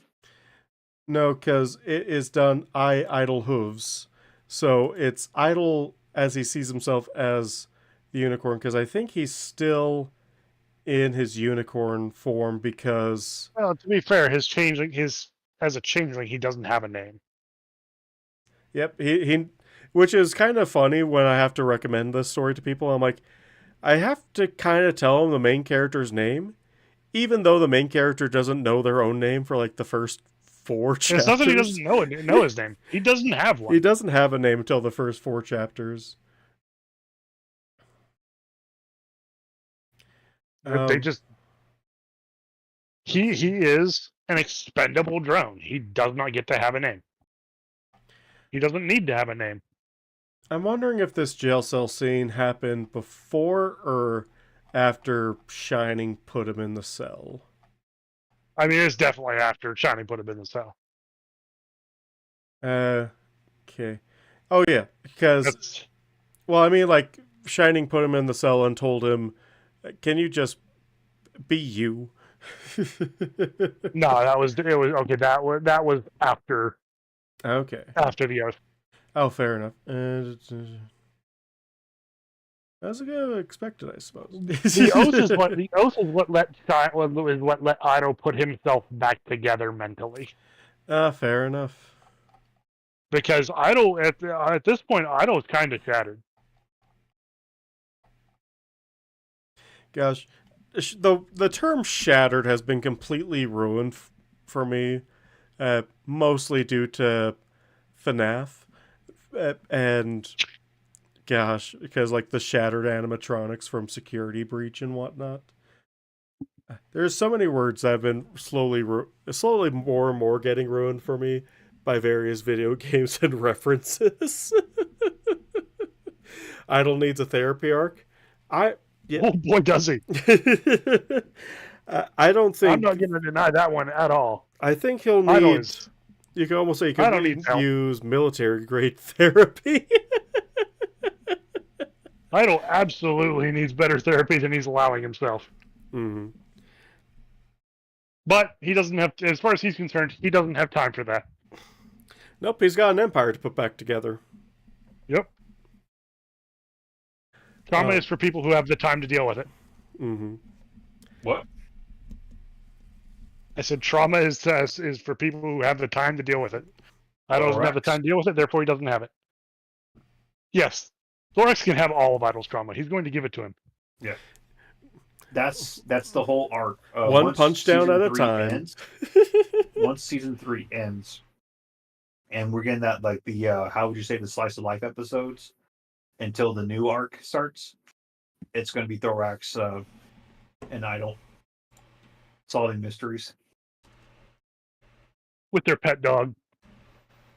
No, the Cersis disguised as a dog. Same thing. Yeah.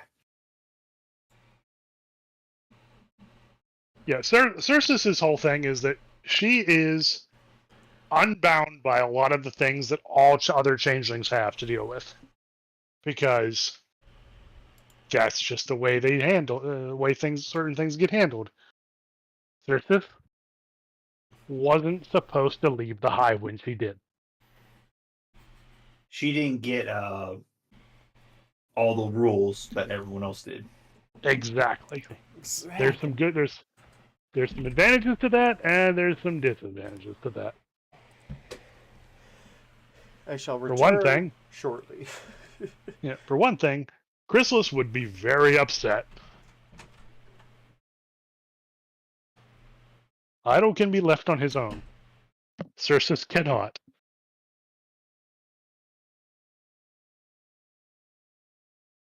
And you already see what happens if she's left on her own. She has her own den. She's doing her own business. She has actual friends.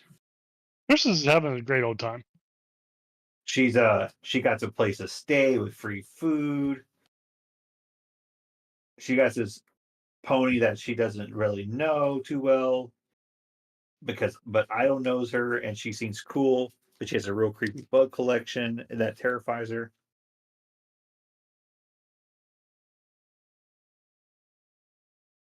Yeah, No. Cersei's whole thing with Topaz is she's not quite sure what to make of her. Like, she likes her. She She's seems some cool nice. pony. She's some She's cool very. pony she can hang out with. She's got some weird ideas. Like, it's not bad, I guess, but it's like, she's a little bit too interested in things that are not to be interested in, like exoskeleton pieces. She likes dead things. She likes dead things entirely too much. And she's not entirely sure how that relates to Idol, but Idol seems to think that's okay. And Idol's kind of weird himself, so maybe that's fine.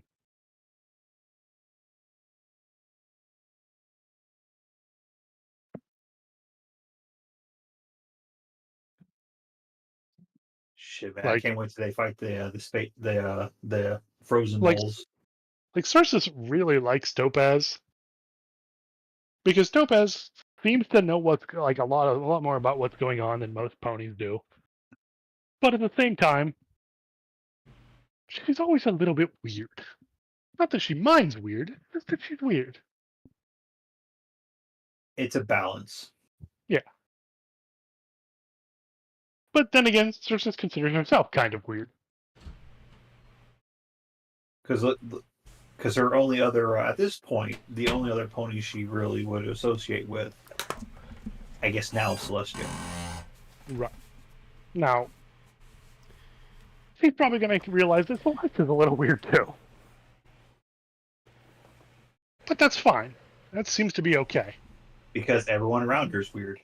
Apparently, every pony's weird. Ponies are crazy. Changelings aren't. Changelings aren't supposed to be weird, but Cersei is weird and Idol's weird, and that's okay.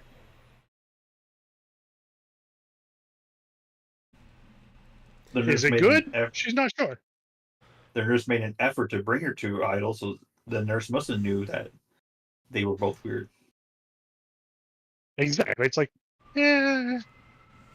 Everyone seems to think that Idol and everybody else knows what's going on, but she's starting to pick up on these adults don't know what the hell they're doing.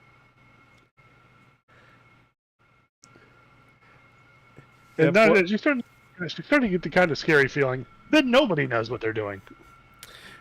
Oh man, she's already learned what every person that has ever became an adult has always learned. Adults don't know shit. Like, we just make it up. The queen is supposed to know everything, but she's pretty sure the queen doesn't know she's here. And that would probably be bad. Mm-hmm. And she should go tell her that, hey, I'm here. But she's not supposed to. And that's probably not good either. So it becomes a balancing act. Like, do I do the thing that I think I'm supposed to do, or do I do the thing that I think I should do? Or do I do the thing that I want to do, which is continue to be a friend to all my friends? And she really likes that option, and she's going to keep doing it as long as she can.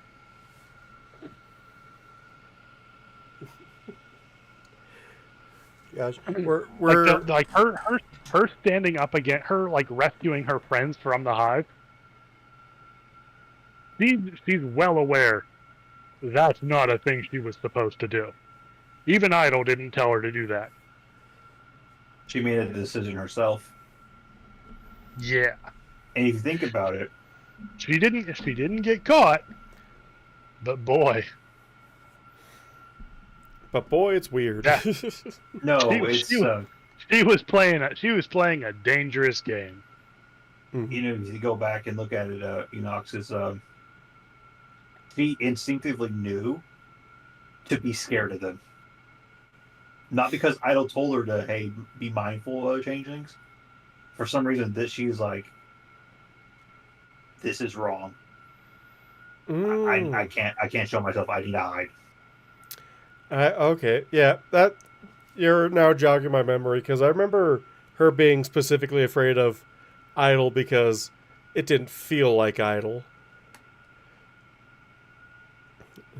especially with him just. But Idol also told her to be cautious of other changelings. That's true. But the whole events of leading up to the wedding were a bunch of changelings doing things that didn't make sense to her, and a whole bunch of stuff that just didn't make any sense to anyone. So she decided my friends need to be out of this mess, and she took steps to get them out. It helps that she had prior infiltrator training and knows this is against protocol. Yes. Something is going on that is odd. That is dangerous to the hive. Yes. And the well-being. There was something not right. Now, the idea that the queen ordered this, she hasn't even come nearly to that idea. I mean, realistically, she hasn't even talked to Idol about the queen being present. And I don't think she's going to want to. I think she wants to stay as far away from this being a thing as possible. Honestly, don't blame her. She wants none of this responsibility. Nope. Her helping her, she's not even entirely sure she was supposed to help her friends. She's not ashamed she did it, but she doesn't think she was supposed to. Which I think we might have asked before, but on that topic, do you plan on eventually giving her like her own sort of like chapter so we can get some of that? She'll probably get another couple chapters. Another vignette here and there. Maybe some more side stories. Because that's information or perspective that we could use. Because right now we just got like, she's here in the Empire and she's like, oh, okay, this is different. I'm sad that we left my friends. She's not in the Empire yet. She's not. I want to do a chapter where Idol actually goes to get her. Oh, okay. Oh, that'll be fun. She's not really a huge fan of this idea. Honestly, no. She runs away. She runs away. Because Moth Chaser is gone at this point too, and that's another pony that she was with, that she became familiar with. She's more familiar with Moth Chaser's brother, to be fair. Oh, okay. Miss Moth Chaser is not. Miss Moth Chaser's brother is someone she trusts. He's a cool adult who seems to know what's going on. Sometimes. This is being pretentious. He's also one of the only ones who just told her stuff. Oh, okay. Yeah. Everyone has to like. The only one that treated her as an adult rather than just a child. Right. I think this might be being pretentious to me, if that's the correct way to say it, but would she seek out her friends first, or would she think she would go to the knight, Moth Chaser's brother? Oh well, Like, she's definitely keeping in touch with her friends, but if she decided that she did not want to go to the Crystal Empire, who would she actively go first? Would she try to hide? Would she she have a new hiding spot? Would she go this place first? That's what I'm getting. I don't know that I don't know that she'd be able to do that. She would probably panic and she'd probably go back to her lair because That's that is kind of her safe place. that's her first home Yes, in the sewers. right. Like, She might a try good to hide. changing. I mean, she might try to hide in Topaz's house, but Topaz doesn't live there anymore. Everything changed, and changelings don't really handle that well. And everything changed when the changelings attacked. Mm-hmm. Also, we're 4 minutes away from celebrating Alaska's New Year. Let's go. Cersei's whole problem right now is that she was just going to be an imaginary friend forever. That wasn't going to work. But she was young and she didn't. Nothing was changed. Nothing needed to change. It was a good system. But it is changing. And it would have changed anyway, because that's how it would have gone. Now, her whole thing with her friend that she seems to have a crush on, he has no idea how to deal with that. Idol was not going to be very good advice. Because Idol was not, until recently, someone who would be like, yeah, you should go for it.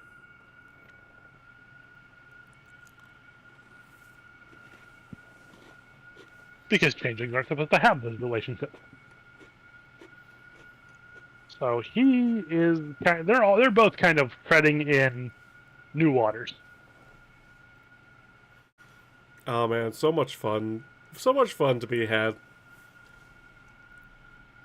So if you do a chapter of Idol picking up Cersei, would it be treated as another vignette, or would it be a chapter proper? It might be I think it's probably going to be a full chapter, Ooh. and it'll be one where it actually switches perspectives. That's what I kind of want to go for. Oh man, that would be the first chapter, if I'm remembering right, that actually switches perspective. And I'm not sure. I might end up doing it as like a split chapter, where like you have the chapter from Idol's perspective and the chapter from Cersei's. Ah. Yep. That one's still kind of up in the air. Mm. Oh, and He will not trust the train to deliver his daughter.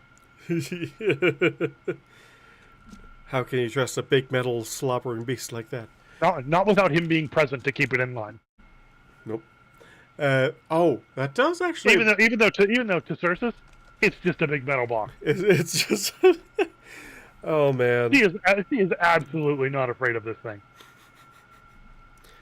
Honestly, steam locomotives, She's actually kind of sure that Idol was messing with her, with his own fear of trains, because that's silly. Is he like the only changeling that's actually afraid of trains? Absolutely. he has convinced himself this thing is a monster. Not like he's convinced. Even no matter how much they've told him it's not, he's just got this weird inkling of an idea that there's something bad about this thing. I don't trust it. He gave himself a phobia the minute he saw it. He has never gotten over it. It must be a monster.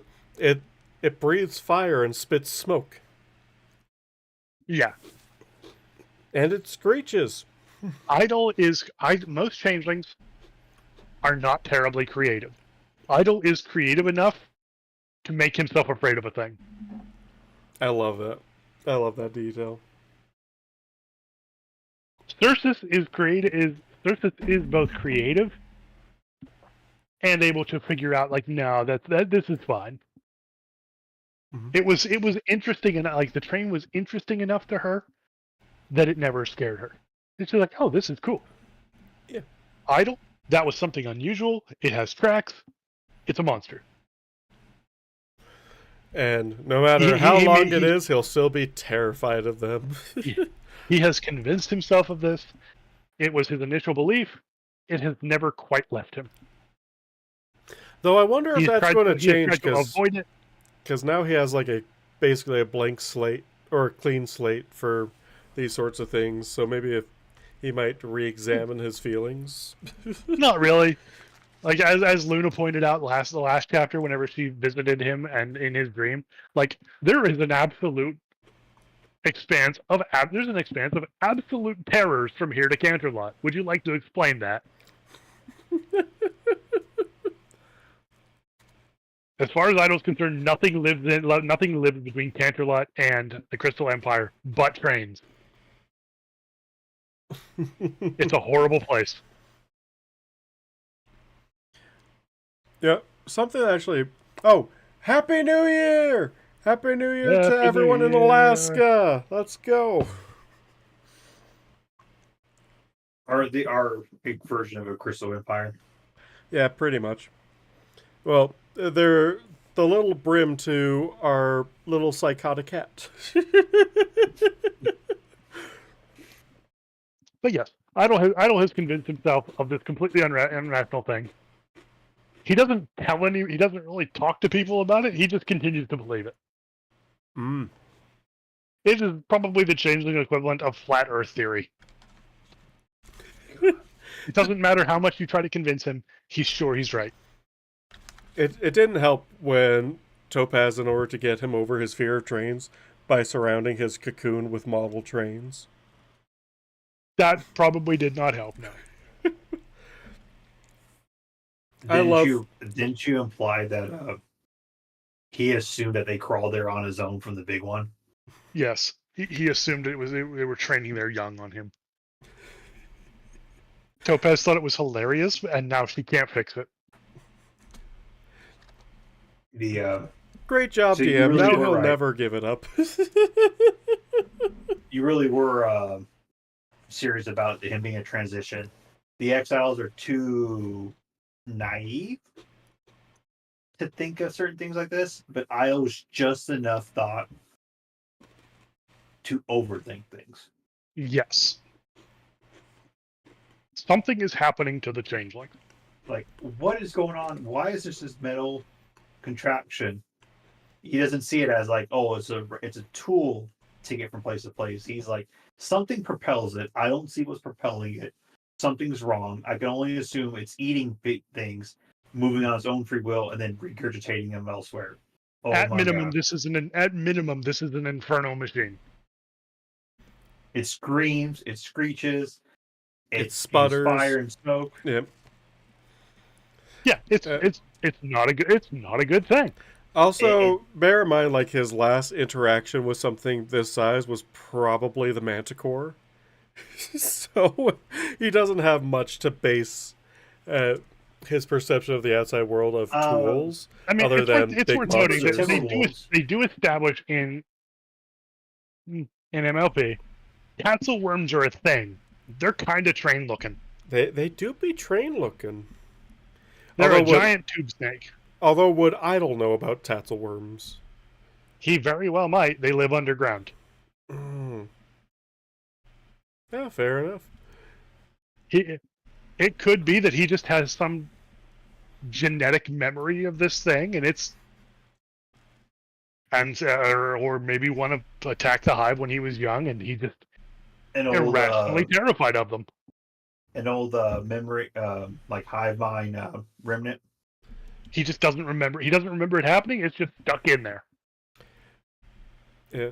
Oh, strange. I don't think playing Choo Choo Charles will help him get over his fear of trains. I think it'll just cement it more. It would probably cement it.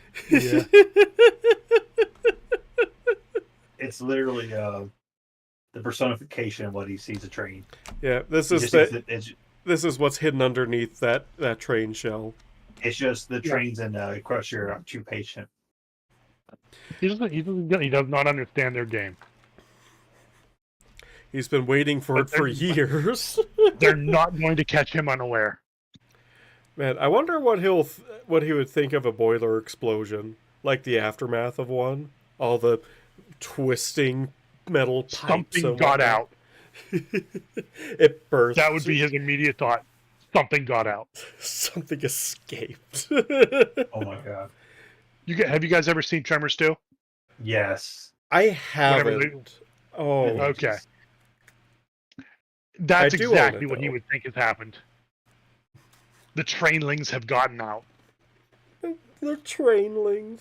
I almost assumed you were gonna say like Tremors 3 with the ass blasters.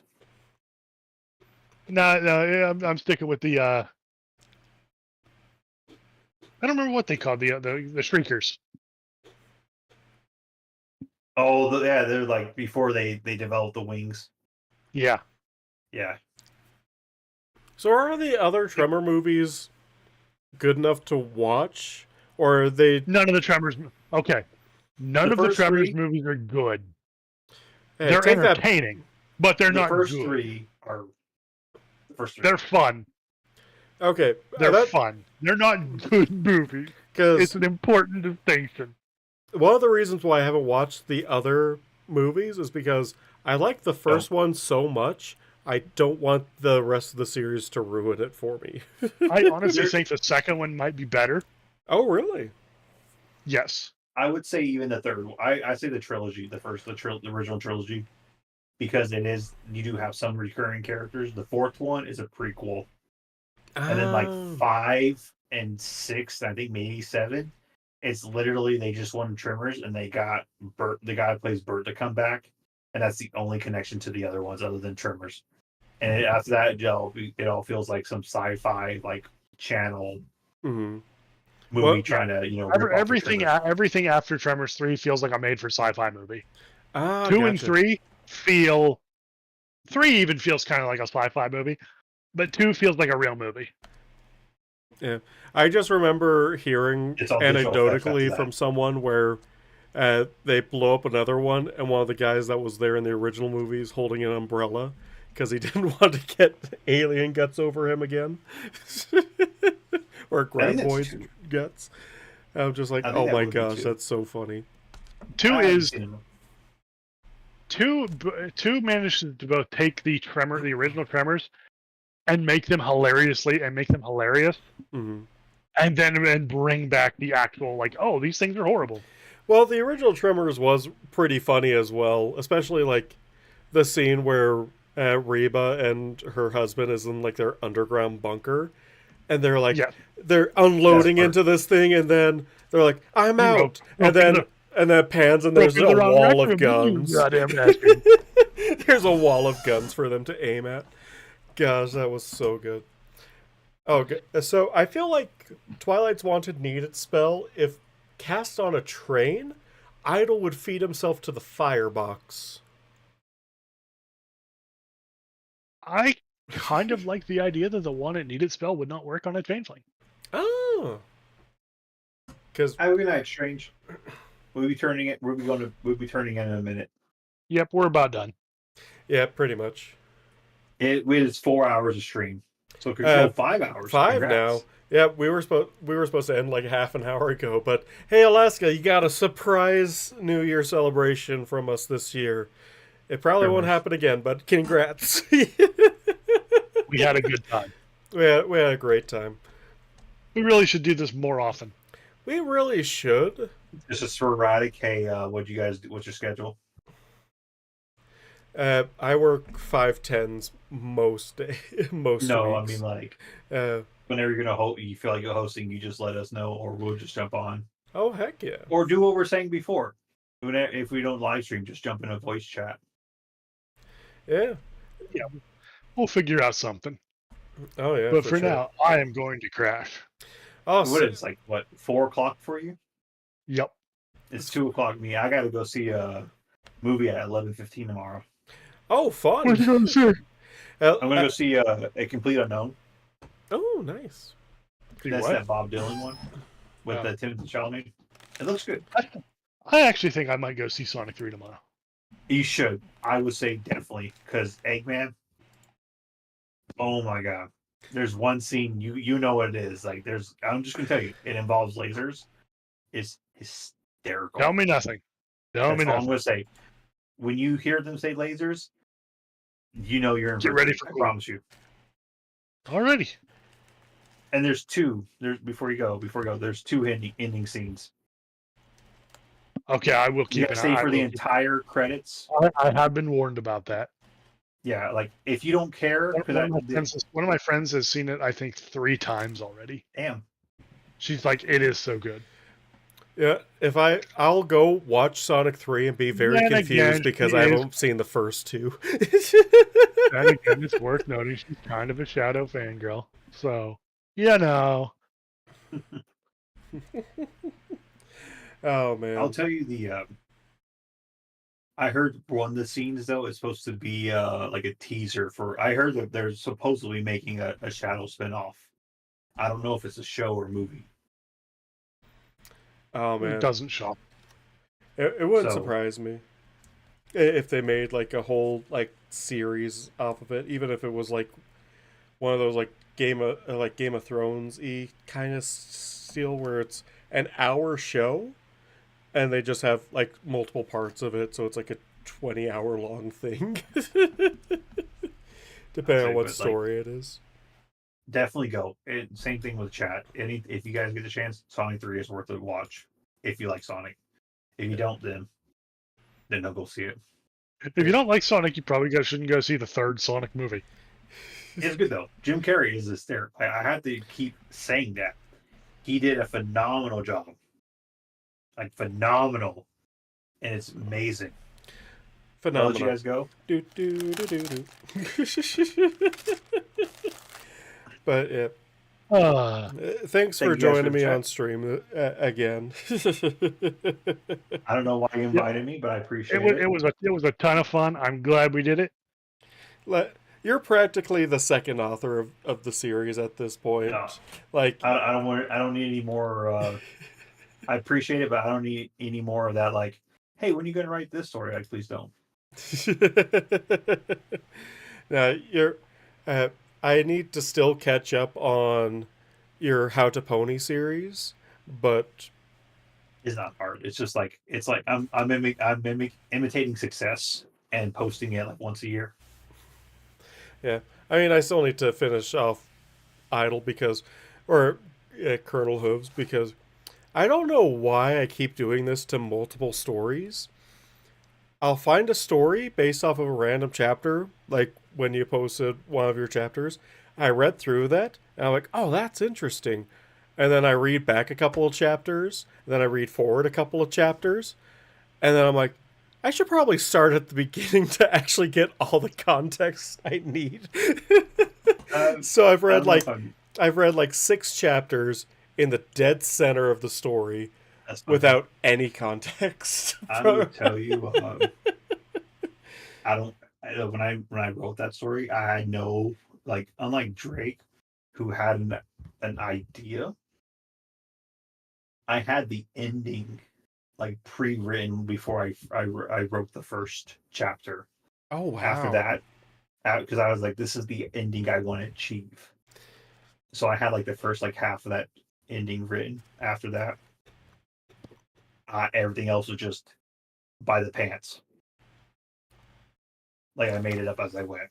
Honestly, like that's kind of how a lot of authors I know write, where it's like, I didn't write the story, the characters possessed me and wrote the story for me.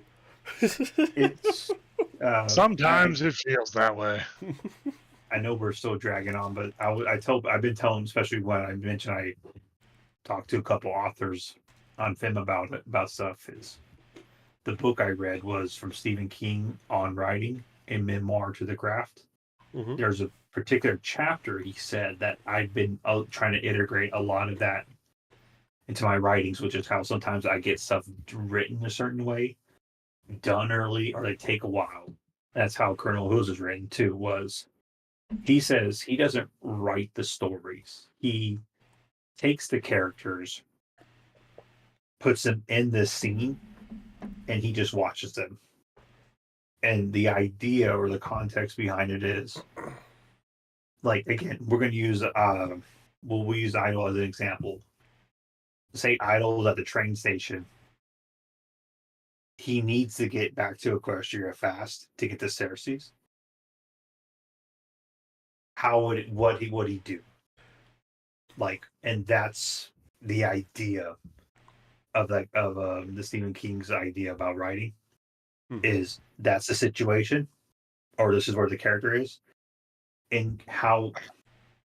Like, it's less about what you. It's less about what you want the character to do, and more about what would the character do. Yep. Mm-hmm. Although, and then you just write. So you act that. Sorry. So you have to like. So he makes you step back, and you're not writing what you want happen. You're just writing down what you're seeing happen.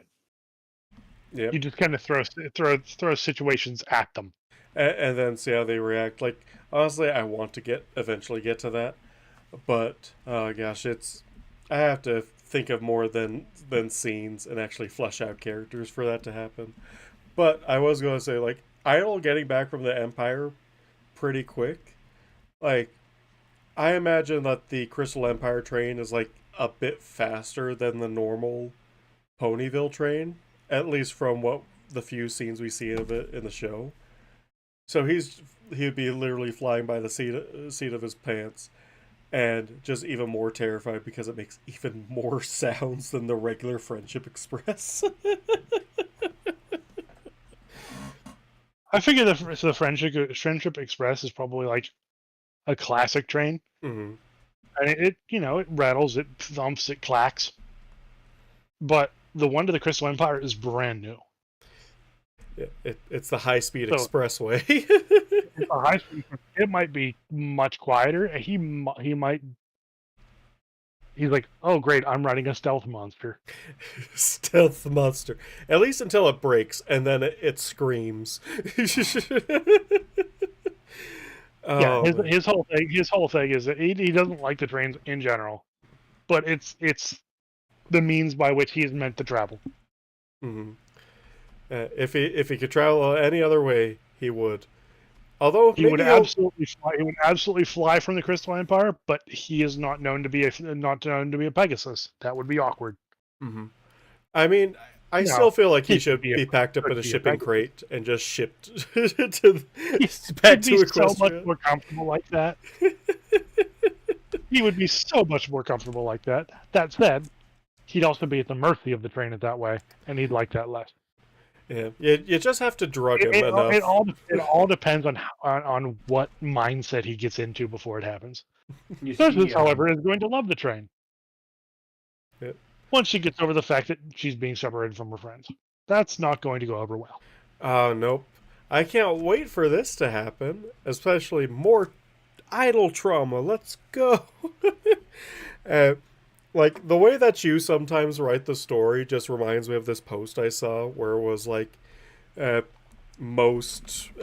all nature documentaries. It's like, nature documentary, you love this, you see this crab, you love this crab, and you forfeit all possessions of this crab. And they're like, yeah, the crab is in mortal peril. No! And you keep doing that with Idol to us. More or less. Oh man! Idol just wants to lead a simple life of doing menial labor. That's all he wants. He wants to be told what to do. Nobody wants to tell him what to do. He just wanted a simple life. He didn't want a responsibility of a family, a career, and supportive friends. Somehow he has them, and he likes having them, and he doesn't want to give them up. But now he does. But he doesn't know what he's doing. Yep. At the end of the day, he kind of made his own bed, and now he's sitting in it because he's the one that chose the crazy ponies in the first place. Exactly. There is no escape. You chose it. This is the path you chose. The queen gave you a simple option to rejoin the hive, and you told her no. Oh man. And he doesn't regret it. Nope. Which just makes it weirder to him because it's like, okay, this is the one thing all changelings should want. I told her no. What is wrong with me? Why am I like this? why do I keep doing these things? Oh man, I was like, thanks again for all the wonderful horse words that both of y'all have provided to this You can lovely thank Drake. community. I only piggyback off his success. I mean, same here. You're in good company. But at least you managed to finish your work. I'm still almost I'm a happy. decade behind. I appreciate it. Thank you. Like, I'm just very glad that I got another chapter out. it's a big release. It's a big relief. Oh, for Yes. sure. Yeah. Maybe Yeah, I'll good know for, like, one of another those 6 months. one of these days. I mean, you're already behind on the recordings. You might as well just like try to write a little bit. Do like a one shot, couple thousand words. You know, I was talking about like the recording things. Like maybe I'll catch up in recordings one of these days, because I released like one chapter this year, and my eventual goal was to eventually like catch up to him, so that way, as soon as a new chapter releases, I can do like a stream that night and just read the entirety of it, like I think live. Drake technically posted more chapters than you did. Yeah, I think someone posted earlier that he's posted 4 chapters this year. Hey, one a quarter. One a quarter, and they're like, it's a 3-year high. I know that someone's keeping track of how many chapters Drake's posted per year.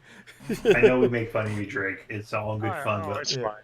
I'm going back. It I'm it is logging hard to keep up on this, because every chapter is a little bit more that I have to Oh, wow.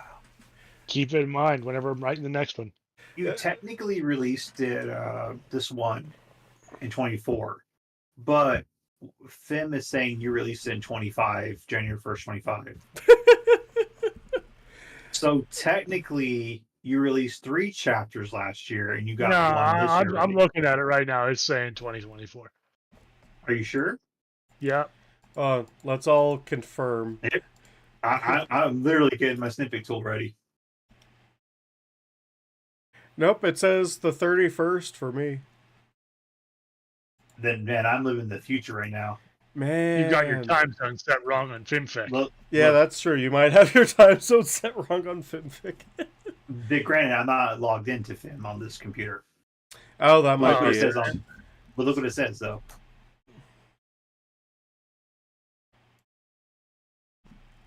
So Yeah. where is FimFic located? I don't know. Here, I'm next to a device that I can log into. You know what? It's probably using Greenwich, like the Yeah. mean time, yeah. or UTC, So whatever. I mean, we're like +6, +5, something like that.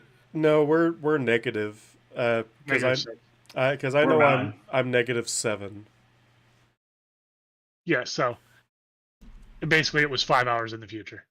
It's Yeah. weird. Yeah, so I'm logged in on this device, and it says 24, December 31st, 24. I mean, Yeah, FimFictions is a bit weird. It's almost certainly using Greenwich Mean Time for the default. Yeah, if you So- ever, FimFiction breaks a lot. I would have. Yeah, I would have. Sometimes. I posted it at like what, 9 o'clock. Yeah, that's why I was around 9. surprised. So I would have had to have posted it at before 7 for it to have not been yesterday, or not have been. It was about 8 Tomorrow. o'clock. Yeah. I remember. I would have had to have posted it around 7 for it not to be considered part of tomorrow by Greenwich time. But no one cares about Greenwich time. I don't live in Nope. Greenwich time. Nope. Still counts. Yeah. But yeah, I love how sometimes FimFiction breaks. Like, for example, this. It says my total word count for this story is 1.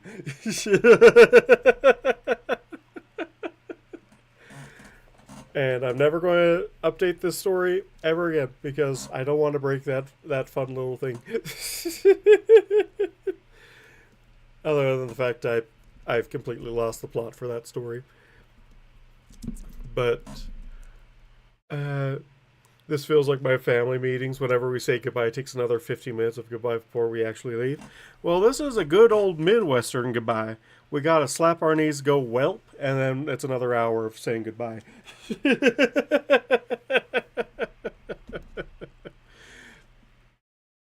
But yeah. Any final thoughts, words that y'all want to say to chat, or to each other before we head off and pass out for as long as possible?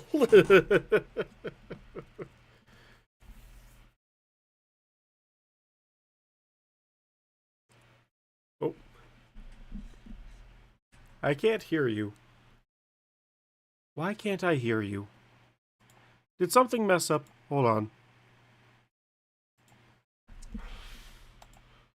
Discord, don't break on me now. Are you two talking? Can you hear me? Oh no. Oh no. Why? It broke. It broke the last possible second. Let me see if I can do something. Hold on. Why would it break the last possible? Did something override my Discord? Please. Please say no.